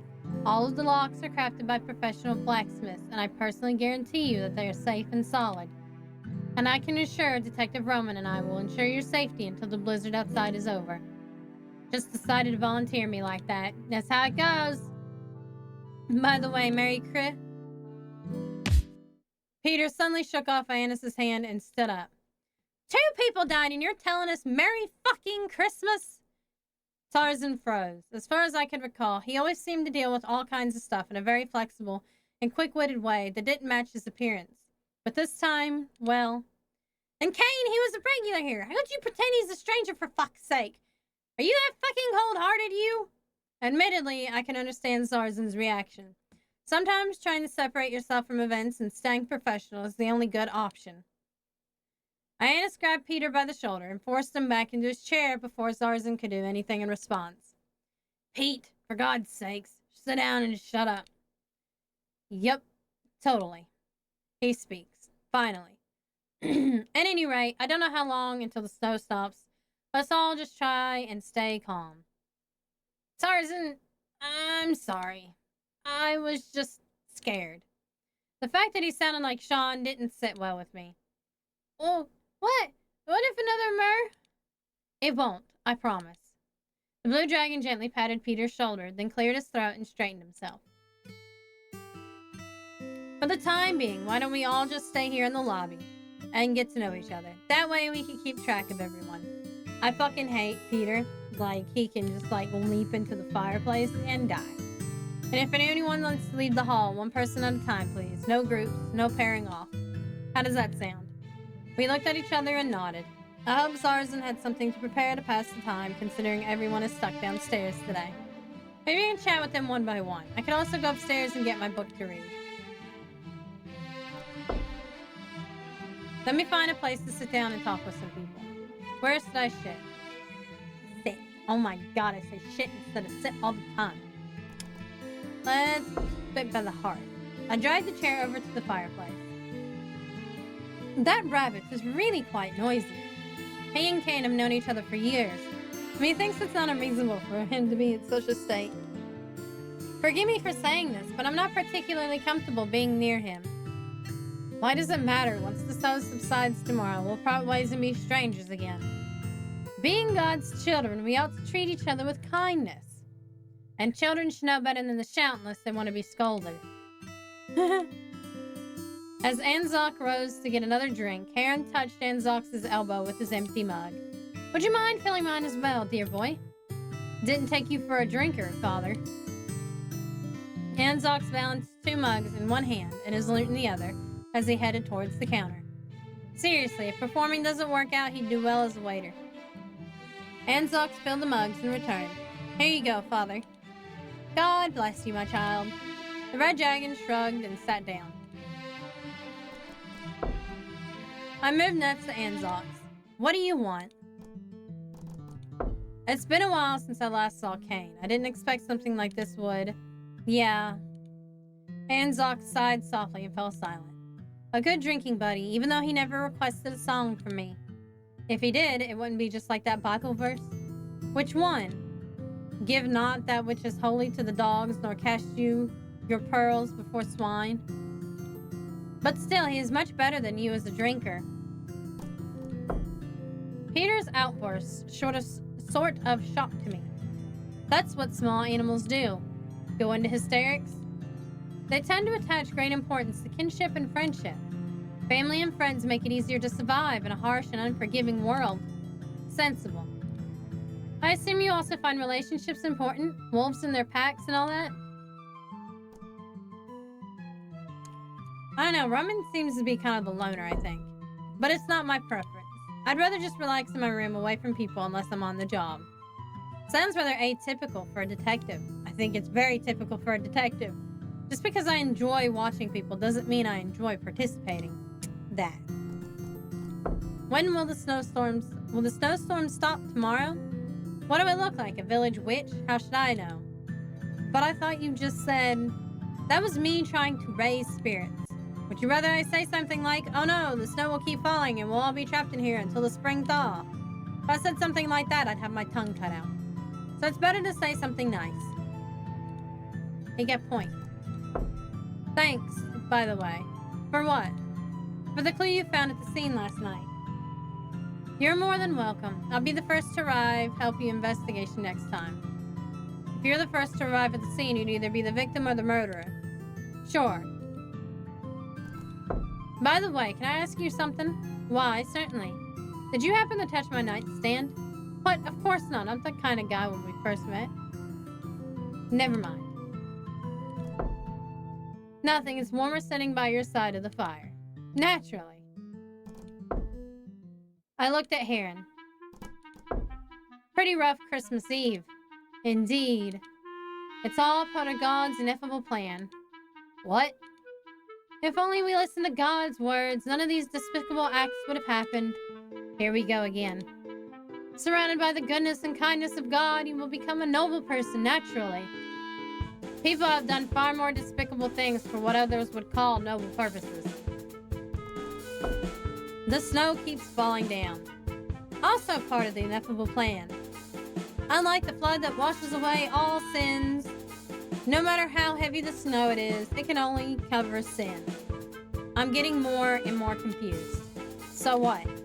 All the sins of Rimp are buried deep down under the heavy snow, but the snow eventually melts. No matter how deep the sins are buried, they shall be revealed by the light of the sun. Anyway, thanks for giving Kane and Sean last rites yesterday. Letting the deceased embarked on the journey to heaven with dignity is what I ought to do. There is no need to thank me. Is that so? By the way, may I ask you something? What? Did Sean commit suicide? He did. I wondered about that. Why else would he have had the dagger with him? We were just afraid he would refuse because he committed suicide. After all, you don't seem to be the sort to do something as despicable as lie to a friar out of a noble cause. Ha! Before Harrican continued, I moved seats. I sat down beside Thrivey. Can I help you? I just wanted to say thank you. For the autopsy, there's really no need. I believe any qualified doctor would do the same if it meant keeping others safe and sane. Although my judgment may not be good as a professional coroner's, I tried my best. If there's anything unsatisfactory with my work, please do tell me, Mr. Detective. I will try my best to correct it. I appreciate your enthusiasm, Dr. Thrivey, but let's hope we don't need such cooperation in the near future. Part of my enthusiasm, then, is being a doctor difficult? Why are you asking this all of a sudden, Mr. Detective? Why do I think being a doctor is hard work? Workplaces. Didn't you say you got here from another district because you lost your way? I did. Vela District is connected to 3 others. Lives of most people in each district are not so pleasant. Particularly in the Karnak district. Karnak. Have you been there, Mr. Detective? I had a case there a long time ago. I hope you didn't get sick when you went there. The population there is particularly vulnerable to dysentery. Not dysentery! I didn't get sick, but I did get pushed off a roof and was stuck in bed for 3 days. My word, if you can recover from that sort of fall that quickly, then you must be quite robust. I'm just curious, what exactly is that weird-looking book you had last night? The cover had a bunch of symbols that were completely incomprehensible to me. Unsurprisingly, the book is written with a cipher to prevent others from accessing its knowledge. Maybe I shouldn't have asked. It's quite alright. Many ask that kind of question. I'm used to it. May I ask you something? Something, please, Mr. Detective. Have you seen anyone rummaging through my nightstand? No. I hope you're not suspecting me. It's not good to suspect a colleague, even if the partnership is temporarily. It's fine. Well then, a toast to your health, Mr. Detective. Thrivey raised his mug and shook it in the air, then took a sip. Where else we must sit? Over the counter, where all the rich people are. Your performance yesterday was splendid indeed, Mr. Roman. Thanks for the compliment. Mon Dieu, I should be the one to say that. Were it not for you, Monsieur Detective, that fiendish goat would have succeeded in framing me. May that goat rot in the pit with the traitors and murderers. Nevertheless, Sean has... None. You didn't even speak that name before me again. As you wish, my dear. Solar turned away from Lunac, her ears flat and her tail lashing in anger. You needn't be so angry, Marquis Hallock. Once the snow stops, I'm sure you'll have more than enough time to make it to His Majesty's Christmas feast. Bah, it is already too late. It's Christmas today! I am sure to miss the feast if the snow does not stop by noon. And there is also the matter of my carriage. Oh, la malchance le marieur. I'm sure that is merely a temporary setback for you, Marquis. Lunac rolled his eyes and sighed heavily. Do not try to flatter me, merchant. Let's talk to Vincel. I sat beside Vincel. What brings you to me, my good detective? I assume it's quite a long trip from your home to Rimph, right? Certainly. I haven't traveled this far from my left town in years. It is your second time here? Not really. Vincel paused a bit and continued fiddling with his gloves. It's my first time visiting the capital. I guess telling you to have a pleasant trip would be in poor taste. Oh no, not at all. His gloves were already on his hands properly, but he kept fiddling the edges. Didn't you say before you might hire me for a case? Indeed, my good detective. Anything you want to share about that, so I'll have time to prepare? It's just investigating a trivial matter, easy as it sounds. No need to over-prepare. All right. Mysterious. The spice business must be making money lately, given the price of pepper in the city just tripled. The same goes for cinnamon and cloves. Even the price of basil has gone up a lot. I know it's the holidays, but surely it can't be that expensive. It's because spice shipments haven't arrived at a port yet. Merchants are still consuming their inventories while waiting for that cargo. Naturally, the price goes up as supplies dwindle. Those gloves of yours look very stylish. Vincel stretched his bow tie and put it together. The great minds think alike. I always prefer thick gloves, especially those thick enough to retain their shape while empty. Ah, of course. I raised my mug, and he did too. To Christmas. To snow. Our mugs clicked, and I could smell the aroma of pale ale mixed with fresh basil in his cup and his drink slosh. Oops, dang it. I sat down beside Lunac. He didn't seem to notice me. Such terrible weather. When will this snow even stop? I think it could still go for some time. Say au revoir. I knew we should have left earlier. If only I knew about this awful snow. I'll be a laughing stock if I miss the king's Christmas banquet. Come to think about how are my carriage horses? Are they seen to? I'm not quite sure about that part. Have you been to the king's Christmas banquet before, my lord? I'm curious about what they serve. Ah, an excellent topic. Luna cleared his throat, then narrated with enthusiasm while drinking his mulled wine. Last year, the royal chef himself pushed up the serving cart, accompanied by his 4 apprentices. On the serving cart was the largest and most tender roast swan that you could ever imagine. Swan even wore a small gold crown on its head. The roasted swan was so large that all 5 chefs had to carefully push the serving cart, for fear that the swan would tip over and ruin the arrangement. Then the royal chef kept the golden and crispy swan in front of us. The swan's belly would fill with apples, figs, carrots, and onions, all of which had absorbed with sweet gravy and fat during the roasting. All the invited nobles had set a copper cutlery in front of them, and the king had a silver set. The chef decided that the goose and gravy absorbed vegetables into each plate. C'était magnifique. I could say so much about just one dish. By the way, if there are other disputed cases in the future, feel free to send for me. Absolutely, should I encounter such a case again. Both your performance last night and last time impressed me. Especially when you dared the criminal to strike at you with the armor under your coat. Your bravery is remarkable as a detective. Are you getting used to your room, Marquis? Pardon? Well, the room, though unfashionable, is clean and the bed was comfortable. But the most serious problem is that my servant was involved in that awful event. Now I have nobody to serve me. That's his only takeaway from this, that I don't know what to say. Right? I didn't utter a word, and he didn't seem to notice me at all.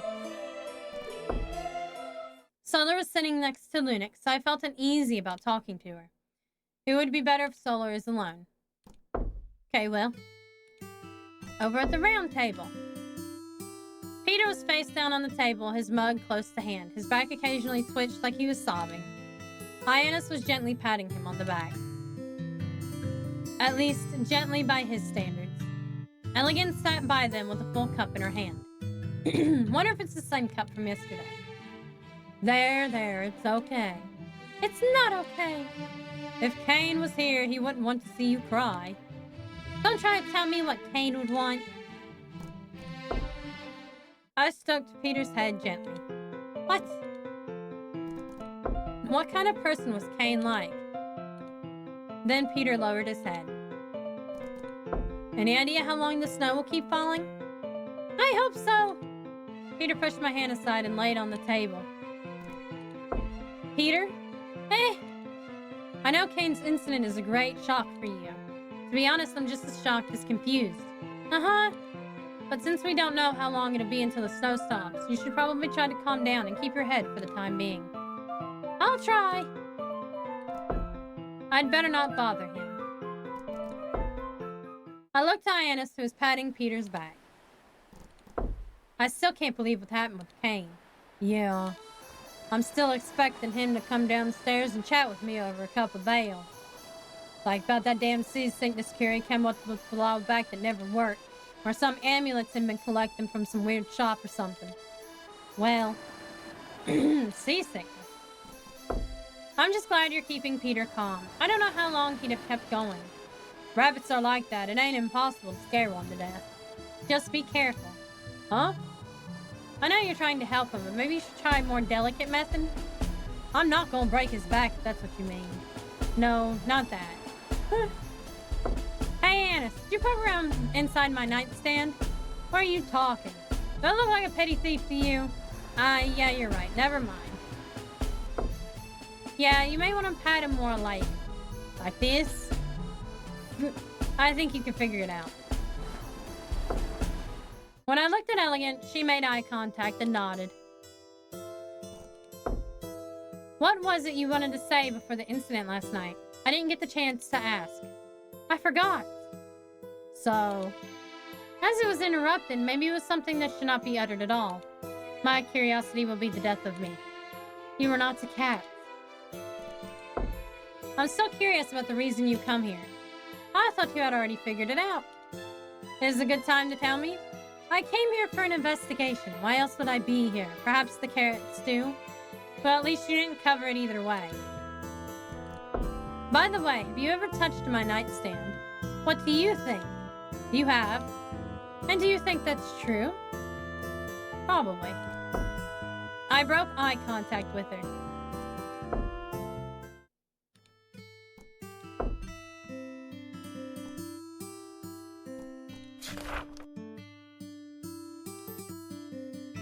Anything you want right now? Nothing particular, I'm just wandering about. Then stay in the hall while I locked up the cellar. Why? I'm locking it up in case someone decides to go for the hard liquor to drown their sorrows. There's enough ale at the counter right now. Just keep an eye on everyone while I'm away. Zarzan went down into the cellar.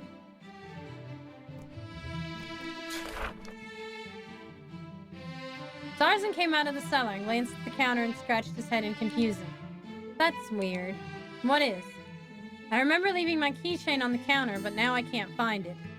Maybe you put it somewhere else? Maybe. I'll keep looking. Okay, I'm going to go upstairs. Wait.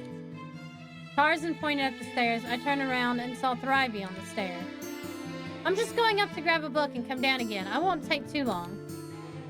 He scrambled up the stairs, 2 steps at a time. Honestly, that surprised me, given his size. Probably be best to wait. I just hope nothing else happens. I don't think there'll be much trouble. Only one person can be alone at a time, and I doubt anyone's in the mood to die.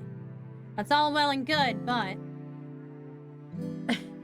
Sunny is visiting. It's better for everyone if you just stop there. Don't take what Peter said too seriously. Of course, I work in a tavern. I've been called worse things than that. I was going to try to comfort you, but I guess you don't need it. I wouldn't object to a little comfort. Huh? I'm just trying to satisfy your wish to comfort others. After all, it's my job to please my customers. Not in that way, though. So what do we do today? Well, I could set up the darts board and see if anyone's game. Sure, give emotionally compromised people sharp objects. I'll be watching. Nothing will happen. I could think of a few things that could... Would you stop that? Hold on, I just remembered something. Spit it out. Why aren't you feeding Marquise's horses? I told Ionis to bring the horses back last night, but he said they died. Froze to death. So I had them drag them to the yard this morning.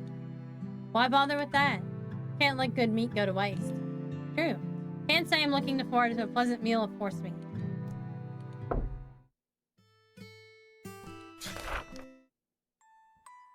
Thrivey trotted down the stairs, his book under his arm. Could you do me a favor, Mr. Detective? What is it? I'm having a great deal of trouble with the ladder upstairs. Could you... Want me to pull it up into the attic? The white dragon looked aside and nodded. If you would be so kind. I grabbed the rope and slowly lifted the ladder into the attic. The ladder is heavy, even for me. No wonder Thrivey had so much trouble with it. The ladder reached the attic. I tied the rope on the wooden handle in the corridor wall and went downstairs. Tarzan took the dartboard from underneath the counter. Since everyone seems a bit bored, I recommend playing a game of darts to pass time. I'm only offering the dartboard and darts. Any bets you want to place are up to you. Yeah! And Zox bounced up from his seat with an eager grin. I guess the idea of possible loot or a sense of challenge had kindled some long-lost instincts from his ancient dragon ancestors. I'm not going to participate. I will watch first. I shall watch. It is tempting. Well, I'll watch as well. Fine by me, but I'm going to check my luggage upstairs so I can leave immediately once the snow stops. Before anyone could interrupt, Vincent put down his cup and walked upstairs. Why was he so desperate to leave? I think I'll just watch. Oh, no, you don't. You're gonna play, too. Ionis pinched Peter's ears and pulled him out of his seat. I suppose I can join in and see what happens. Well, that makes 7 participants. Anzox, Thrivey, Vincel, Ionis, Elegant, and Peter. Oh, and myself, too. What about you, Roman? It's just a practice round, no bet. We'll do it. Of course I'm in. Frankly speaking, I'm practiced for it. So that makes 8. What are we waiting for when everybody's in here? Let's get started. I'm ready, too. Sorry for the wait, everyone. It doesn't matter. You've come at just the right time. But look at that. How cool. Although, why does she look so masculine? I'll never understand that in this art. It does look very masculine. Sarzan lifted up the dartboard and hung it on the wall behind the counter. With its peeling black paint riddled with hundreds of dart holes, the dartboard looked as old as this tavern. He took 3 darts from the groove behind the board and put them on the table. 3 darts only, throw them in turns. I won't give you more in case you toss them around. Also, and this should be obvious, don't stick them in the table. Well, now it was just tempting fate. Anzox walked in front of the table first. Stand just behind this brick. Yeah, ready, fire. 2, 21. 40 and 1 in total. What's wrong with that last dart? I expected you to be an expert, seeing as you were so active. Next. Why is it so high up? Double 19, triple 3 and 3. 50 points. Wow, a bit of a fluke if you ask me. Congratulations. Next. I've not played darts in a long time, so please forgive my humble showing. Vincel took the darts in his left hand and took aim. 5, 20, tripled 1, 28 in total. Sure enough. Oh well. Next. I'm ready. Tripled 5, half bullseye, 20, 60 in total. Just so-so. Next. Should I hold it like this? Almost. Just be careful and don't throw them at the wall. And especially don't throw it at the pictures, or else. Or else! 60 pokes in total with 2 misses. What sort of beginner's luck is this? Next. If I may. 20, 20 tripled, triple 20 miss, 80 in total. It seems like favors me as well. Did she expose herself or not? It's my turn, Roman. Mind tracking my score? 1, 20, bullseye for 50, 71 in total. As to be expected. It's your turn. Move your paws to throw the dart. Oh boy.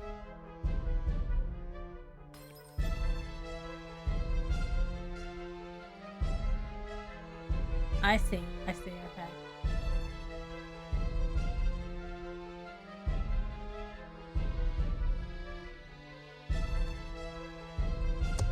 Bullseye, 50. Ha ha ha. My cat's gonna make this a whole lot harder. Half bullseye, 25. Bullseye, 50.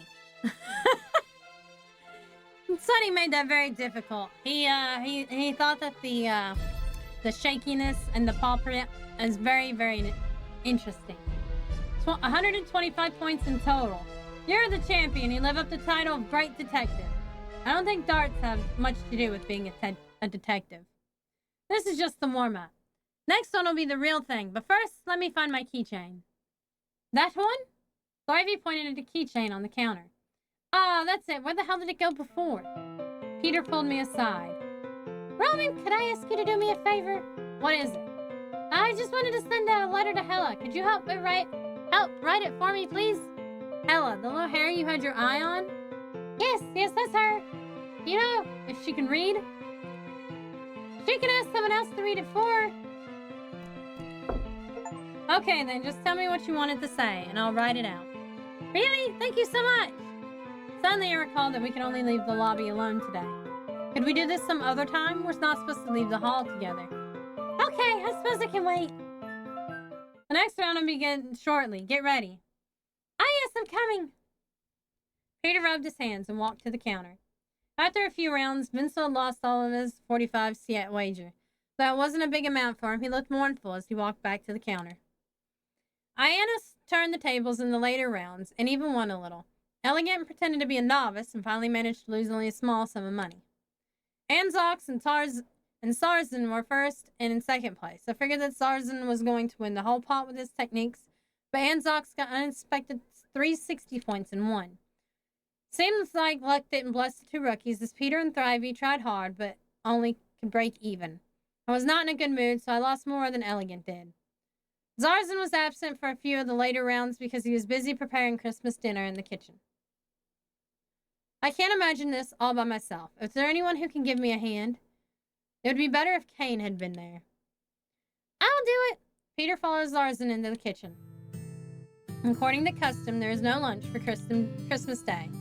The poor can save a meal while the rich can ready their stomachs and prepare for a huge dinner. One of the few customs everyone could partake in. Mom would have made me help Auntie with dinner. Well, who would resist a second chance? Opportunity like that? No wonder it's only available when I go home. I don't know why. Originally, I didn't want to go home. Now I feel a bit homesick. Everyone was resting at the table, and the few who are awake did not seem to be in a talkative mood. Anzox was playing the lute. What should I do now? Read the book.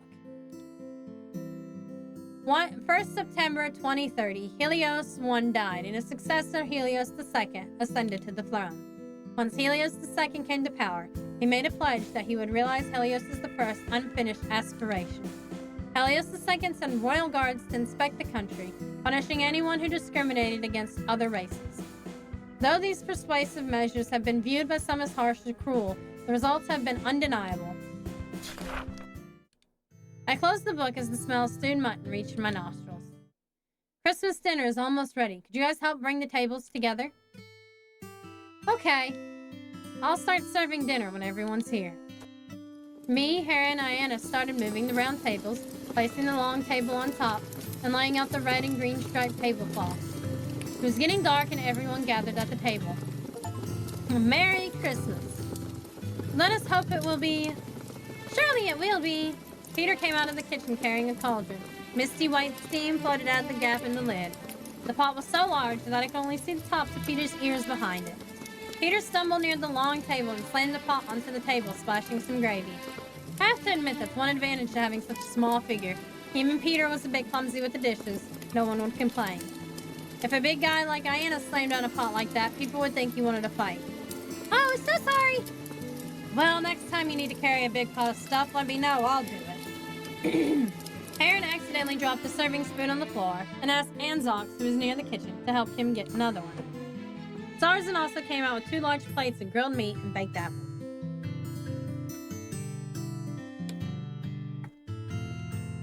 There are still apples in this season?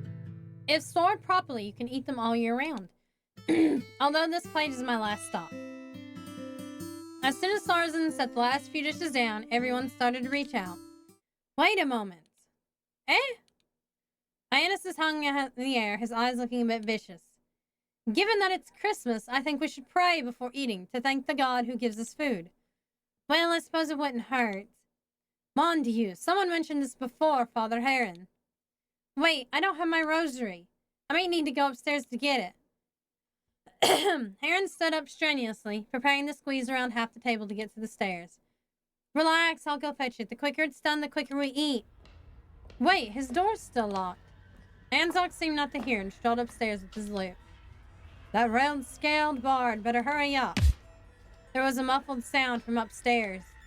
What happened? Oh dear. I should not have spoken. Anzox must have tripped or something, alright? The carpet on the second floor is thick, so he's probably fine. Take it easy. Zarzan quickly left the table and headed upstairs. I also ran up to follow. There was nobody upstairs this time now. Closer to the stairs I got, the more smell of stew and spices in the tavern became mixed with the familiar, wet, coppery smell. It smells like it was more than just a fall. I ran up the steps quickly, taking them 2 at a time and clutching the handrail as I rushed up along the inside of the spiral staircase. It was Anzox. He was lying on the carpet, motionless. The wooden ladder leading to the attic had fallen. It had struck him on his head. Bright red blood spread across Anzox's darker crimson scales and leaking into the thick carpet. The heavy wooden ladder was still pressed against his head, like a boot pressing down on top of a melon. The hemp rope, which had originally tied the ladder to a wooden handle, swung like a pendulum in the air. Zarzan stood there, stunned for a moment before he rushed forward to pull the twine. Anzox! The ladder slid up the loft along with the guide rail, making a sharp friction noise. Thrivey squeezed past me and crouched beside Anzox. Wait, don't disturb the sea. He's still alive. What? Still alive? His head is covered in blood. Being covered in blood doesn't equal death. Thrivey pulled a white handkerchief from his pocket and pressed it against Anzox's head. The fabric slowly turned red from the wound, spreading it across it like spilled wine on a tablecloth. How can you... Thrivey grabbed Anzox's tail and knuckled firmly down against the ventral side. The flaccid tail curled up at once and did not slacken again until the hand was released. You see, he's still alive. If we can stop the bleeding, get him into bed, and apply a poultice, he should recover. You really are calm about this. Not to interrupt, this ladder isn't exactly light. Could you... Luna grabbed Anzox's armpits. Thrivey supported his head and I lifted Anzox's leg. Then we lifted him aside together. Once we were out of the way, Zarzan loosened his grip and let the ladder fall back down. Anzox will not wake up for a while. Carry him upstairs and put him in his bed. When I count trois, we lift him upstairs together. Un, deux, trois. Lunik and I carried Anzox's limp body into the attic. Why do unconscious ones feel heavier than usual? Over to the bed now. Alright, just leave him to me. Do something else and stay out of my way. Thrivey sat on the edge of the bed, pulling bottles and tins from his medicine box. What's the situation? I don't know. It'll be some time before he regains consciousness. I'm just relieved you can take care of him. I climbed down the wooden ladder. Is that foolish bard all right? Well, he's not going to die. Good. Well, then let us begin searching. What? Do you assume Anzox's injury was an accident? Isn't it because the handle I used to secure the rope broke? Perhaps. Elegant shrugged. We were all downstairs at the time of Anzox's accident. So surely it was just an accident, but it felt off somehow. As much as I'd prefer to go back and eat, I'm already hungry enough to inspire my predatory instincts. We should try to finish dinner first. In weather like this, the stew gets cold quickly. And I haven't eaten anything today. How could you eat with such a problem stuck in your throat? Forget it. Let's finish it quick. I'd heard of a foreign general who had no time to drink after pouring a glass of warm wine, then went to battle with the enemy general. When he returned victorious, the wine was still warm. Then let me do a simple survey to find out what the reason is. I took the keychain from Zarzan and straightened my collar. But the crime scene has been... It's fine, I've seen it all and I can rebuild it. Should I drag Anzox back down the ladder? If you must do this to solve the case, I'll do it instead. Isn't it too cruel that Anzox go back down there? Thanks for your hard work. I will pull up the ladder a little so you may slowly climb under the ladder and not hurt yourself. Here? Left? Up? Yes. Go somewhere else to search. I have not finished yet. Elegant squatted down and grabbed Zarzan's horns to position him. Hey, easy there. My key is locked inside my room. The keychain is pinned around my waist. Take it yourself and return it afterwards. Okay. Wait, the door's open again. Dun dun dun. Case number, well, 2.5, because I don't know if you really count the first one.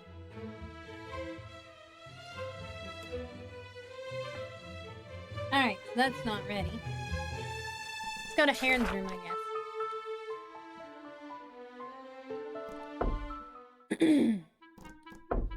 By the way, don't you always carry your rosary with you? Most of the time, I'd have left it at my bedside this time. Unlucky. Can you remember what happened before the dinner? Before the dinner, I proposed to pray before the meal to glorify God. Then Anzox went upstairs to get my rosary, which I'd forgotten. Unfortunately, something bad happened in the end. Maybe it was the punishment of God for my laziness. That's not right. Eh? This isn't divine judgment, it's murder. God wants to punish someone, it should only be the murderer. As for finding out who the murderer was, it's my responsibility. Suddenly I think you're even a little... Suddenly I think you are even a little handsome. Just a little? Correct me if I'm wrong, but it seems like you've been handling Anzox recently. Really? For example, pouring drinks for you this morning. Just a few times. Aaron tapped his fingers a few times. Isn't it normal to help someone get something? Just be nice to others?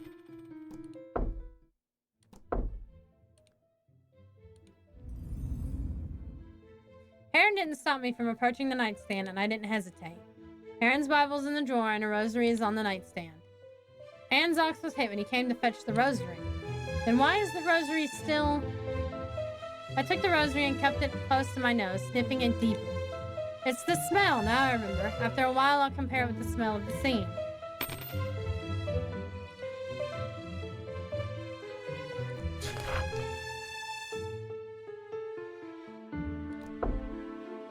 I'm not finished yet. Go and do something else.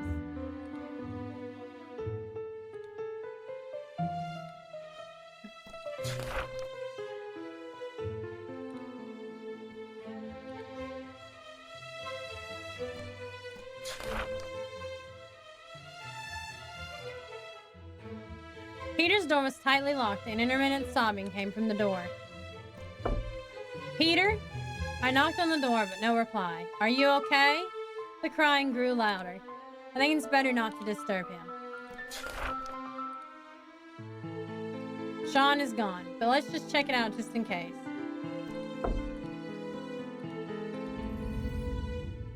Linux and Solar suitcases, well crafted, are stored here. Drawer is empty. Oops. I'm gonna go AFK for just a minute. I'll be right back.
Alright, I'm back. Let's see. I'm gonna check out Ionis's room. Oh, he's not here, I guess. There's still nothing in the drawer.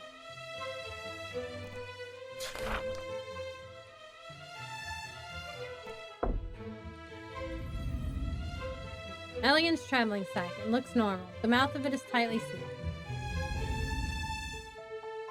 There's a notebook in the drawer with Elegant's name on it.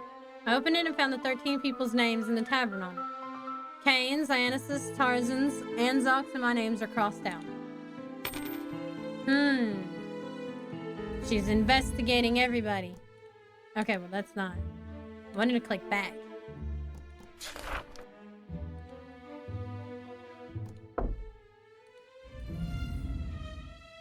Vincel's luggage. The clothing inside it are embroidered fancy patterns in dark thread. The drawer is still empty.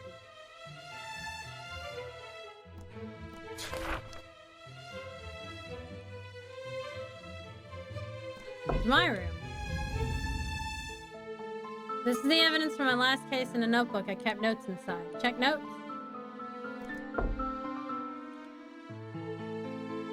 Oh no!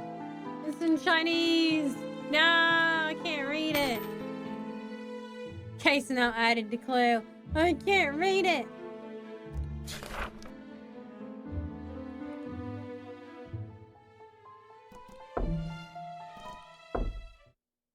Marquise Solar, I wonder if I can ask you a few questions. Why, of course. Have you ever noticed anything odd during the day? I could smell the scent of orange blossom, jasmine, and vanilla on Solar. It was like she'd just come from the southern parts of the kingdom. I didn't notice anything bizarre. I watched you lot play with darts before noon, and then in the afternoon I was taking a nap. I tried to stop my nose from sniffing too hard. I do apologize if that was of little help. It's okay, it's fine. So, Marquis, can you recall what happened today?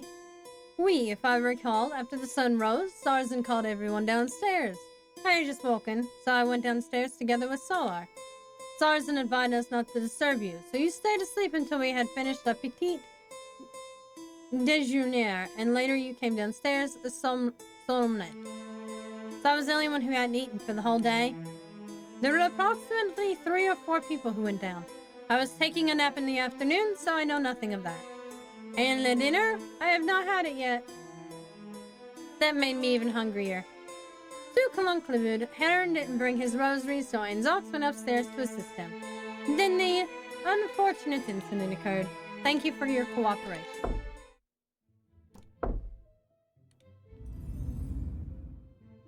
I was approaching the nightstand when Luna came and stood between me and it. Something I can help you with, Monsieur Roman? So much for checking that. May I check the drawer? There is no article in the drawer in relation about this crime, I presume? Linux lips curved up in a faint smile. As a Marquis, I possess the privilege to refuse any unjustifiable search. I think Peter might have been right about unfairness the other day. It's true.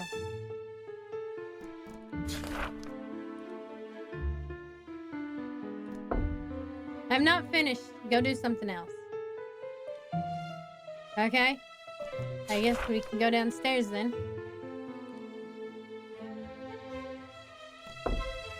Vincel and Ionis were sitting at either end of the long table. Vincel is leaning over the back of the chair, and Ionis is bent over the table.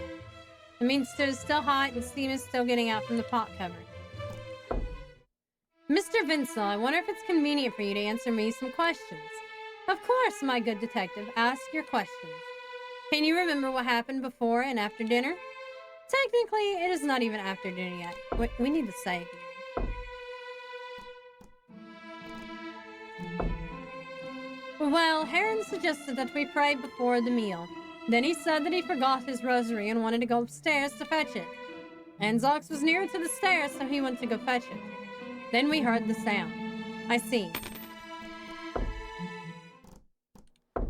What do you think happened this time? Hope it's just an accident. It would be terrible if anything happens again, especially on Christmas. If there's a killer among us, I can't exactly say I can relax. Alright, why can't they just surrender instead of playing hide and seek? Ain't like attempted murder result in a death sentence. Would you just wait patiently at the docks after you got into a fight with someone? Damn straight. What do you think about Anzox? Nothing special, just a bored. Nothing special. He hangs around in a bunch of taverns and only stays for a few days, so it's not like he has much time to make friends or enemies. Doubt anyone's willing to lend him money, though he never asked. Anyway, I don't understand why anyone would want to kill him. What was with you objecting to a prayer before dinner? The thing was fine without it if there wasn't so much drama for today. By the way, wasn't the first mealtime prayer we had this whole time? Yeah.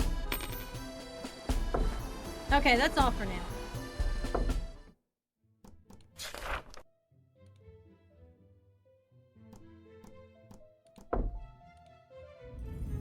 That knife with the Chinese on it. Knife stuck in the chopping board. The level of the water's gone down a bit since yesterday. The fire's died out.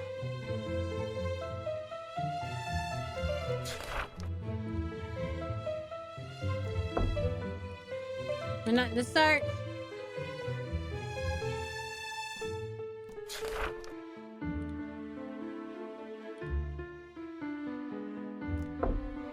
Not finished yet. Go and do something else.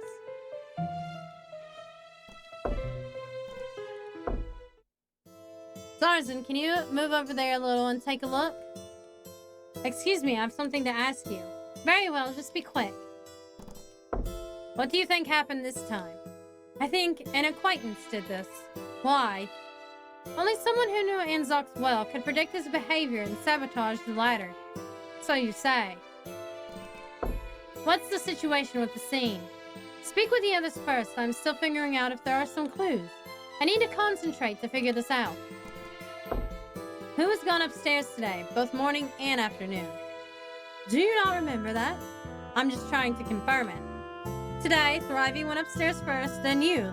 Vincent went upstairs during the darts game. Then everyone was resting in the hall during the afternoon. Ah. Anzox's name is also on the list of your room. Can you explain? It may be a coincidence. Never mind. I may be tempted to burn that book. What if it was some sort of cursed notebook that kills everyone whose name is written in it and crossed out? I never expected that you believed in curses. Why didn't you realize it before crossing my name out? Do not act as if you believe it yourself. There are no such thing as curses.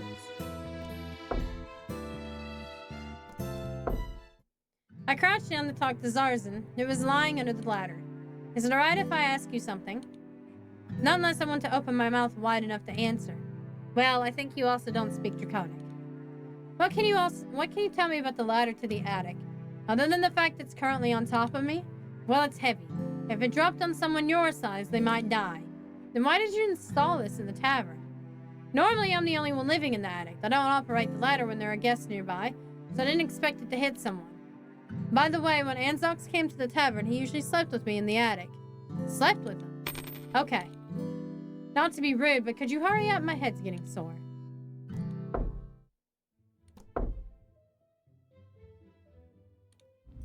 Look at the rope. The wooden handle is now broken. Most of the remains of the wooden handle were tangled in rope and swayed in the air. The wooden handle looks like it bent and then broke, and the color is very new. The cross-section of the wooden handle has many sharp wooden splinters, and it seems that several of them broke.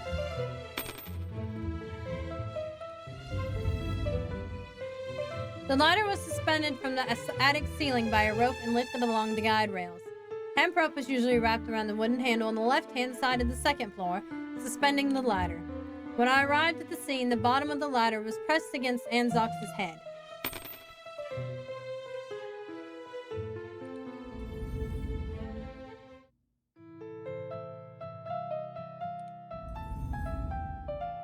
You alright? Is the ladder too heavy for you? No, just finish this quickly. Anzox's wound is on the back of his head. Won't do this on Zarzan, though. I took some notes. Here. Zarzan's muscly back. When he isn't so busy, he would untie the belt on his wings and flap his wings. That's the reasons why his wings are still strong.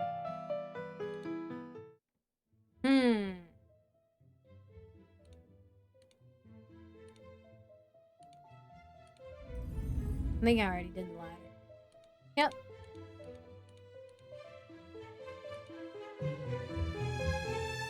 I've searched everywhere else. Time to focus on the crime scene from now on. We sniff. I took a deep breath, trying to sniff out the murderer. Although it doesn't work all the time, it saves me a lot of trouble. The scent of blood is too strong. I can't connect the scents with these people. Might as well pay more attention to the scents. I closed my eyes and breathed in and out through my nose.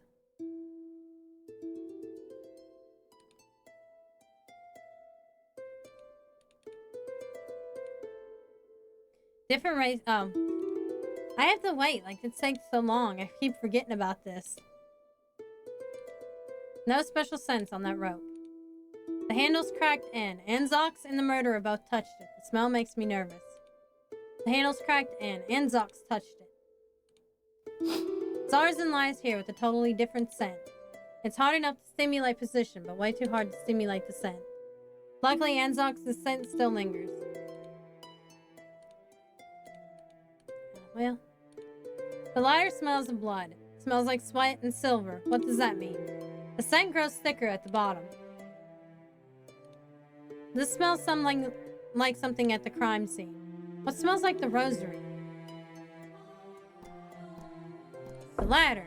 The ladder smells just like the rosary. This usually means they have contacted a lot. But why? That should do it. The evidence I have is enough. It's time to find out the truth. Oh boy, here we go.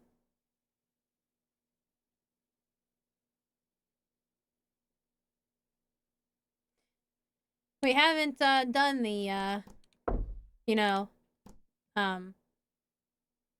goodness gracious.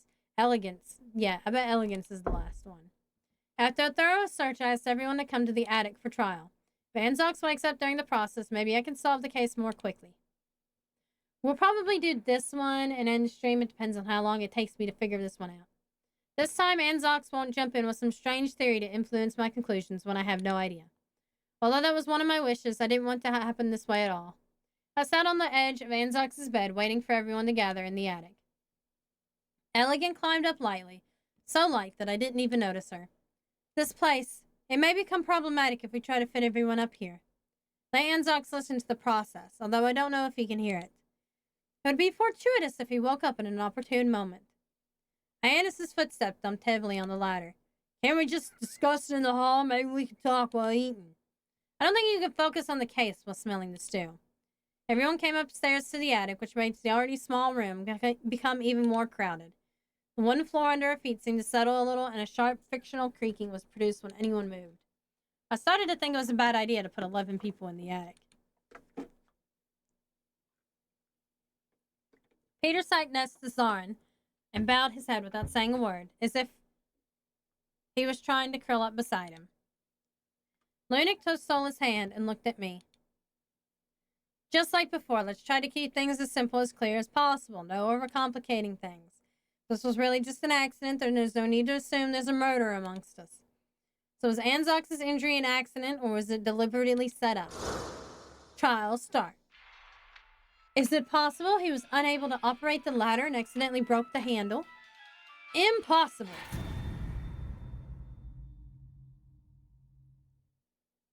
Why are you so sure? He sleeps in the attic every time he comes here. Nothing ever happened to him when he went up or down.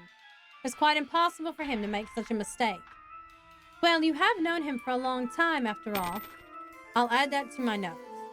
But who would want to kill Anzox? I don't remember if he's got any enemies. Besides, most of us here have only known him for merely a day. Is that all somebody needs to kill? Let's put motive aside. I can't figure it out either. Is that so? I want to find out who was able to commit this crime first. Is it possible that the handle was stressed already and was about to break anyway? If so, Anzox is just unlucky enough to trigger it. Impossible!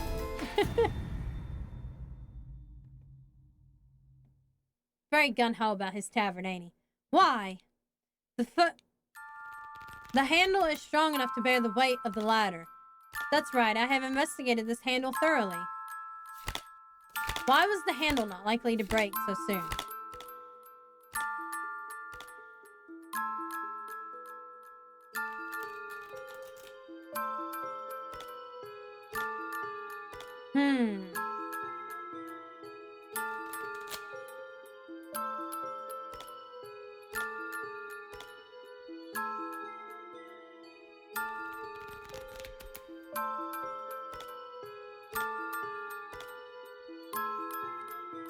I don't know if that's right.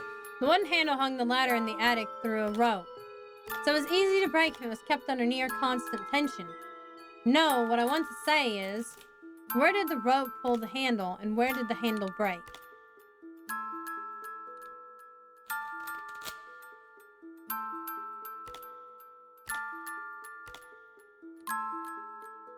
The one handle was bent. So what? The weight of the ladder passed through the rope and pulled the handle up, so if it was an accident, the handle should be broken upwards. Indeed it is. Indeed it was, Roman. By the way, I felt strange when I retrieved my rosary. It was neither in Anzox's hands nor pressed under him, but on his back. Why didn't you tell me something that important earlier? Jesus Christ, I just remembered it. In short, it seems that there are a lot of details that cannot be explained right now. Let's rule out whoever couldn't have tampered with the ladder. The first people who we can exclude are... Who can be excluded?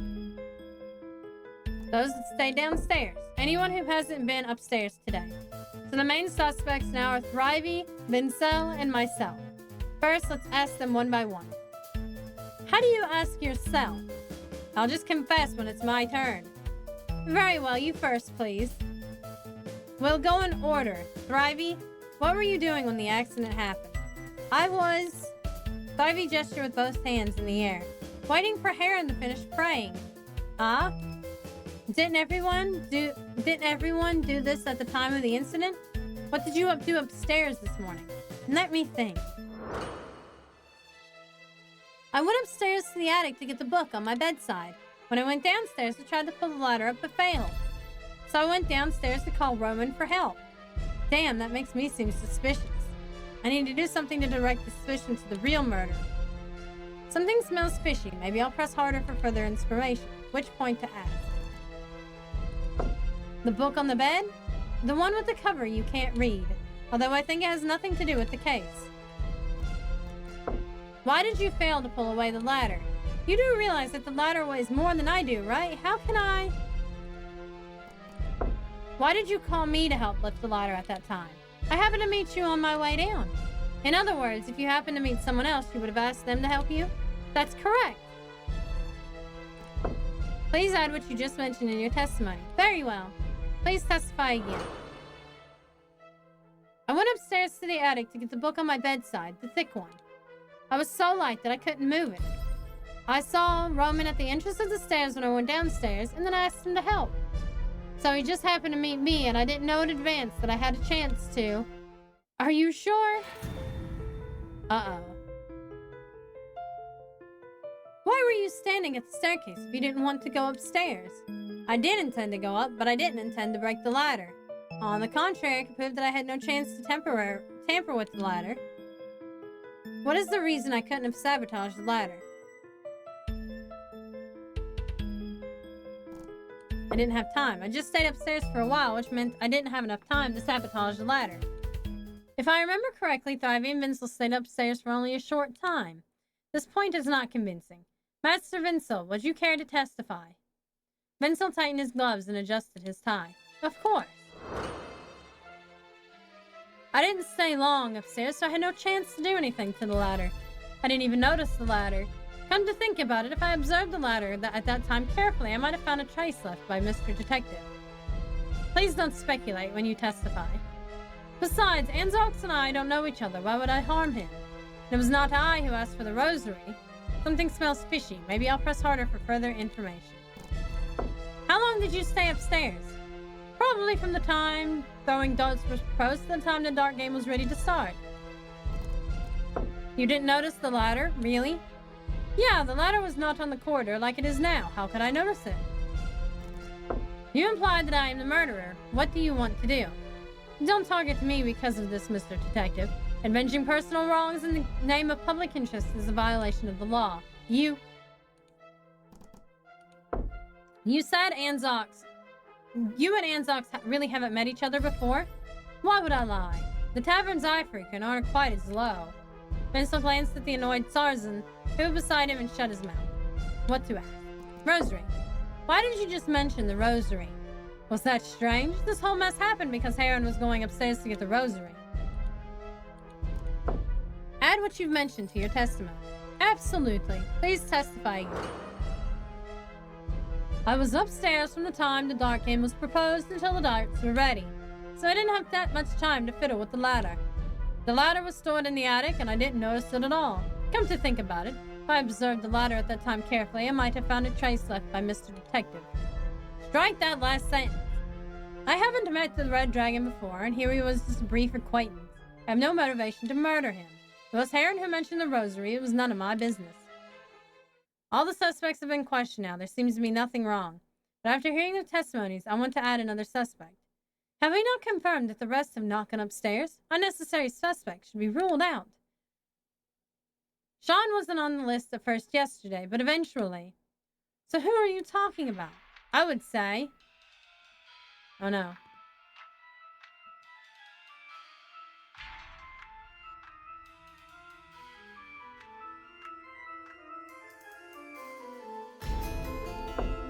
I think it was Heron. I think so. As owner of the Rosary, do you have anything to explain? Is there anything to explain? For example, did you go upstairs during the day? Why was the Rosary not with you? Why did you pray before meals today? And tell me everything you think was strange. Okay. I have been downstairs all day, and I believe everyone can testify to that. I left my Rosary in my room, so I had to go upstairs temporarily today. What's wrong with praying before meals? Speaking of something strange, the door in my room is locked. Does that count? Something smells fishy. Maybe I'll press harder for further information. And did you go upstairs today, even once? Everyone saw me, of course not. Regarding the Rosary, I would like to ask a question. Why was the Rosary on Anzox when the incident occurred? How should I know? Why did you pick it up? I didn't think about it. I thought it was my stuff. Why did you pray before the meal today? Seems strange. I've prayed before every meal. Is that a problem? Why was your door being locked is strange.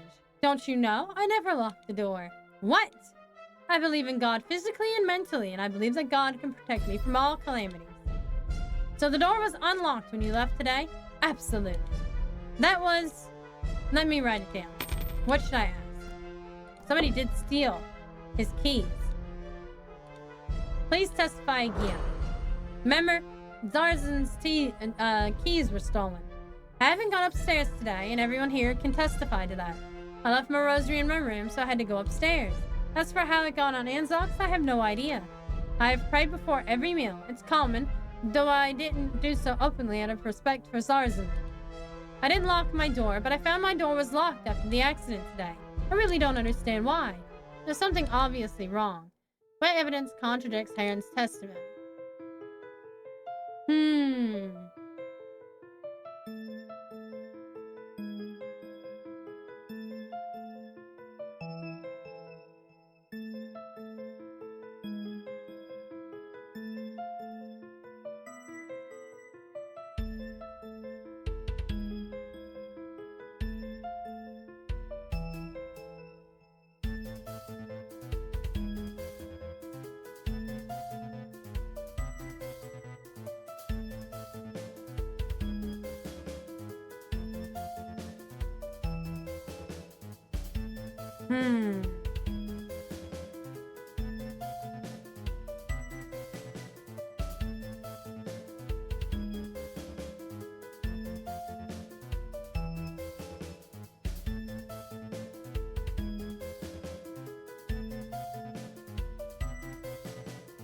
Excuse me.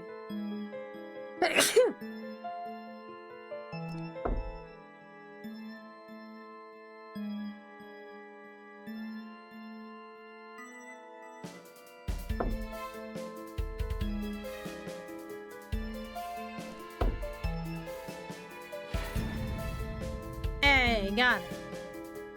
Maybe. Did you just say you pray before meals every day? Yes, is there something wrong with that? But that was the first time since you got here that you prayed before a meal. Therefore, maybe I remembered it wrong. But then what does that have to do with the case? Although I'm not sure whether this is related to the case, I hope you can recall why today you suddenly remembered praying before meals. Very well. Usually whenever there's a chance, I pray before meals. In the past few days, to respect the sensibilities of the tavern's owner, I did not mention praying before meals. Today is Christmas, and I thought that it made sense to have a short pre-meal prayer on this particular holiday. And besides, there were others who asked me to do so. Something smells fishy. Maybe I'll press harder for further information. What do you mean it's normal? This means I was in the monastery. What do you mean by out of respect for Zarzan? It seems that he's not so passionate about faith. So you didn't forget to pray these days, but rather you dared not? Maybe you can say that. Aaron looked to the side and his voice grew quiet. Christmas prayer should be normal.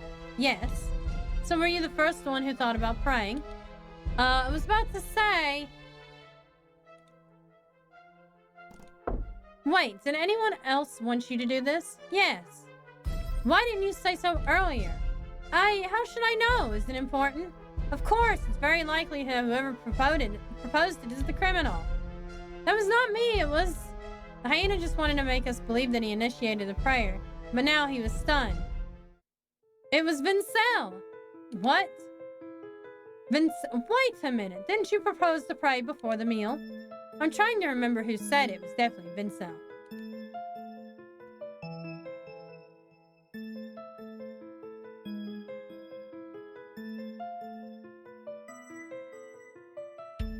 I think Vincel was wanting to get Heron.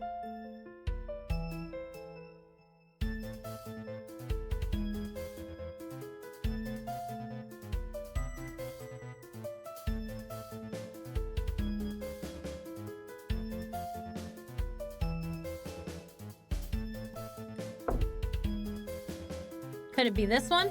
Think before you speak. What? But that was it. Vincel said the prayer before the meal was Heron's own proposal. It wasn't me, that's what he said, so he'd be acquitted and frame me. I turned to look at the links. Do you have anything to say, Vincel? I indeed reminded Heron to pray, but why do you think that means I would murder someone? If I wanted to kill Anzox, why didn't I just let Anzox go upstairs and help me pick something up? Why would I bother to remind Heron to remember to pray before the meal? What if he went upstairs by himself? Impossible. Anyone who's been in the tavern these days will find out. You can use Heron to get the Anzox. Why? How can you use Heron to get the Anzox into the trap?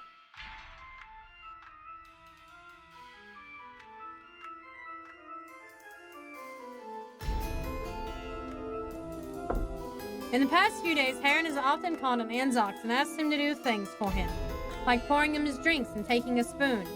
So it was natural for him to get the rosary upstairs, because the murderer took advantage of Anzox's tendency to help Heron and used it to set up a trigger for the trap.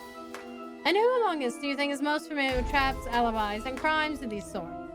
You, my good detective. And it is not true that the tomcat over there is also suspicious. Elegant flexed her paws quietly, her claws sliding out. Therefore, if the murderer used the trap to kill someone, I assume only Roman can do it. That's true, I do know these things because of my profession. But I'm sure everyone in this room, and Anzox, can come up with one or two simple traps like that. Only 3 things are needed to make the trap in this case. The wooden handle, the rosary, and the key to Heron's room. Let's start with the wooden handle. The handle was broken downwards. After breaking the handle, the suspect inserted the handle back into the slot. Is there any evidence to support your theory? It's pure speculation. It's not because...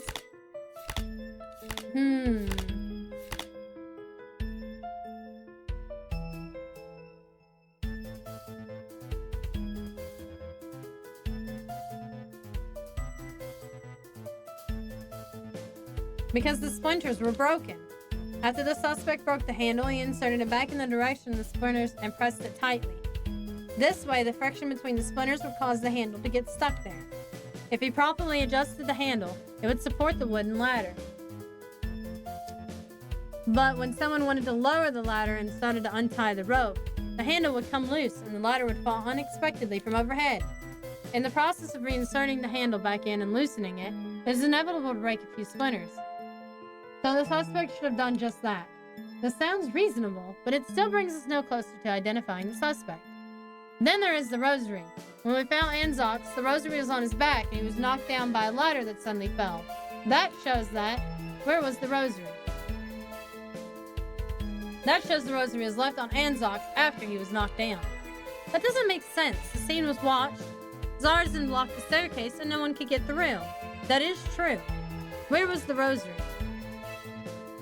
I don't know.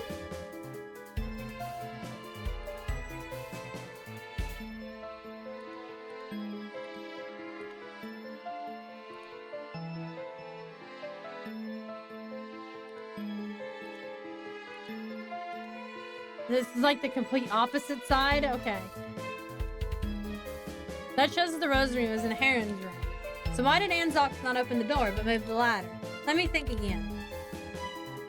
Oh, I bet it was upstairs. That shows the rosary was on the ladder. If Anzox saw what he was looking for on the ladder, it was natural for him to lower the ladder. Then the ladder fell on Anzox, and the rosary hanging on the ladder would fall on his back. But why did Anzok check the ladder? If he were looking for the rosary, he would definitely not look there. He would only find it in Heron's room. Because Heron's room was locked. Anzok couldn't open the door. When he turned to go downstairs to ask Heron for the key, he saw the rosary hanging on the ladder. He would naturally reach out to pull the twine wrapped around the handle, trying to lower the ladder to get the rosary. That just triggered the trap set up by the criminal. Next is Heron's key.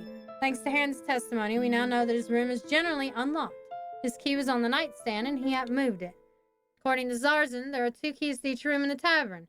Then the second key was... Where was the second key? Was on the keychain that Zarzan usually carries with him. By the way, it seems like my keys disappeared for a while this morning. At first I thought I was confused, but now it seems like maybe the murderer took my keychain. When did you find out the keychain was missing? I put it on the counter and then went down into the cellar. When I returned, it was gone. When did you rediscover it? After playing a round of darts, I found it on the counter. In that case, there was enough time for the murderer to bring the keychain upstairs, lock the door, and wait. In other words, the killer should be someone who approached the counter while Zarzan entered the cellar and went upstairs when the keychain was lost. When the key reappeared, the killer should also be near the counter. Uh-oh.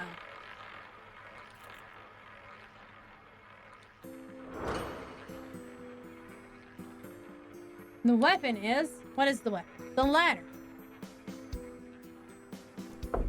The weapon is the ladder. Anzox was hit by the ladder. The wound can support the assumption. Besides, the murderer could hardly perform this trick in front of everyone else.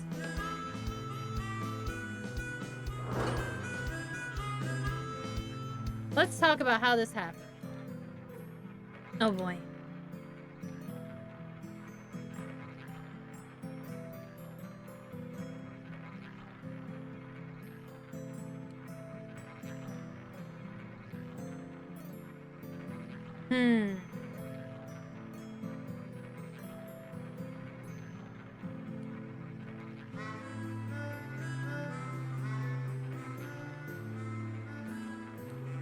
This should go last.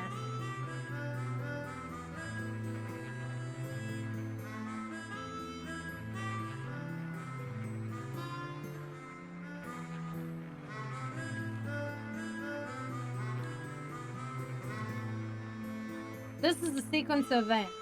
Oh wow, I got that like straight off. I got that straight right. I think the murderer is... Who's the murderer? Vincel. It's Vincel. Why are you always against me? I'm not taking it personally. I've got vital proof that you are the murderer. What evidence do you have? I went upstairs right before you and the handle was in perfect shape. Who else could it be?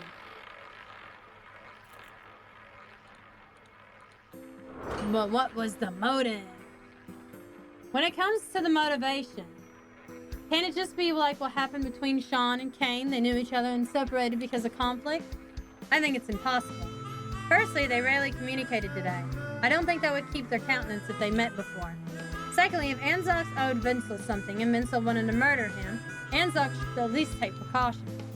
In a nutshell, I think Vincel's real motivation is Aaron. His target was someone else. I overestimated our famous Detective Roman. Wait, what are you talking about? My target is very definite from the beginning. It is Anzox. Wait, pardon? My only target is Anne. I didn't expect you to admit it so quick. Vincel clenched his fists and let out an angry gurgle in his throat. Okay, I lose. It was me who hurt Anzox. I have to admit that you are a gentleman when you plead you're guilty. Then would you like to tell us your motivation? Anyway, you have already confessed your crime. No thanks. Okay, though I am curious, I guess we have to continue. Well, what the fuck? Although the motivation is not clear at all, now that the Lynx has pleaded guilty, let us start to summarize the case. In other words, case playback. Vincel has started to set up his trap in the morning.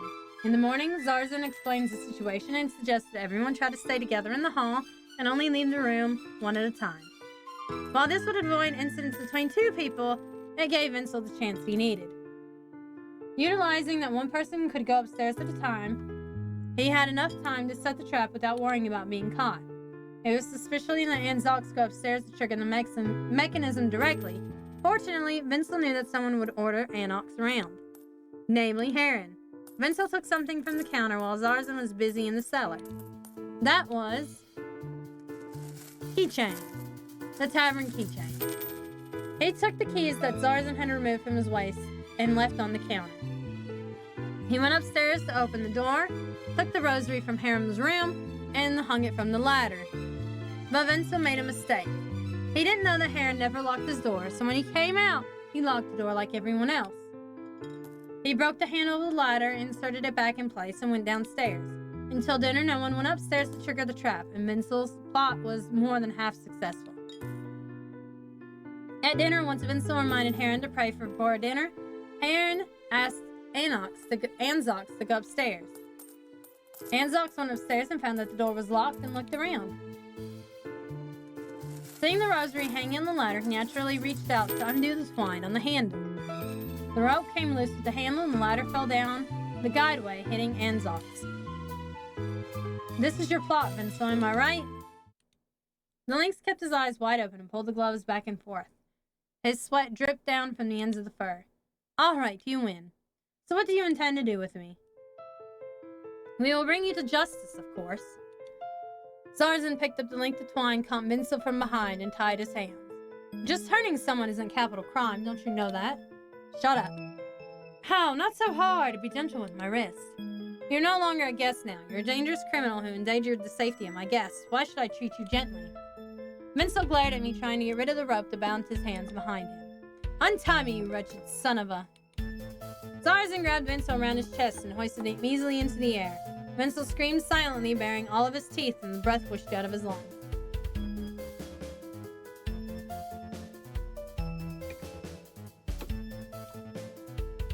I just cleaned up the cellar this morning. Perfect place for a bastard like you to spend a Merry Christmas. Vince stretched his neck down and bent down, trying to sink his teeth into Zarzan's arm. Zarzan turned around and pressed Vincel's head aside. Don't force me to gag you. Vincel was trying vainly to bite Zarzan as he reached out to a pile of clutter and junk. Here, let me give you a hand. No, you don't want to touch it. It's the smelling cleaning cloth in the kitchen. Ugh. Zarzan grabbed something on top of the pile of clutter and stuffed it into Vincel's mouth. Vincel's eyes went wide and he began to shake his head, trying to spit it out. Gross.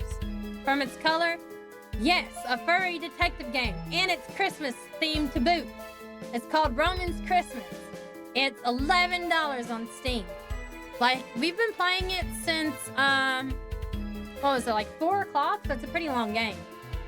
From its color and texture, it looks like Vincel had one of Zarzan's unwashed socks in his mouth. He's right, I don't want to touch that. I can smell it from here.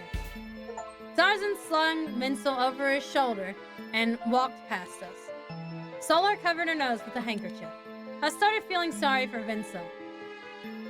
Having something like this in his mouth, unable to escape the smell, must be torturing him right now.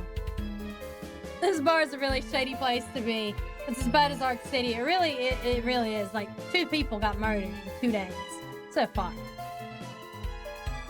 The others left the attic after Zarzan and Vincel. I sat by Anzox's bed, clutching his unconscious tail in my hand. Something is wrong. What? I believe I took the physical examination part seriously. No, the motive. Motive? But he refused to explain his actions. It's a bit strange, but the thing is he also admitted to committing the crime. What's in it for him if the murderer isn't him? Sure, some merchants would betray their own mothers if they stood to gain a profit, but I can't think of any compensation that can make Vincel plead guilty on Christmas. No, there's just something that bothers me. I will think about it. Thrivey exhaled and relaxed. If there's nothing else to do in the attic, let's go downstairs. I have been waiting for that Christmas feast. Speaking of which, Mr. Detective? Are you okay? Oh, I passed out. What just happened? You just finally fell backwards. Fortunately, you were on the bed, otherwise it would have hurt. I'm fine. You must be starving. Can you still go downstairs? Go enjoy your stew. Maybe. I'll try. I slowly stood up with elegant support, dragging my weak legs down the stairs. The aroma of stew seemed to linger in the corridor, although I knew it was just pure imagination. The stew must be stone cold after such a long time. Even the tallow in the broth would form a creamy layer of fat on the surface. The sun seems to become stronger, but there was no sign of stew on the table. You came at just the right time. Tarzan bought a pot of steaming stew from the kitchen. The others weren't in the mood for stew and returned to their rooms after having bread and cold meat. I was worrying that no one would eat my stew. Gimme, gimme, gimme! Just a second. Tarzan poured 2 bowls of stew and then ladled a large portion into my bowl with almost all meat and surprisingly little broth. Actually, have all you want. I can't finish this. Actually, I prefer broth more. Thanks. I bowed my head and devoured my stew. After being warmed up, the meat was almost torn apart by the heat.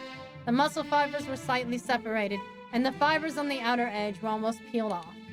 The broth was also much thicker than usual, but I was too hungry to be picky. I just wanted to fill my stomach quickly. After 3 bowls of stew, I stopped eating, licked my lips, and looked around.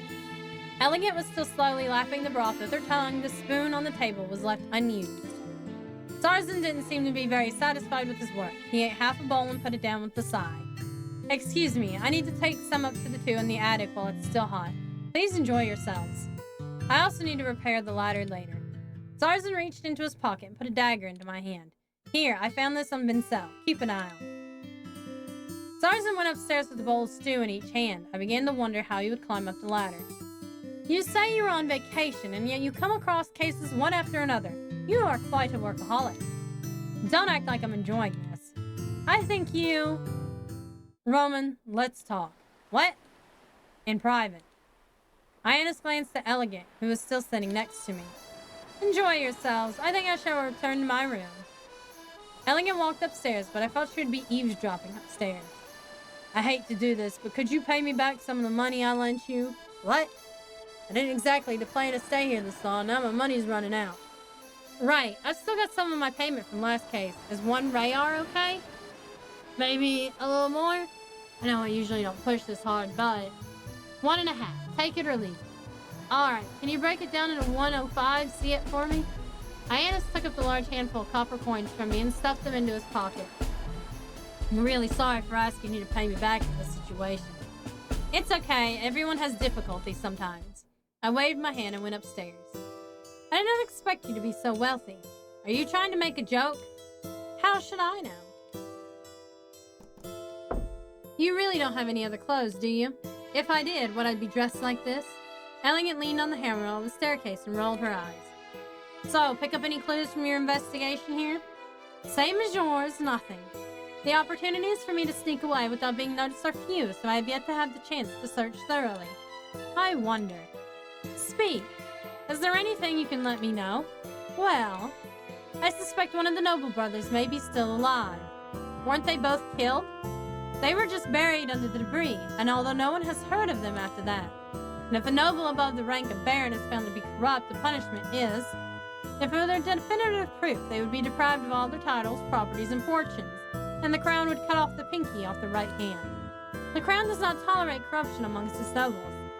So there's a chance they're still alive somewhere? Indeed. Is that relevant to your investigation? Probably not, but I think he may be related to the identity of my client. I thought you said that you don't care about anything except money. That is true, but I do get curious from time to time. You're weird. Elegant shrugged and turned back to her room. I guess I should get some sleep. Considering I just had 3 bowls of stew, I should sleep well. I took off my boots, crawled under the quilt, pulled the sheets up over my stomach, and tried to fall asleep. Whoa, you really brought some booze here. Of course I did. I don't care how fine that stuff is. Set it aside for now. After all, we have more important matters to tend to first. A drink first won't hurt. Well, if you insist, cheers. I thought you would fail me. Do you really think I'm as weak as I look? I just thought I'm not good enough for you. Impossible. Come on, let me feel your temperature. Just my temperature? Don't you want to feel more than just that? All in due time, my darling. Wonder who that was. There's gotta be between a couple people in that tavern, huh?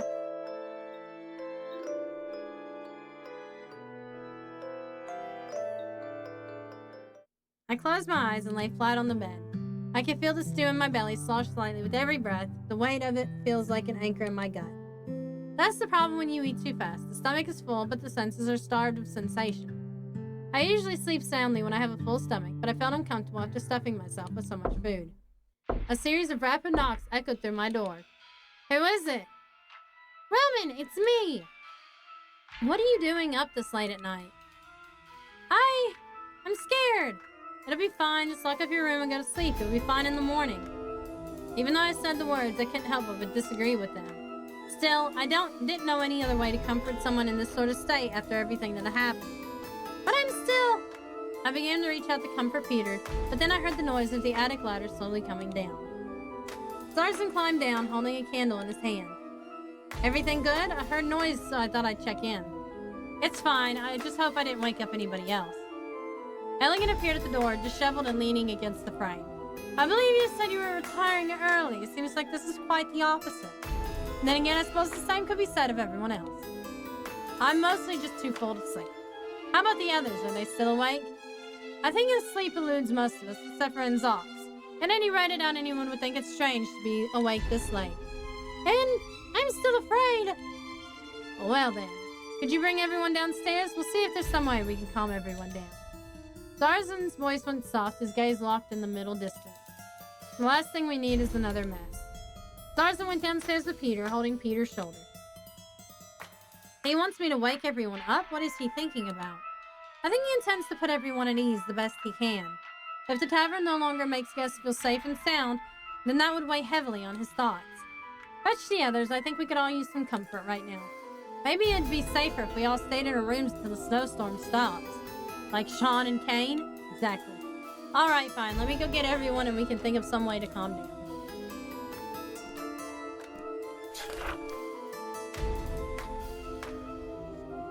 I stood in front of Heron's door.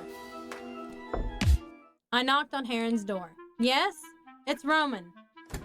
Heron opened the door and smiled. Have you come to me in this dark hour to... I'm sorry to disappoint you. Zarzan wanted me to bring everyone downstairs. He wants to discuss the safety measures. Oh, I see. Heron's smile froze. I'll be there. Well, Peter's already down there. We'll get Ionis out. I stood in front of Ionis's door. I knocked on Ionis's door. Who is it? Me, Roman. Ionis soon came to the door. Zarzan wants everyone in the hall so that we can discuss how we can protect everyone. Sure, I'll be there right away. He rubbed his eyes and walked by. These days really...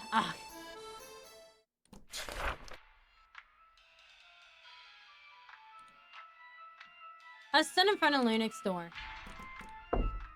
As I approached the door to the suite, I could hear a muffled argument coming from behind the door. I pressed my ear right against the wooden door and held my breath. The only good thing about having deaf left ears is that I wouldn't get distracted by other noises while eavesdropping. I cannot read that. I'm gonna try it. Quesse que dras tu fera, eh? How could I have known that we would be trapped here in this tavern? I told you time and time again that there was nothing wrong with coming to Rinf a few days early, but you insisted on leaving at the last possible second. Oh, and are you saying you should predicted this blizzard, Est tu un sorcier, mon amour? Should I blame you for what would happen if I abandoned my duties early? You know as well as I do that your subordinates can handle things in your absence. But you couldn't just leave well enough alone. But missing the king's banquet is not something we could afford. Your reputation can't bear another. I kept my ear on the door. It didn't seem like they were going to stop. Do you think I don't know? I know better than you ever could. Don't be so emotional. I understand you're anxious, but it won't help solve the problem. Solve the problem? Mon Dieu! The problem is I should be offering our gift to the king at this moment, but now? How unbearable! Hey. Yeah, 3 bowls of stew is it's a lot of food. I could sleep if I had a lot of stew, but it's not good. Our horses are dead, our carriage is broken down, and we are trapped in this miserable little tavern. And even our trusted servant tried to frame me for murder. I kept listening to the endless quarrel. My neck was starting to hurt. Which is why I suggested we departed earlier in case of these sort of things. Bah! You expect me to believe that? No, and you just want to take a longer trip here in Rim. And what of it? Last time you... As I knocked on the door, the quarrel suddenly stopped. How can I help you, Monsieur Detective? If nothing else, his emotional control is impressive. I could probably do 3 bowls of stew if I had to. Sorry to disturb you, but Zarzan wants everyone to come down to the hall so we can come up with a way to keep everyone safe. Ah, I see. Okay, we will go. Tant sweet. Munich stepped back and closed the door. I still need to fetch someone. Oh, Elliot. You first? Just a moment. Okay. Heading back to your room? I locked up just now, so we'll just wait here. Right. I opened the door. Elegant was standing beside the nightstand. Elegant? Oh, she was stepping this stuff. She stepped back into position nearly faster than I could blink. Never mind, I was just looking for you. You scared me. Scared you, eh? You're not up to something, are you? I left the room with a grin. I opened the door, but Elegant didn't move from her spot. She glanced at me anxiously and then turned around.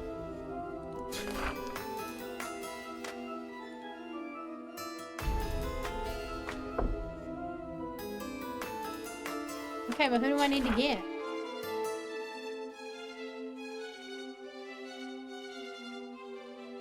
Nobody else is here.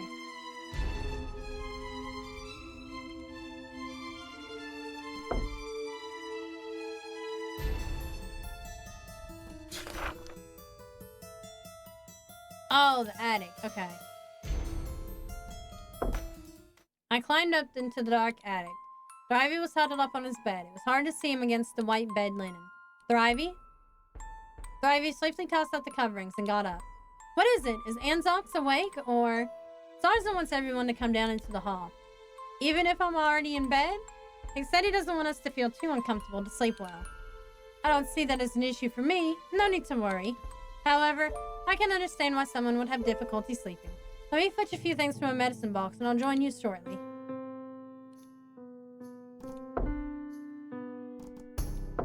What are you getting from your medicine box?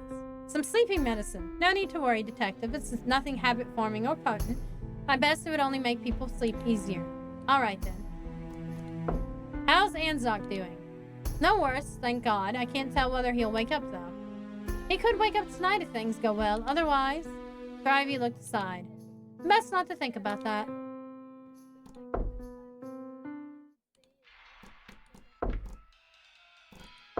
I rubbed Anzox's belly. Feels good. Squishy. I didn't stop until Thrivey started glaring at me like I was a naughty child.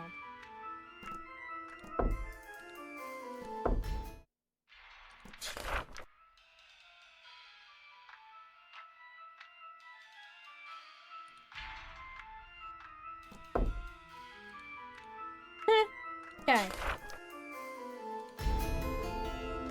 All the others are already downstairs. I should return as soon as possible.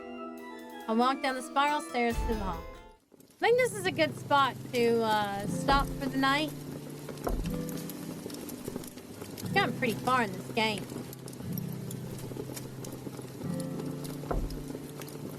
Alright, let me just see here.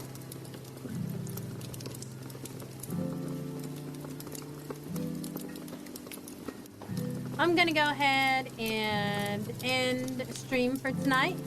Thank you, everybody. Yes, I will be doing art tomorrow. In fact, we will be doing the Chilean.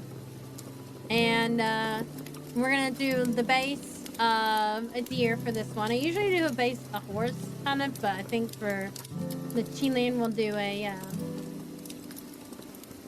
deer. And we'll talk about the Chilean, why it's important, and you know what it means. There's a lot to Chilean. It's a very important being in Chinese mythology. It's also a very important creature in Japanese mythology. And I'm not sure if Korea has the same type of animal. But in Japanese, it's it's pronounced Kilin. And a lot of the times it can be spelled two ways in Japanese. It's K-I-L-I-N or K-I-R-I-N. And in Chinese, it is spelled Q-I-L-I-N or sometimes Q-I-L-E-N. So it's Chilean. So, We're gonna draw that tomorrow in the same kind of like style that we did the horse last week. You know, just line art. So we can do coloring pages. Fun stuff. But I'll see you guys tomorrow, and then we will continue to play Roman's Christmas afterwards. Hooray! So we had a big day today. We got Argenti, and we played Roman's Christmas, and we played this game for like 5 hours. So far, it's definitely worth, you know, $11. Pretty great when you can get games for only $11 and they go worth more than $5. Yeah, 5 hours. This game was well worth the price. Definitely is. And like, I'm glad that even if you pick the wrong answers, you'll eventually get to the right answer. Because there was one time I could not get the answer. And I think some of it might have to do with translation issues. This is originally a Chinese game, and the English subtitles are technically an alpha version. But you know, I think it's always going to be an alpha version. I think this game came out in 2021. But anyway, I'll see you guys tomorrow at 3 p.m. EST for Art of Belinda Sunday. Good night, everybody, and thanks for attending today.